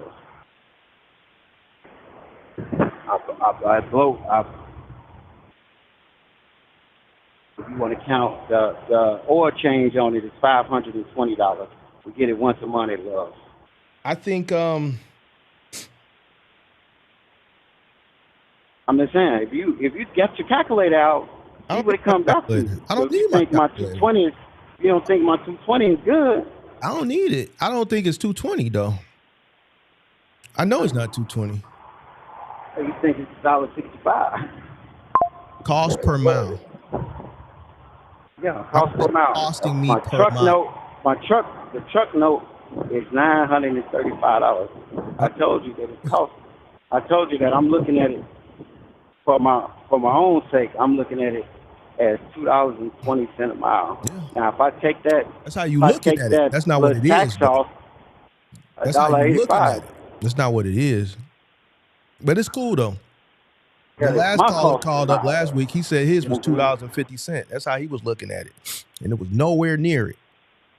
He don't even know what it was. He was just saying something for this. All right, so let's do an experiment right now.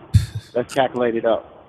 My truck note is $9.35. Where your calculator at? Let me see where you at. Truck note is $9.35.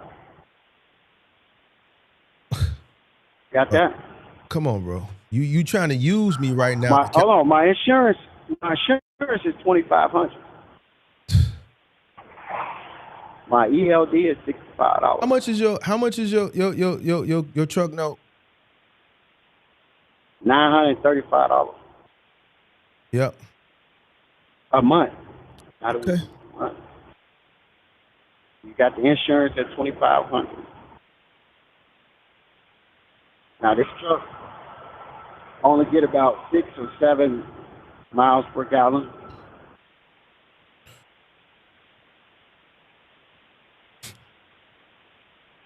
Okay. The average cost for fuel that we paying is around, since the fuel went up, it's like $5.25. $525? $5.25 per gallon. We run 10,000. Let's say 10,000 miles. How much have you spent to fill up in the last 30 days or last month? This last we go about a week. This last fuel bill that came out was like $6,000. $6,000 for 2 trucks or just your truck? For 2 trucks. And that was for last week? Yeah. So how much did your truck spend? My truck spent about half of that. How do you know that? All right, let me look at my. Hold on. Let me look at my loves out. Hold on. Let me look at. Y'all didn't go to the same places. Y'all got 2 separate trucks. It just doesn't equal to half just because it was 6,000. You can divide that by 2. a lot of the. If I drive a Hellcat and you drive a goddammit a hybrid RAV4. And we went the same house, like the fuel bill is going to be different, big dog. What are we talking about? What day was last Monday? The date or last Monday was last Monday. The date? What number? You got your calculator right there? I'm driving too. Last Monday was month. I don't know. Why is my calendar way back? Hold on, let me see. The year is this 2026. Last Monday was the 6th. Last Monday was the 6th, big dog. Hold on, I got my loves app right here. On the 6th, I spent $500. On the 6th, I spent $589 in fuel. On the 9th, I spent $456 in fuel. On the 10th, I spent $551 in fuel. On the 11th, I spent $349 in fuel. Man, big dog, you penny pinching, ain't you? That's this is straight off the Loves app. I got the Loves mobile app. You can just pull up the receipts right on the app.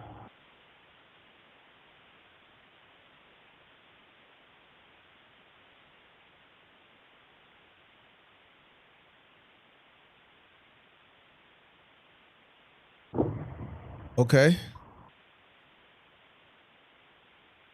You giving me data for a week, but then the other data you gave me was for the month. So here's the point, bro. I think I got. Just multiply times 4. No, it just don't work like that. It just don't. We just multiply times. It don't work like that, big dog. You just can't make up formulas as you go along. It's not a made up formula. Listen to me. You're giving me data for the month, and then you're giving me weekly data. It just doesn't work like that. Either we're going to do this for the month, or we're going to do this by the week, bro.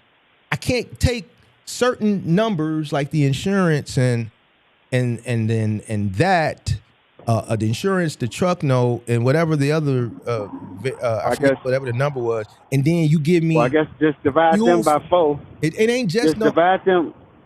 Well, just divide them by 4, and let's just go by this week. 2,500 divided by 4, 935 divided by 4, $65 divided by 4. Listen, I don't remember. The oil change is 525 divided by 4. I'm inputting it in the calculator as you go. So now I got to clear the calculator out. All right. I'm not. I didn't write this down. I just put the numbers in the calculator. So if you are, let's say 650 times 4 is should be 26. So 625, I believe.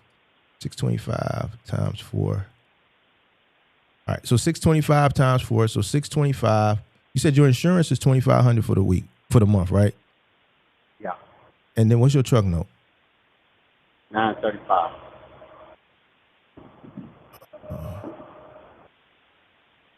So 233 plus 625. And how much did you spend in fuel last week? You add up all those numbers that you gave me and give me a total number.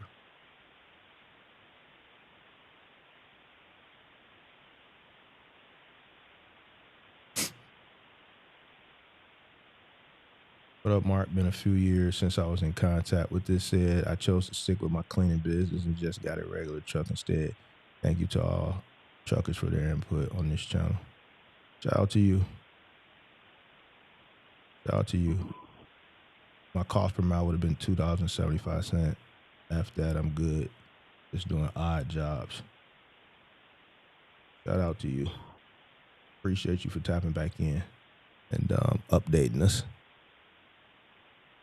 All right, Mr. Irvin, you came up with that number for last week? Hold on. I'm driving too. All right, just give me the numbers. Give me the numbers again. Give me the numbers. No, it's almost calculated. It's almost calculated now.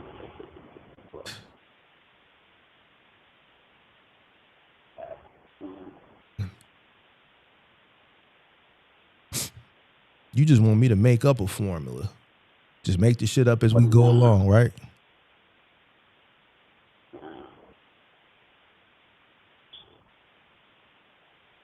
Now, if you ain't giving me everything, let's not waste our time, Plus, Mr. Lloyd. yeah, that's everything. That's everything. Oh. 49, last one. $2,276. $2,276. That's how much you spent last week in fuel. That's from the 6th to the 12th. That's from the 6th to the 12th. Today Monday though. All right, so and the last one was on the 11th. Right. The last one was on the 11th, which was Sunday night. So yeah, that's perfect. The last time I fueled up was last night. All right. So What else we got? What else we got? Well, we got the oil change. I get monthly. It's usually around $520. Did you get it last week? Did you get it last week? I actually got it yesterday. What's yesterday's date? The 12th? How much was Sunday, it? Yeah. How much was it? It was $523. I got 1540 mobile Dell back. What else you got for me? The load board. The load board we use. When did that come out? When did that come out to the business?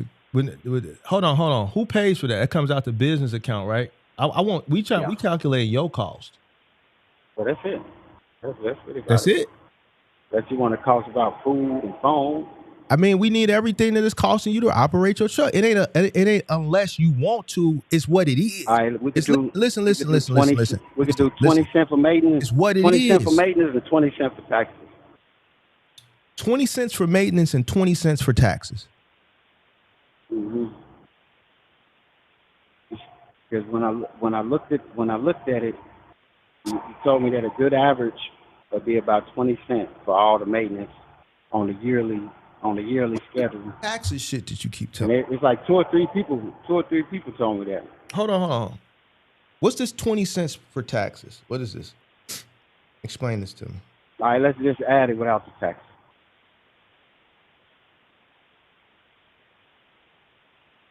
What else you got for me? Yeah. That's it? That's all you spent last week? Oh, hold on. I got a trailer. My trailer note is $850 a month. Right there by folks. Got about the trailer. What is that? All right, got my calculator. So that's,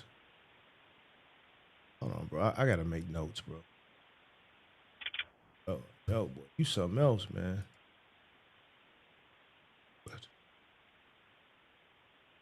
The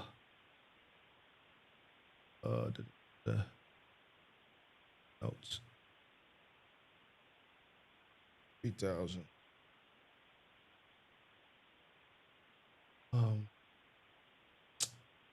7.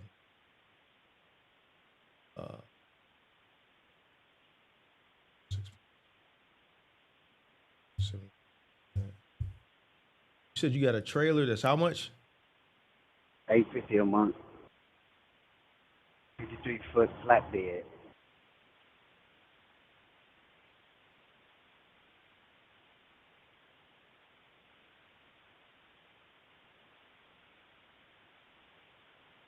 What's the insurance on that?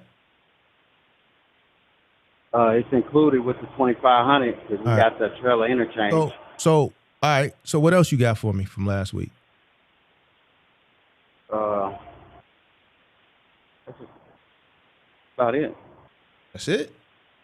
So I had a bad coolant. I had a bad coolant leak last night. Mm-hmm. Cost me $2,100. Cost me $2,100. Paid a mobile mechanic to come out and do it last night. He put in a new reservoir. Well, in the daytime. Yeah. So we want me to add that since that was on the 12th? But that, that's like a random cost. I don't know. It don't matter. I don't know if you add that into the cost. It don't matter, bro. It don't matter. It's a cost, right? All right. So I wouldn't add that in, but that's what that's one of the only other major things. No right tires, there, bro. It's a waste of time, bro. It's a waste. You just gonna do shit. Well, we ain't gonna do that, but we gonna do this. But we ain't gonna do that, but we gonna do this. Man, I ain't gonna do that, but we gonna do this though. So if you had to change your cooling reservoir, bro, this is why you pay taxes. That as your new hold on. Mile that you're gonna use every week after that. Listen, this is why you pay taxes on a business that operated. Okay, I got what you're saying. How much did it cost me to run last? Right there, pimp. There you go, right there. This is why you pay taxes on a business that 100% took a loss. Right there. There you go. There you go. That's why I'm undefeated, bro. You can't. I'm undefeated. See, I understand what you're saying because when you look at cost per mile, a lot of times when people are teaching it, they look at it just like as an estimate. Listen, and then you look at it as just like an actual. What you're asking me is how much did it cost me per mile to run last week? That's basically what you're asking, which is not going to be the same as what it is next week or what it was the week before that. I was thinking that if I just go by what my regular fixed costs and my variable costs normally are, that's my cost per mile. No, bro. No. Then I was wrong. I was mistaken. So we go back to when you said your I thought that goes to that 20 cents. I said it wasn't because I know it wasn't. I could just listen to have a conversation with you and just know and just use by the verbiage you said. I just know it wasn't. This is how I could confidently say, no, that's not your cost per mile, bro, without knowing anything about your numbers or your actual. So what is it? Huh? So what is it? You ain't gave me everything I need. You telling me you spent $2,100 on a reservoir leak or some shit, and you said, no, don't add it. That's it. So how much was the leak? $2,100? Just even? $2,100 even? It was $2,100. Mm-hmm. What else? That's all I spent this week.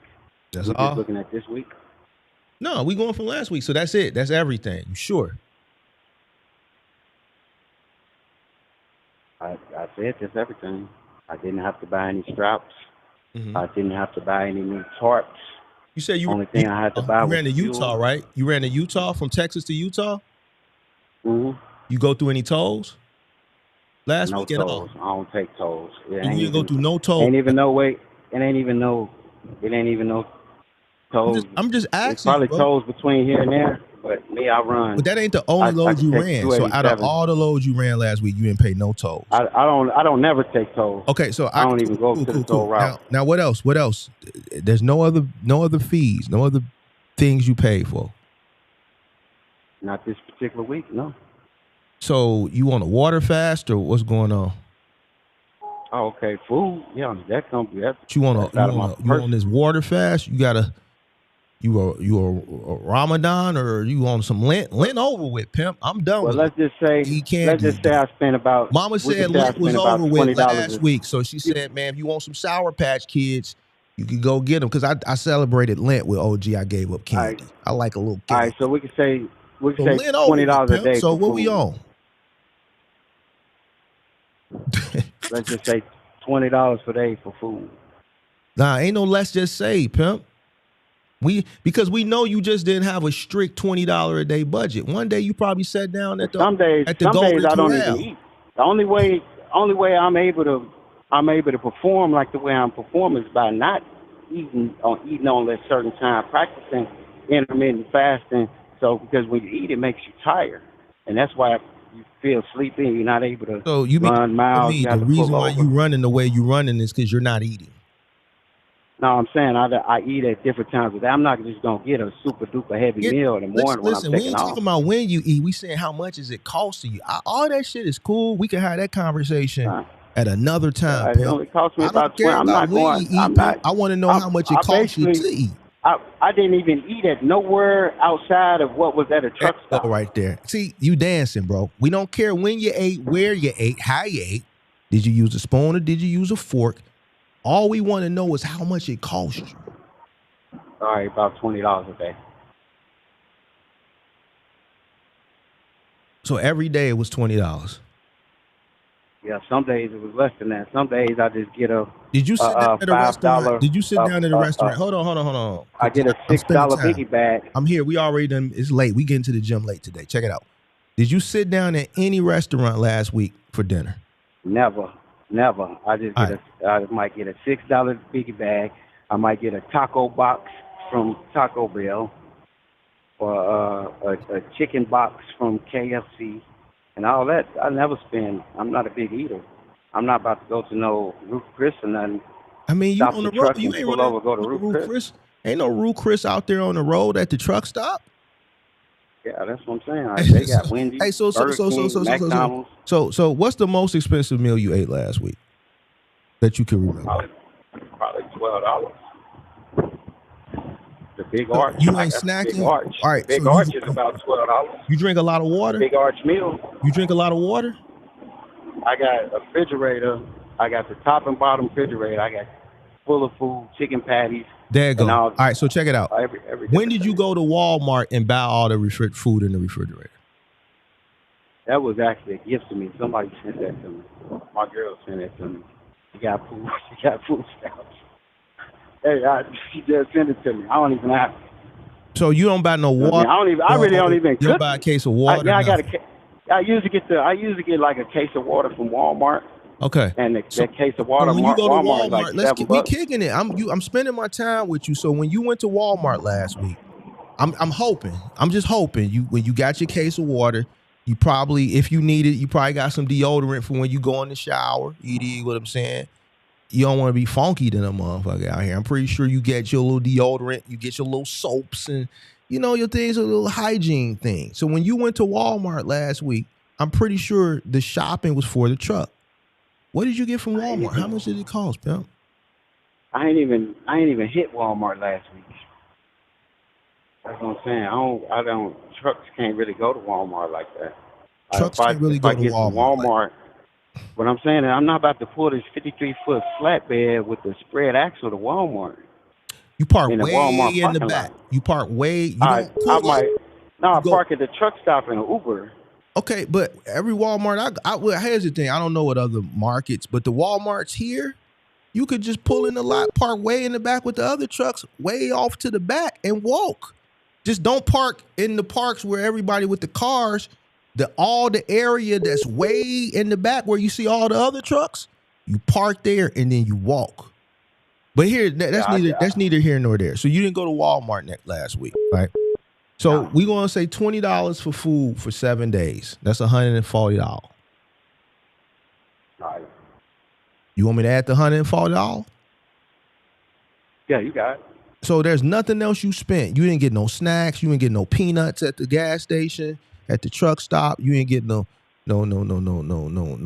sandwich, no grapes or nothing. You know what I'm saying? So you telling me I should put my cigarettes in the cost per mile? No, I wouldn't put your cigarettes in there, but your food you should account because that's a per diem. Huh? You stock in your refrigerator, yeah. Your cigarettes is just a bad habit. And it sounds like you eating bad too. Per diem is $85. I don't think you should be smoking $86 a day right now. Huh? The new IRS guidelines per diem is $86 a day right now. But you ain't paying your company ain't paying you $86. They paying you $20 based on what you. But I control. I'm just saying what I control. But it ain't. But we ain't talking about what you control. It's about what it is. I'm just saying I understand what they pay me. That's just what I spent. They ain't paid me nothing. Okay, so this is what you spent, and this is the number that we going off to calculate. All that extra shit, that shit don't mean nothing with what we talking about right now. Okay. So $20 a day. Is there anything else that I need to add to this? That's it. All right. So what else I need to calculate this? 10,000 miles.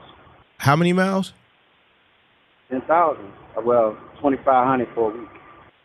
You went 2,500 miles last week, even.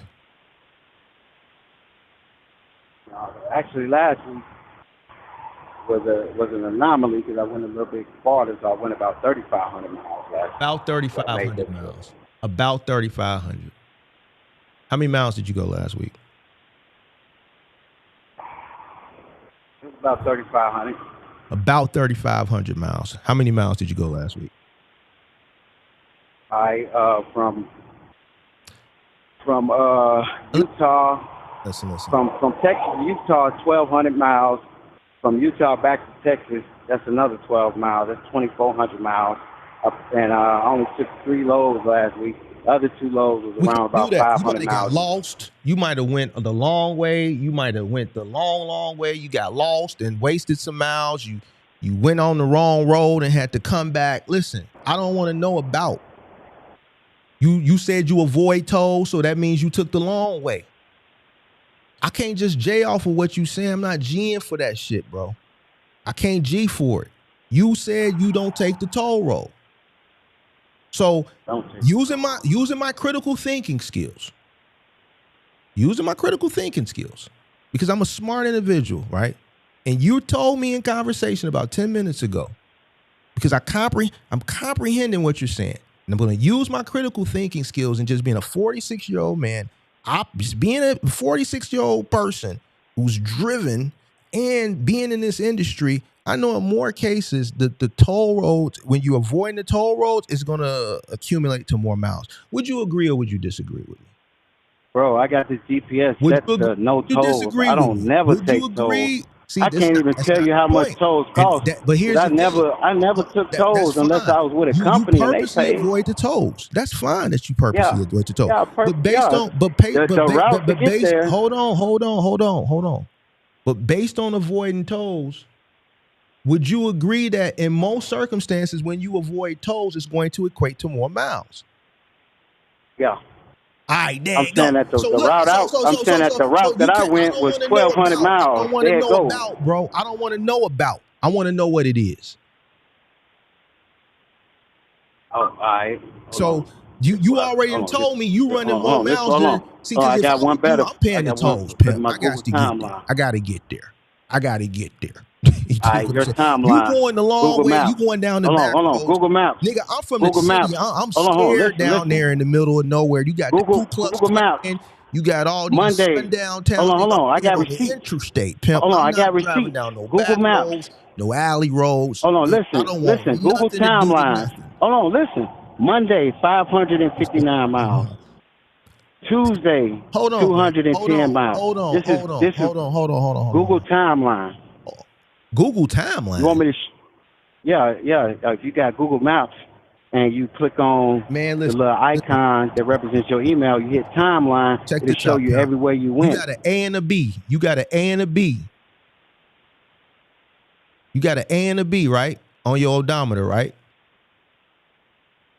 You got a trip A and a trip B, right? Yeah. You should have a weekly trip and a per occurrence trip. Okay. So I need to know how many miles you did total for the week. I want your miles. Listen. I'm telling you right now, you're not listening. I said miles. I want the miles when you went off the forbidden path. This is only total miles. Bitch. This is only total miles. All the miles, pimp. All right. 559 for Monday. 210 for what Tuesday. For Monday? 59. 569? 59. 559. 210 for Tuesday. This is crazy, bro. 520 for Wednesday. 504 for Thursday. 809 for Friday. 361 for Saturday. And 160 for Sunday.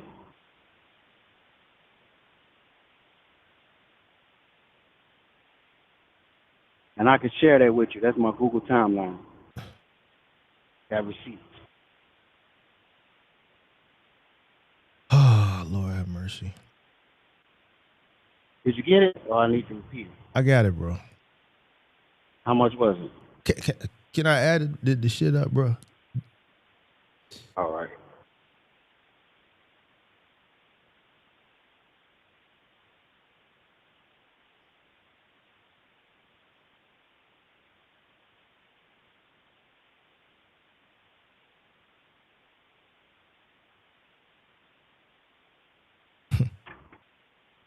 You said, man, about 2,500 miles.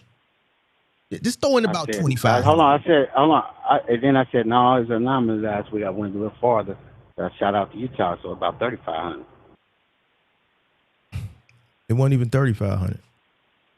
How much was it? 33? Nope. What, 38? Nope. How much was it?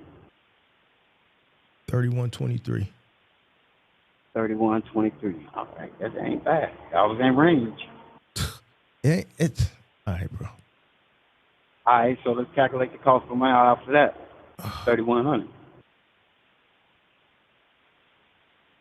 Take that figure. Oh. What you think it is? I ain't never done it like that before. I ain't never included the food. But you including shit. And I always I just use an estimate for the miles of around 2,500 per week. Well, I guess that's why estimate ain't the number, bro. That's not how much it's costing you.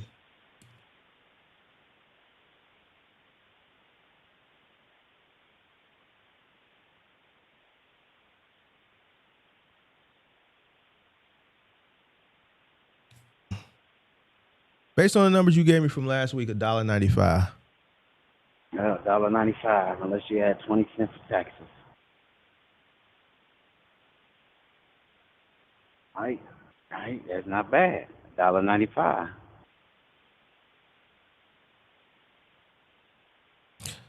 I'm hoping it's everything, all the numbers you gave me, and I'm hoping that the miles is correct. But it's cut and dry business. Yeah, but everything you telling me is, man, just go ahead and throw 2,500 in there. What, you want to see the rate cons? You want to see the rate cons for the 10,100 I ran last week? I could email the rate cons. For the 12-1 I ran, I got the receipt. I didn't ask for that. For the loves. I didn't ask for that. You know what I'm saying? I didn't ask for that. I only need what I asked for. All right. Yeah. So was the cost per mile said too far off? Nah. You know what I'm saying? It ain't too far off.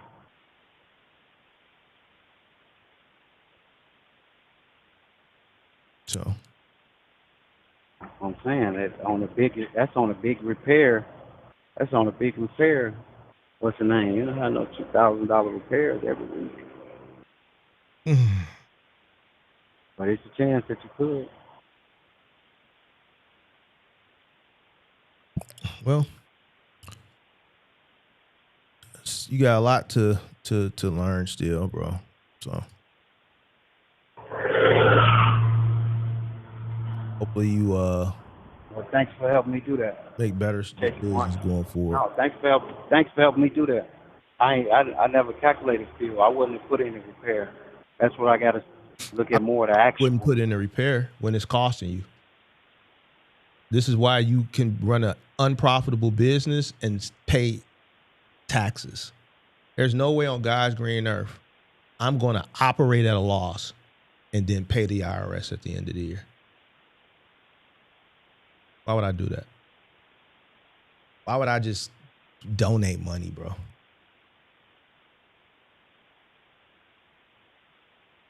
This is why you paid the IRS. Right here. The shit you said, this is why your ass paid. The company paid $300. Oh, Lord have mercy, bro. All right, you got it. The company paid. My salary is still my salary. You know what I mean? You say what now? I said my salary is still my salary. I ain't took no owner's draw or nothing like that. I ain't bought no personal laptops or nothing like that. You know what I mean? What does that got to do with anything? I'm still sticking to what you said. What you said, and I'm just running it. We ain't stealing from the business or nothing like that. No, you did steal from the business. Like you think we might be. You stole from the business. You admitted to it. Yeah, in the beginning, that's the past. Talking about after the changes. You're going to steal from the business at the end of this year. You said the end of this year I'm going to steal from the business too. You admitted to it. So you can't say that was the past when you also in the same conversation said, yo, at the end of this year, we're going to take, we know we shouldn't, but we're going to do it anyway. You said that. This is what you said. Buddy, you know. Listen, I'm not making shit up. I'm only going off of what you said. Yeah, it could be just, I don't mean it's stealing, it's just a verbal agreement to borrow the loan and repay it. I would classify it as misappropriation of funds. If it was a corporation, it's not an INC. It's not misappropriation of funds if it's not a corporation. It's a LLC. So you have to be, you could misappropriate funds as a sole proprietor. What does that have to do with anything? See, you trying to say, listen, bro, listen.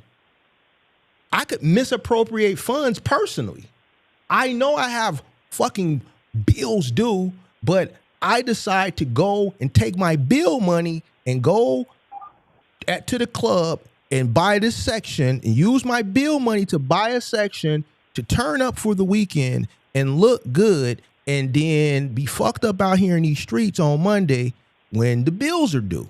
That's a misappropriation of funds. You don't have to. Right, I was that's speaking. Not an LLC. I was speaking more. That's not a. No. What you're trying to do, sir, is you're trying to find ways to negate what I'm saying to discredit me.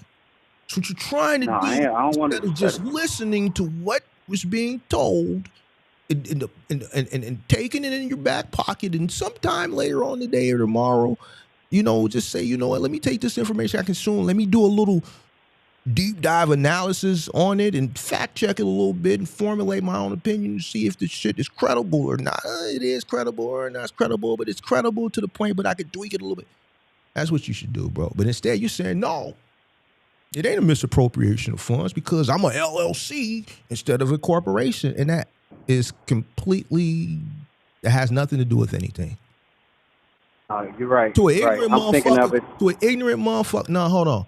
To an ignorant motherfucker who doesn't understand the conversation, it may sound good. Oh, he's saying this is LLC versus corporation. He got marked. I'm waiting on the motherfucker to get marked. Because they ignorant, they don't know. But no. Not today. It has nothing to do with nothing. Don't have nothing to do with a corporation. Don't have nothing to do with LLC. You could misappropriate funds personally. And I just substantiate it, right? Because when we say things, we have to be able to substantiate. Yes. We just don't say things and then when the person questions it or challenges it, we just dance. You got to substantiate. Okay. Now, can I speak? I had a misunderstanding of what you were saying. I was thinking about the actual legal definition of embezzlement. A corporation. What does embezzlement have to do or a with business? appropriation? Hold on, listen. Embezzlement is basically misappropriation of funds. What I'm saying is a business such as a corporation pays itself dividends, bonus, salaries, commission. If it's not listed as any of those, then it's embezzlement, and you can be charged federally. You can be charged. Everything go back That's to what I was thinking about. shit. You can't charge an LLC for embezzlement. That's what I was thinking about. Why the legal it goes back definition to of what I told you an hour ago. Bro, you listen. Let's check it out, pimp. You're not locked up anymore, pimp. Everything. The legal Stop thinking about the criminal shit, bro. You ain't locked up no more, pimp. No, I'm just saying. It's the fourth time in this conversation where you done took something way out of context and you done translated it into some criminality shit, bro. You're not institutionalized no more, brother. Okay, I'm just saying because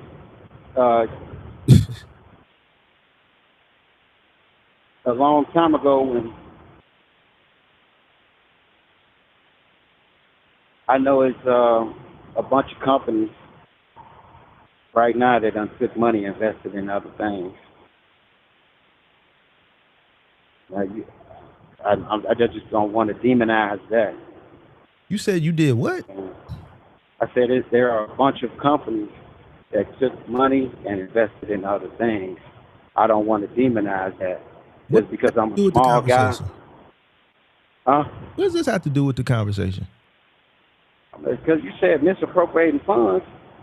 Because I'm a young black male, when I do it, it's misappropriating funds.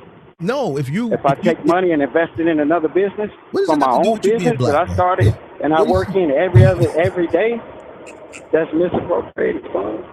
And I take it, it's misappropriating if I buy a Lamborghini or something. No. I just gave you the justification for it. Yeah, if I had bills to pay with that money, but obviously I'm not going to use the money that I got to pay my insurance note with, or my truck note with, or buy my fuel with.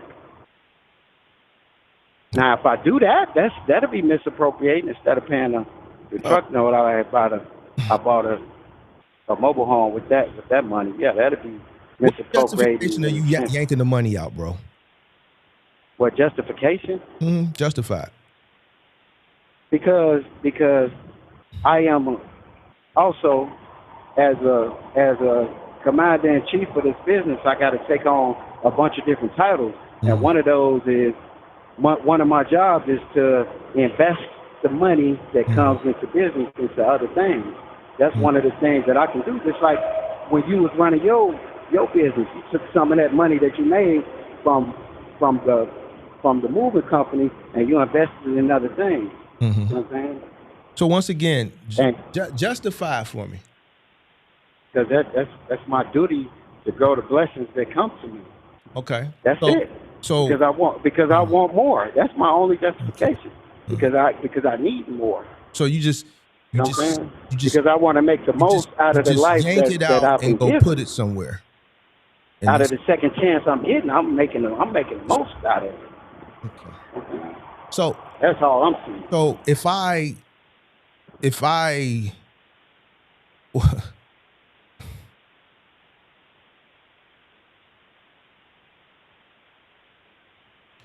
get it, bro. I'm just saying, I ain't buying no lottery tickets or no bottles of Hennessy. So what does that look like on paper? What it looks like, if I did it the proper way on paper. Okay, but you're not doing it the proper way. I can even get a loan to myself as a sole proprietor. We can't say what it is because you said LLC. you weren't going to do it the proper way. Verbatim, you said I'm not going to do it the proper way. I'm just going to take it. That's what you said. So I'm not. That's probably what I'm going to do. So, all right. So explain to me how you would explain that to somebody, let's say, that audited you.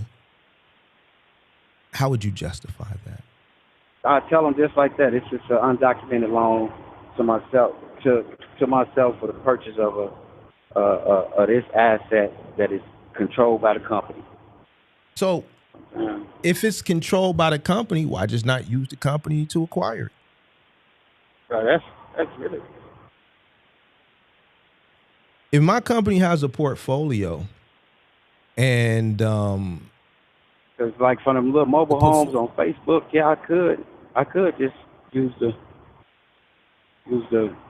company to do it or whatever. But it's just all. I'm saying if you're going to justify it, you get audited Facebook. and you're going to say, well, this is a company acquisition. Why just not acquire it with the company?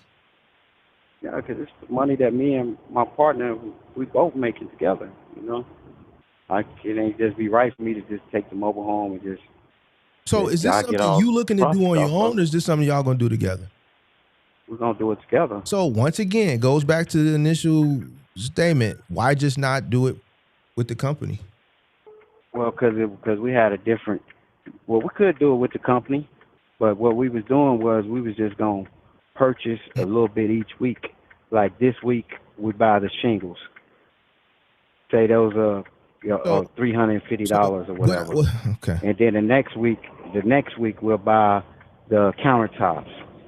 And then next week, and then when we get ready why don't you just, guys, because since you're going to do it anyway, rob from the business, why don't you just rob from the business the way you did last year? Just increase y'all salary, pay yourself more, formulate a new company, and take the money from the increase in salary and just invest into the company. At least, you know, it looks good on paper. Yeah, that'll probably look better. Yeah, that would probably look better to do it like that. But like the franchises. And I don't want to talk about franchises, bro. I just want to stick to the topic. We need to use the company. Yeah, that's just a little flip we was thinking about doing. You know what I mean? We take the money, and whatever money we might use it to pay the insurance or whatever. We might use it for whatever our bills, or you know, we're gonna use it towards the business. We're not just gonna pocket it. It's like, oh, you're gonna use it towards what business? The trucking business or the new business? Whatever we need it for. If we need it for the new business or the trucking business, we might use it to get another mobile home and flip it more. So might take a little bit and pay the insurance. Why don't you just take the money that you got personally, invest into the new business, let the trucking company, leave that alone, do that over there, keep the two separated, right? And just do it like that. Why do you gotta? I don't understand what the purpose of robbing this business to like. I don't understand that. If just pay yourself more, since that's what you're gonna do anyway, just pay yourself more and just do it.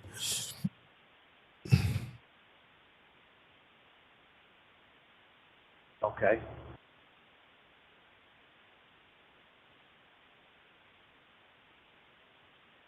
Okay. I damn sure would use a trucking company to buy rental properties. I wouldn't do that. I would definitely separate the two entities. Yeah, you're right. Right.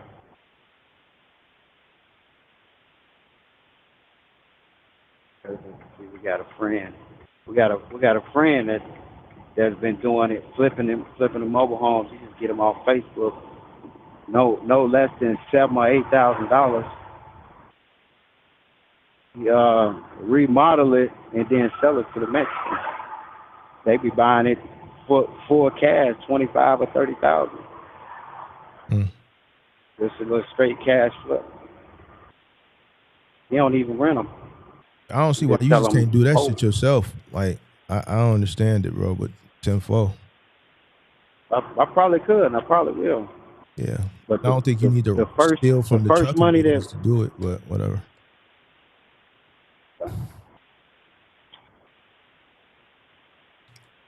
But, yep.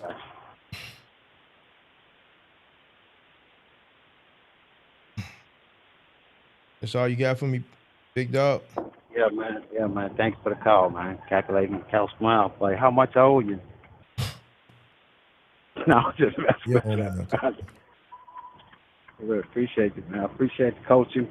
You know what I mean? I apologize if I said anything that offended you. You didn't say, you know what I mean? You know, offend me. It's just I don't understand how you call me, accredit me for saving the business,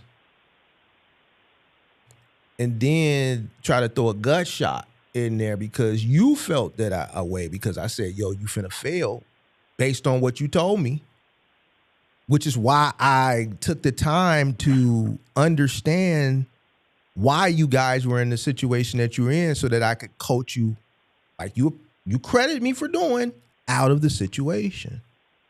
You know, we're not working with feelings. We're not working with feelings, man. I would never in my life. You from the crib, bro. This is why I gotta hold you up on charges, bro. You from the crib, bro. I'm just saying, I'm just letting you know, hey, we still open. Hey, that was a gut shot. You open because we're not big working with homie. You said it. I'm not making it up. I'm not patting myself on the back. This is how the conversation started. It's because of the big homie. So you can't never throw a shot at the big dog, the big homie. You guys gotta pay. No, it wasn't a shot though. You know what I'm saying? You gotta pay homage to the big homie. I don't throw You said it. These are the words that came out your mouth. I'm not making it up. This is how the conversation started, pimp. But you holding on to what I said. You holding on to what I said. I'm MGM gang. I'm not throwing shots. I'm not no troll. Yeah, I know you're not. But here's the thing: just because you an MGM and all of that, and I appreciate that, it don't mean I'm still not gonna hold you accountable. I ain't mean no time. Hey, I made it. So you can't accredit motherfucker and then say, man, but Mark, you said, yeah, I said you're gonna fail because you out here not understanding what you doing. This is why I took the time to understand what the fuck it was going on. After an hour, I don't know. This call been 2 hours. Yeah, that call probably was 2 hours too. And then once we went through everything, I said, yo, y'all paying yourself too much. And then how that call went? It was public. We can pull it up. Yeah, but we can sit here and watch it all as one thing. Hold on. True or false, right? At the end of that conversation, you probably felt that I still was gonna keep doing what I was doing and fail because I wasn't gonna listen to you because the majority of the people that you be teaching, that's why you say you're doing less shows or whatever because they don't be listening. You felt that I wasn't gonna listen. I didn't feel anything. I'm just saying that. I didn't feel. Did you or did you not? Did you think I was gonna take your advice or not? I don't think about individuals, bro. After the calls, I use certain people and certain calls as case studies, but I'm not sitting here, man. I feel like I don't know what you're gonna do. Based on statistics, based on data, majority of the people, they still go with what. So when you said, can I finish? So when you said I was gonna, is it okay with you if I finish my statement? Go ahead. No, go ahead. Based on the data. Most people are still going to go and do what they want to do because they're hopeful. It's easier than the work that needs to be applied based on when you talk to me, right? So, but I didn't sit there and just ponder on, man, he ain't going to listen. He going to still do it. We just do the information. We have the conversation and that's it. Some people I hear from again, some people I don't. Some people that actually don't do the shit come back. I mean, you've been watching and say, yo, Mark, I didn't listen. You were right, bro. So, but I don't sit here and ponder on each individual person after the call. I don't even know why you even sitting up in your mind. But man, in me comparison to the other people, you thought I wasn't gonna listen. Like, why are you even sitting there thinking about that shit yourself? The fact is you listened and you prevailed. That's all that matters in this situation. No, because I ain't gonna say it hurt me. I'm gonna say it hit me because that very next week we had a major repair come up and we didn't have the money. I said, man, Mark said I told you that. I remember telling you. I said, damn, Mark said this shit. We ain't going out of business, man. Yeah. He ain't let me happen. And the only thing that saved you was the stain. If it wasn't for the stain, then it was what it was. stain is what the stain Well, is what saved you. Well, the mechanic was working on it because, you know, he was working on it. The stain and listening to what without the stain, you wouldn't have had the time to apply what I told you. The reason why you still in business now is because you applied what I told you. The stain is what even gave you the buffer to even be able to apply what I told you. You had to go. Not necessarily. I had also, when that truck went down, I turned up and ran all the way over the logs, 24 hours for multiple days straight. Go. To come up there. You see, there it go. You know what I'm saying? You see, there it go. See, there it go. See how the more. That's like I got to talk to people for 2 hours to get the truth out. That's what I'm talking about. Performance. The law. That's when I say performance. If I want to go super ego, break the law, we ain't playing. Break the law, we ain't playing. We ain't playing. We ain't. The wild hunters. The wild hunters over here, man. You already know that. Now I ain't know nothing, but yeah, I had to put in work. You know what I'm saying? Come up with that cash. You know what I'm saying? Taking team loads. You took them chances. One man team. You took them chances. So we can literally spend another hour on this. So here go a motherfucker taking chances with paid taxes. You 100% operate everything's. You 100% operated at a loss last year, pimp. But man, it's all good, man. Just, you know, hopefully this year y'all do better. Hopefully you don't go out and do the dun-to-dun like how you said you was going to do at the beginning. Go out, go get 2 more trucks. I'm going to be honest with you, bro. Y'all ain't ready. Y'all ain't got enough money. In a couple years, you're going to look back on this conversation. We not negating. Listen, I'm not. You think what I'm telling you is, see, what you doing is you coming up here getting the information, but then you think when I'm telling you you ain't ready, or I'm telling you I'm trying to save you because you just overly ambitious. You think it's me saying, yo, you ain't got it or it ain't gonna happen. That's not what I'm saying. You taking this shit personal. But when I say, yo, you ain't got enough money, y'all only got 18,000 cash and you operating 2 trucks and 2 trailers. You just had a little minor thing last night that hit you for 21. You had something in December that hit you for a nickel. You in a semi truck and trailer. If both of them trucks go down at the same time, 18,000 ain't shit. We ain't talking about a cargo van. We ain't talking about a box truck. So it's not me saying being pessimistic. It's just being transparent. Do you want to have an honest business conversation, or do you want to have a hopeful, wishful thinking? And you older, bro. It's always hope for the best, but prepare for the worst. I never said it. All right, so we can't sit up here and have this fantasy land. All right, so we ain't. I'm not gonna sit up here and daydream with you, bro, and role play with you. I'm old enough, you old enough, nigga, real shit done happened to us, bro. Where, nigga, we done had to come up off a bag. Whatever the situation, you ain't a youthful nigga who ain't been through no situations to not understand, yo, hope for the best and prepare for the worst. I would expect that from a motherfucker who 25, who just wishful and hopeful and being sent off by one of these motherfuckers that's they just think everything is going to be hunky-dory every single day until they get hit with the woo-wop. And they ain't prepared for it because they ain't been through enough. Life hasn't presented enough challenges to them yet because of their age and they naivety and just being a novice in the business. So both from a business aspect and from a personal aspect, you old enough, bro.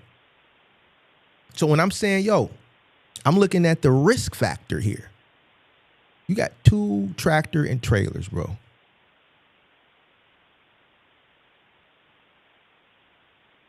So this goes back to the guy who said earlier, I think it was Hell, he's still in here. When I say, yo, it won't, this is why, because he's a living example. The realistic conversation, it just can't, it's hard for people to stomach, bro. You rather me just kumbaya with your ass, and then when the shit hit the fan. The only reason why I called, because you told old boy I went back to a job. I just want you to know I didn't go back to a job. It's just I know what I said. I said, yeah, he probably ended back up there. I did say that. Yeah. Okay. Yeah. I said he probably ended back up there. Keyword probably. Probably. You've been speaking on, but you've been spoke on me about 10 times. I'm gonna use you as a never case hit the study. button. Oh yeah, it hurt you, didn't it? It tapped that little heartstring, didn't it? But here's the thing, We're not working with Senate. Listen. You came up here and you presented that case study for us. Even in this conversation today, where you came and you gave me credit, but then you tried to come with the uppercut. But then I just squared up and I stole off your ass. Ain't nobody. And I hit you, and then you I'm the only one. You did what I'm saying. the only one I know watch this show.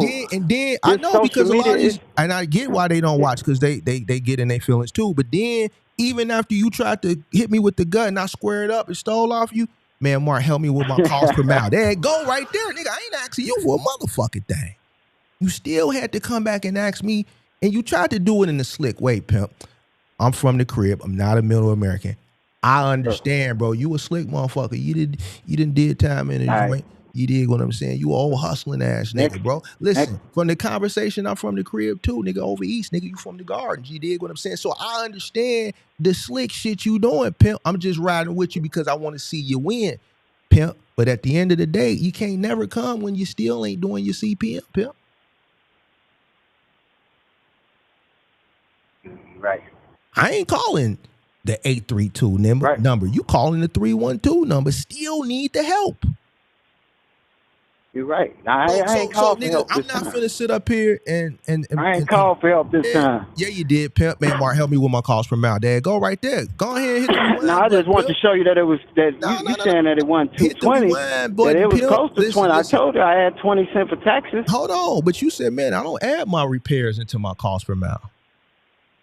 Yeah, I usually don't. Okay, so if you said that, and anybody with common sense knows that, how do you not add your repairs and then I correct that bad behavior? That's me helping you. Would you agree or would you disagree? No, that's more than help. All right, then there it goes. So how you gonna try? And then the reason why you still floating around this motherfucker is because I sat with you over an hour, listened to all your problems, did the math, and said, yo, the reason why y'all in this situation is because y'all paying y'allself too much. Here's what y'all paid yourself over the course of the last 3 months. Here go all your working capital right here. That's why I watched the show. That's why I watched the show. So you give me information from the value aspect, but then the reality based around your situation is where you're taking it personally. And I just don't understand why. How can you take some shit personally that you're doing? I ain't called a box truck boy. You can call I called Mark the Mentor. I didn't call him. I called Mark the Mentor. You know what I'm saying? I made a good choice in doing that. Yeah, but you know what I'm saying? Because deep down somewhere in your mind, you understand what's known don't need to be explained. See, the reason why Big Mark survived all the InfoWars and all this shit is because what's known don't need to be explained, because the information has always prevailed. Even you saying, yo, you was right. I'm not going to steer you wrong, pimp. I'm not incentivized to sell you a fucking dream. You want me to sell you a dream? Give me 50,000, nigga. I'm gonna coddle you. I'm gonna root you on. Why? Because nigga, you giving me a 50.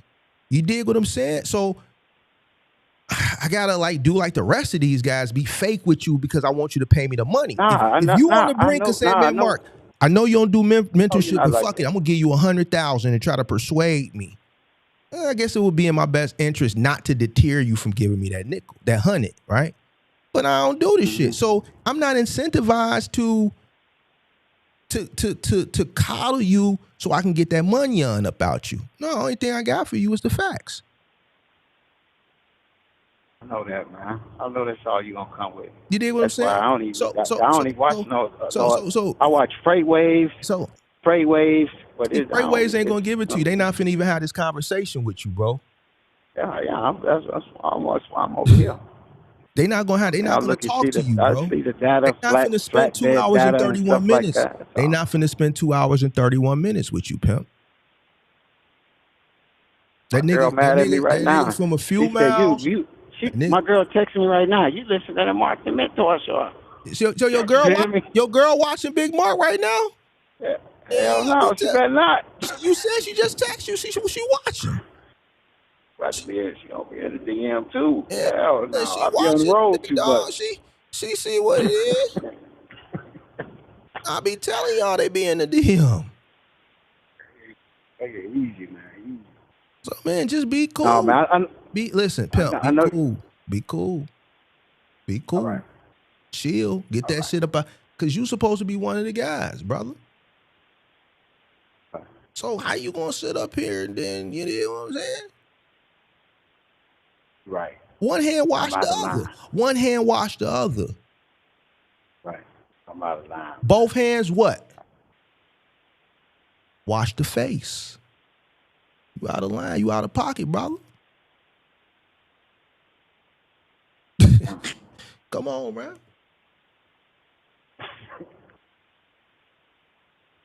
See, your other favorite niggas that you name, they can't talk to you like that. They don't even understand what's being said right now, bro. They not from the land. Yeah. They not got like that, bro. That's why you come back. It's all love, all right truth. Then, pimp.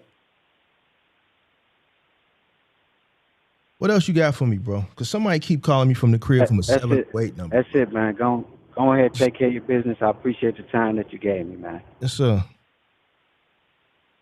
Peace. I'm out. Later. Man, whoever the 708 number that's in call, I'm going to give you 15 minutes. I mean, only because you from the crib, bro.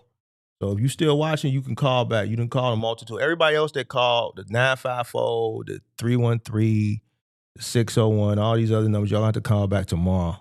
The 708 number I'm going to take, 708, whoever the 708 number is, you can call. I'm going to give you 5 minutes to call back, and if you don't call in 5 minutes, I'm gone, bro. I got shit. I need to go to the gym.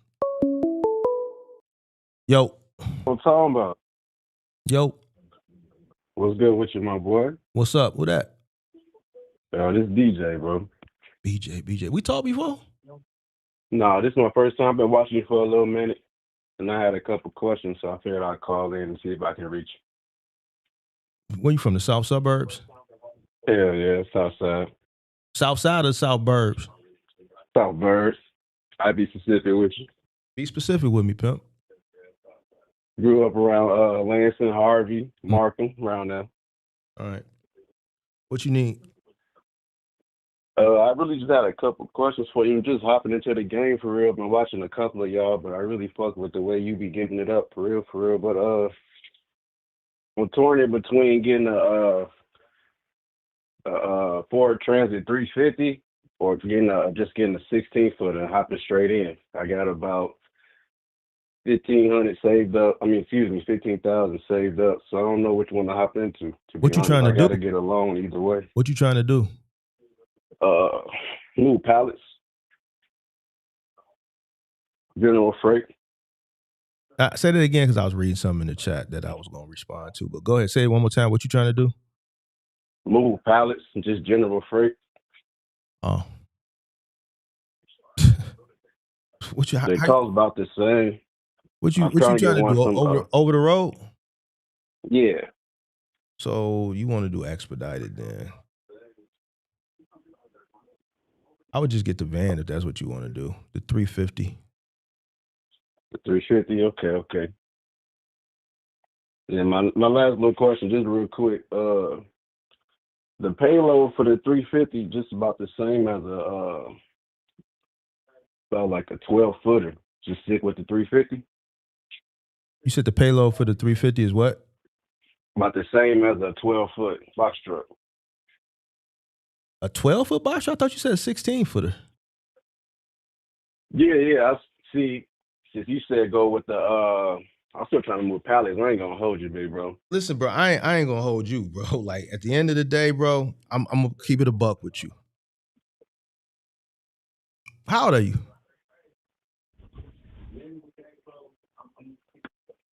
My fault. Say that one more time, bro. How old are you? I just turned 31. So why do you want to go over? You want to go over the road?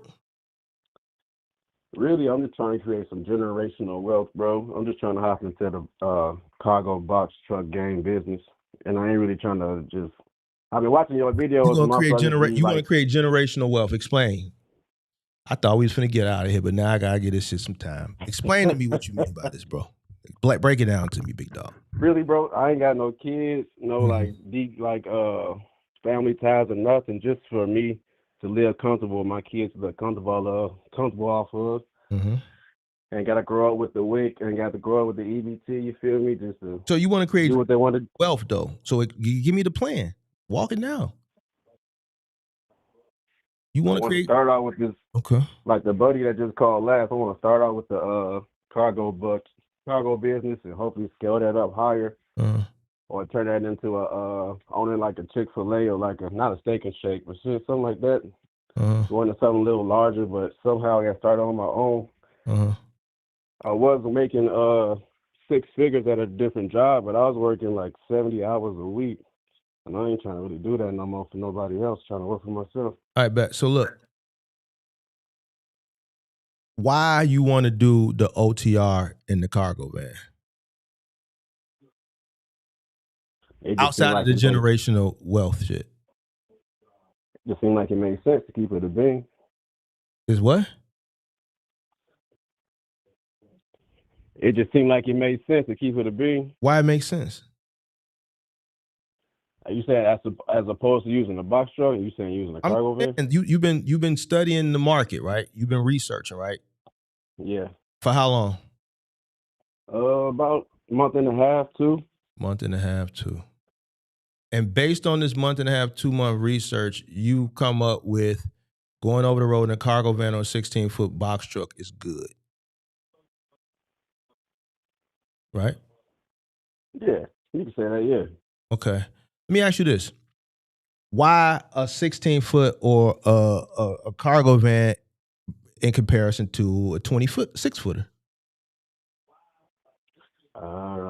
Okay, I got you now. So no, 350. It ain't a get or not a get. I'm just curious to know why you came up with that. It's not a get or it's no wrong answer. This is all based on you. I'm just curious. Trying to get to understand you a little bit better.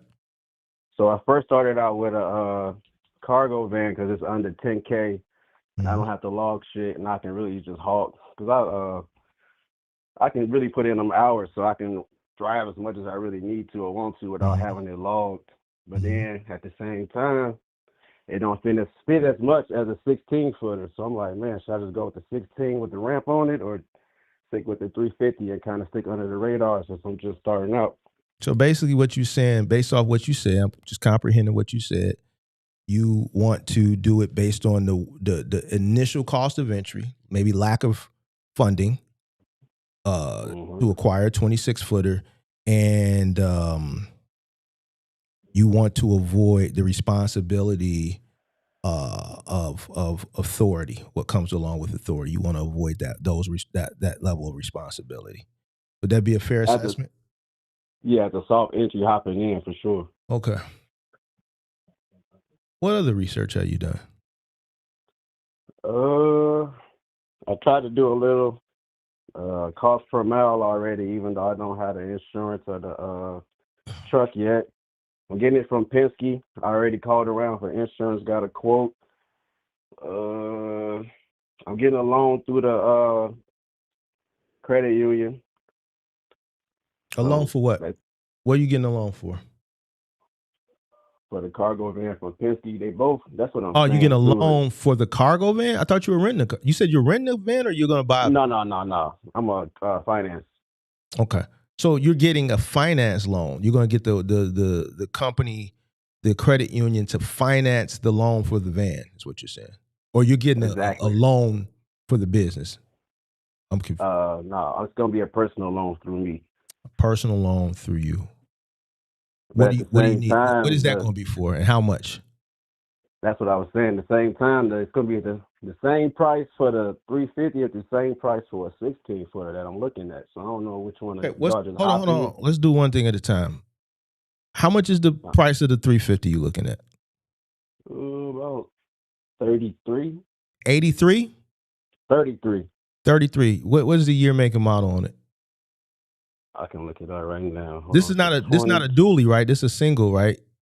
No, it's a single. It's a I don't want to put it out there. Somebody come and grab that motherfucker. You ain't got to tell me where it's at. I mean, just year, make, and model.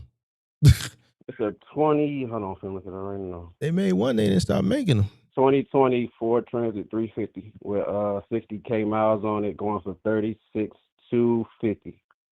Is it blue? Huh? Nah. All right, so look. All right. And how much is the 16 footer? Hold on.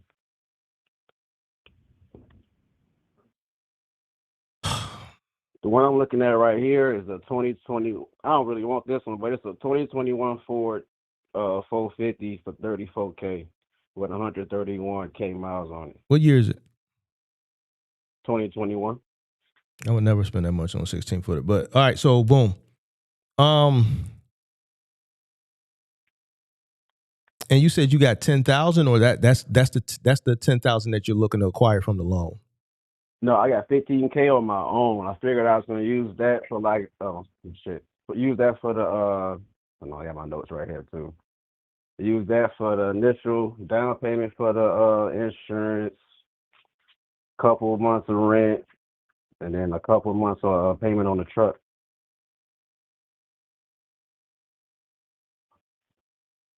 And what you doing for a living right now? I do maintenance tech work. Like a property management company or something? No, like machines. Like I worked at I'm trying to put it out there. Like basically like bottling plant companies, Gatorade, Pepsi, all them, like whatever they make the Gatorade and shit at. I work on the machines that go there. How much you getting paid yearly there? 110 last year. Cleared 110. You cleared 110. That was what your gross look like, right? W2, yeah. Mm-hmm. You get a cargo van, what you looking to make? There or more. Definitely there or more. Okay. So doing OTR expedited in a cargo van, you need to make at least $110,000? That's my goal. Yeah. Okay.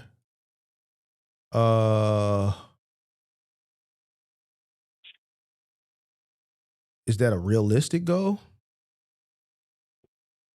I would hope so. I ain't got no family. I ain't got no ties, really. I'm just going to be on the road for the most part. And that's another reason why I'm calling in. I know that first 30, 60, 90, you kind of limited on who you can work with or how much you can grab. So I guess it's just a gamble either way.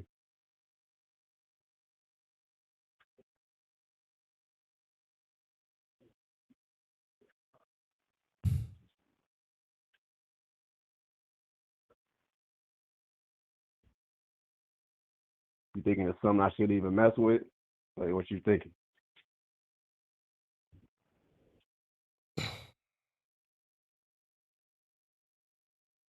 You make $110,000 a year doing mechanical work, right? Yeah, but that's slaving though, working 70 hours a week. Working 70 hours a week, right?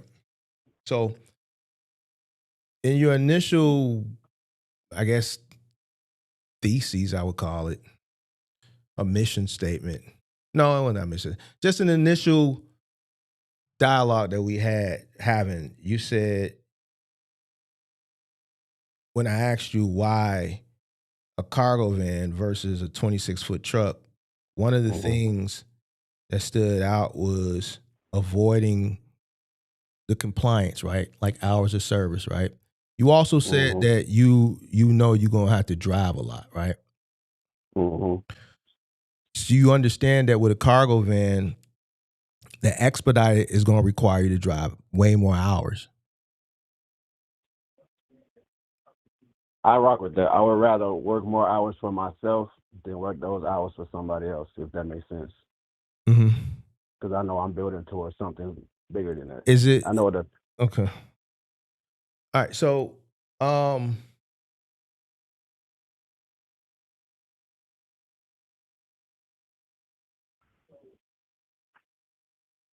what else have you researched about this industry?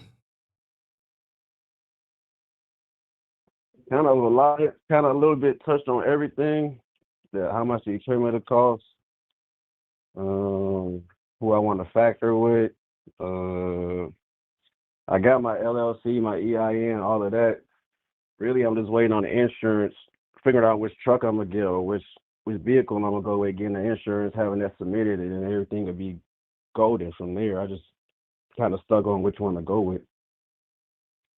Mm-hmm. All right, so me personally, I'm just telling you what I would do. I think you haven't done enough research yet. Okay. I think you haven't done a full comparison. I don't think you've done enough research to just understand all the opportunities that the industry has to offer. I don't think you've done enough research to understand the markets. You know, I think, me personally, I wouldn't drive a cargo van over the road. Not because I wouldn't do it. Just let me say it like this: I wouldn't do it because my market. I wouldn't have to do it. Like, there's people that do things because the process of elimination leaves them no other option. Okay. I think you're in a market and you're ignorant to the fact that you're in a market that there's a bunch of opportunities here that you can generate that same money, lower operation costs, right? And you're talking like medical deliveries and I'm just saying anything. I mean, you're in a third largest market. You're in a freight capital, the third largest market in the country. The opportunities are endless from a logistics perspective. The competition is fierce, but you know, me personally, you know, and obviously you haven't been watching the channel. Everybody knows how I feel. Like, there's no way on God's green earth I'm driving anything over the road in my home market in Chicago. Why the fuck would I sleep in the back of a goddamn van? No offense to anybody that does it, right? We're using the situation based on the market. When I can come home and sleep in my bed. The process of elimination doesn't limit me to going over the road, coming from a market like Chicago. Okay. So why would I go do something where there's somebody from Boone's Fark, Arkansas, who wishes his market was like a Chicago so he could go home and sleep in his bed and lay next to his wife every night? He's forced to be out there over the road. That's understandable. Okay. Now, if you want to go out there, by all means, be my guest. You could generate that type of money and replace. You're gonna work though. You know, you're gonna have to generate at least $4,000 consistently, week by week by week, to pay yourself that type of money. Maybe a little bit less. I mean, in cargo van, your operation costs a little bit less, but you're gonna have to crack over 200,000 to still be able to pay yourself 100, operating on a 50% profit margin. Okay, which is not, you know, I respect that. The likelihood of being consistent in a cargo van over the road, pulling that over a 52-week period, but not coming from here, bro. I ain't no motherfucking way in the world, bro. If you call me and you lived in the middle of nowhere, then yeah, the conversation. But I just throwing that out there because I know you don't know. Nah, yeah, okay. Mm-hmm. Would you happen to have off the top of your head any markets to look into since I got you on the phone? Or just do my research? Look into as far as what? What are we looking in the markets for? Is that as opposed to OTR? You mean just and medical delivery niches to operate in? You can still do a cargo van here. There's local opportunity here. You know? You just gotta find something that pays really, really well. All right, I respect that. You know, there's local opportunity here. 16-footer, there's local opportunity here. Is it that hard to get into since I'm just starting out? You know what I'm saying? That makes First sense? thing I said is the opportunity is here, but it's competitive. Yeah. Okay. This is I mean, you live here. So everything here is cutthroat. Everything here is ruthless. So the opportunity is here, but the competition is way more fierce here. So, you know. Okay, I respect it. You know, so, you know, I think to answer your question, I mean, if you want to quit your job, I think, you know, it's a possibility you could do that in a cargo van, but, you know, you're going to have to run consistently for the whole year, and you're going to have to do, you know, the max numbers. Like the guys that I know is maxing out, even they can't run consistently. Why? Because they run in that van like these guys are gone for months at a time. But you got to understand the van is a workhorse. So it's going to go down.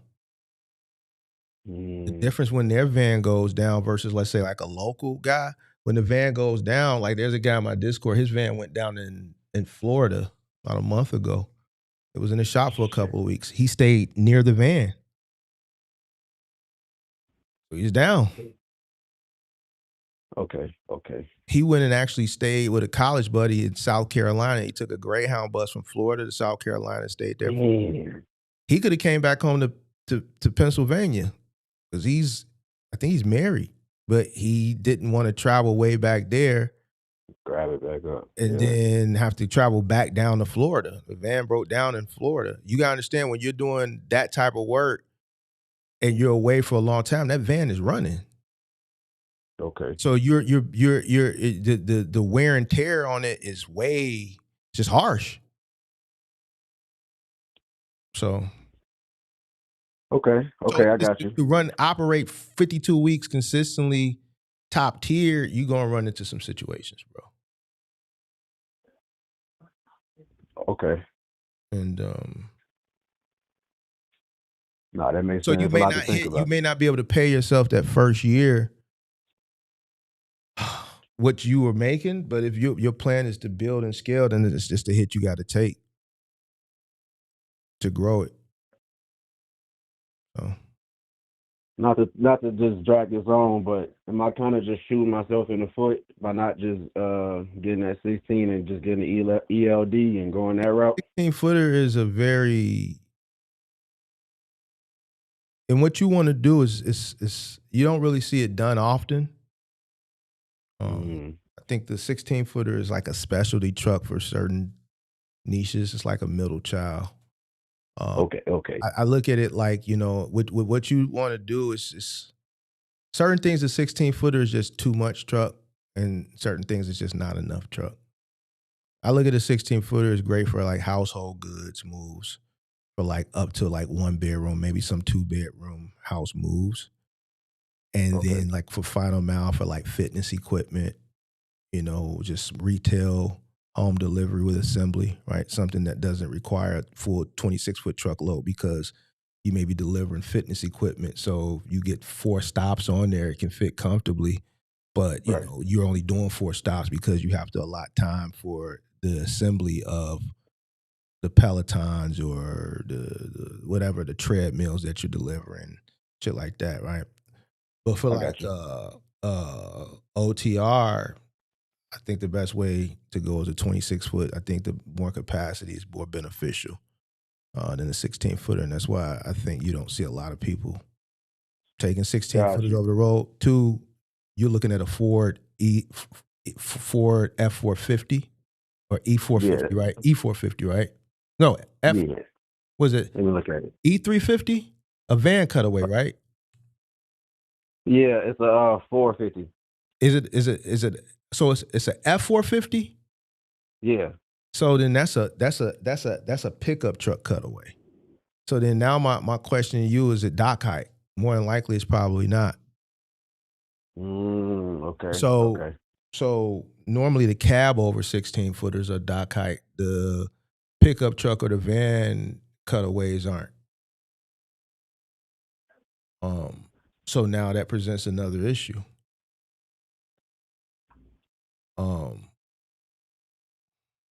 So what I'm hearing you saying is 16 footers don't make any sense. Either go with the 26 or go with the cargo I think the van. 16 footers make sense depending on what you want to do. That truck is prevalent in the marketplace all across the country for a reason. Okay. I've bought way more 16 footers than I bought 26 footers. Oh shit. You know what I'm saying? But you know, they have there's a specialty like that truck. I just gave you the purpose of those trucks where you can really run it up. Well, what you trying to do, I would either go like you saying a van and do expedited. I would go 26 footer. All right. So I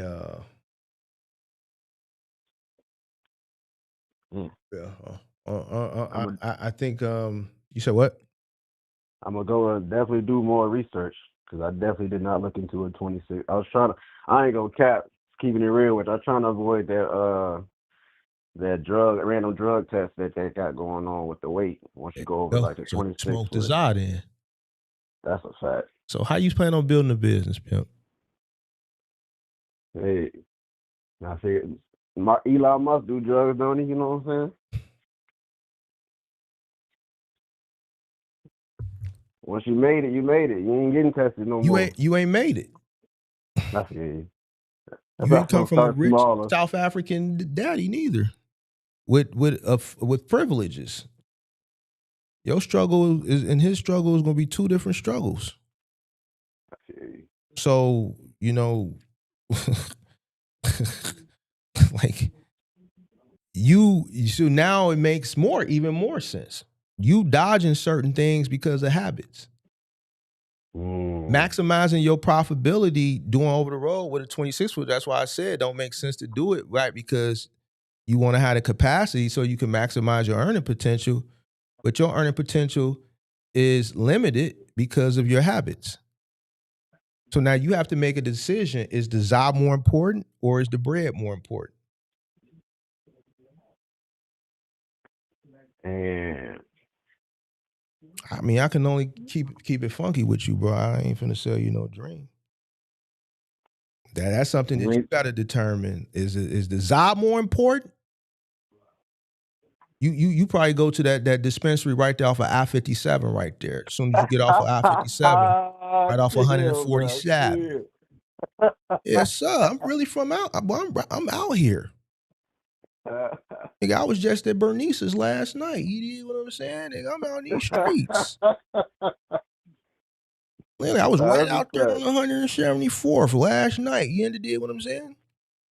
I feel you. You see what I'm saying? So, nigga, you guys decide what you want to do. You want to get to this bread or you want to smoke the za?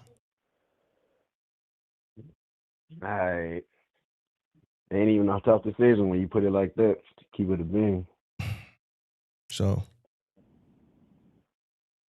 I respect it. I appreciate you taking your time and letting me call in, bro. That's all you got for me? Yeah, that's all I was curious about. All right, bro. Be safe. You too, brother.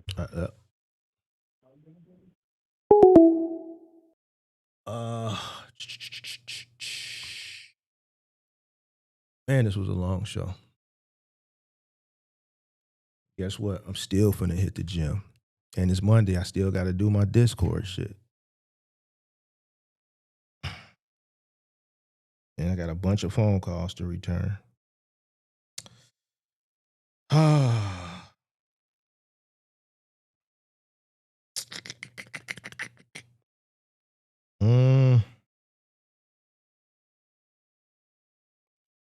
All right. So I guess we'll be back tomorrow. Support your local business over dispensary. I don't smoke. I just gotta stay on my square, pimp. I don't smoke. But I tell you one thing One thing for sure, two things for certain. I see a lot of people's habits prevent them from really going. I was wondering, like, why you on a, it makes sense at the end. So all of it was to avoid, you dig what I'm saying? And these drugs are really, oh, Lord have mercy, bro. Lord have mercy, bro. All right, man. It's been a good one. Peace.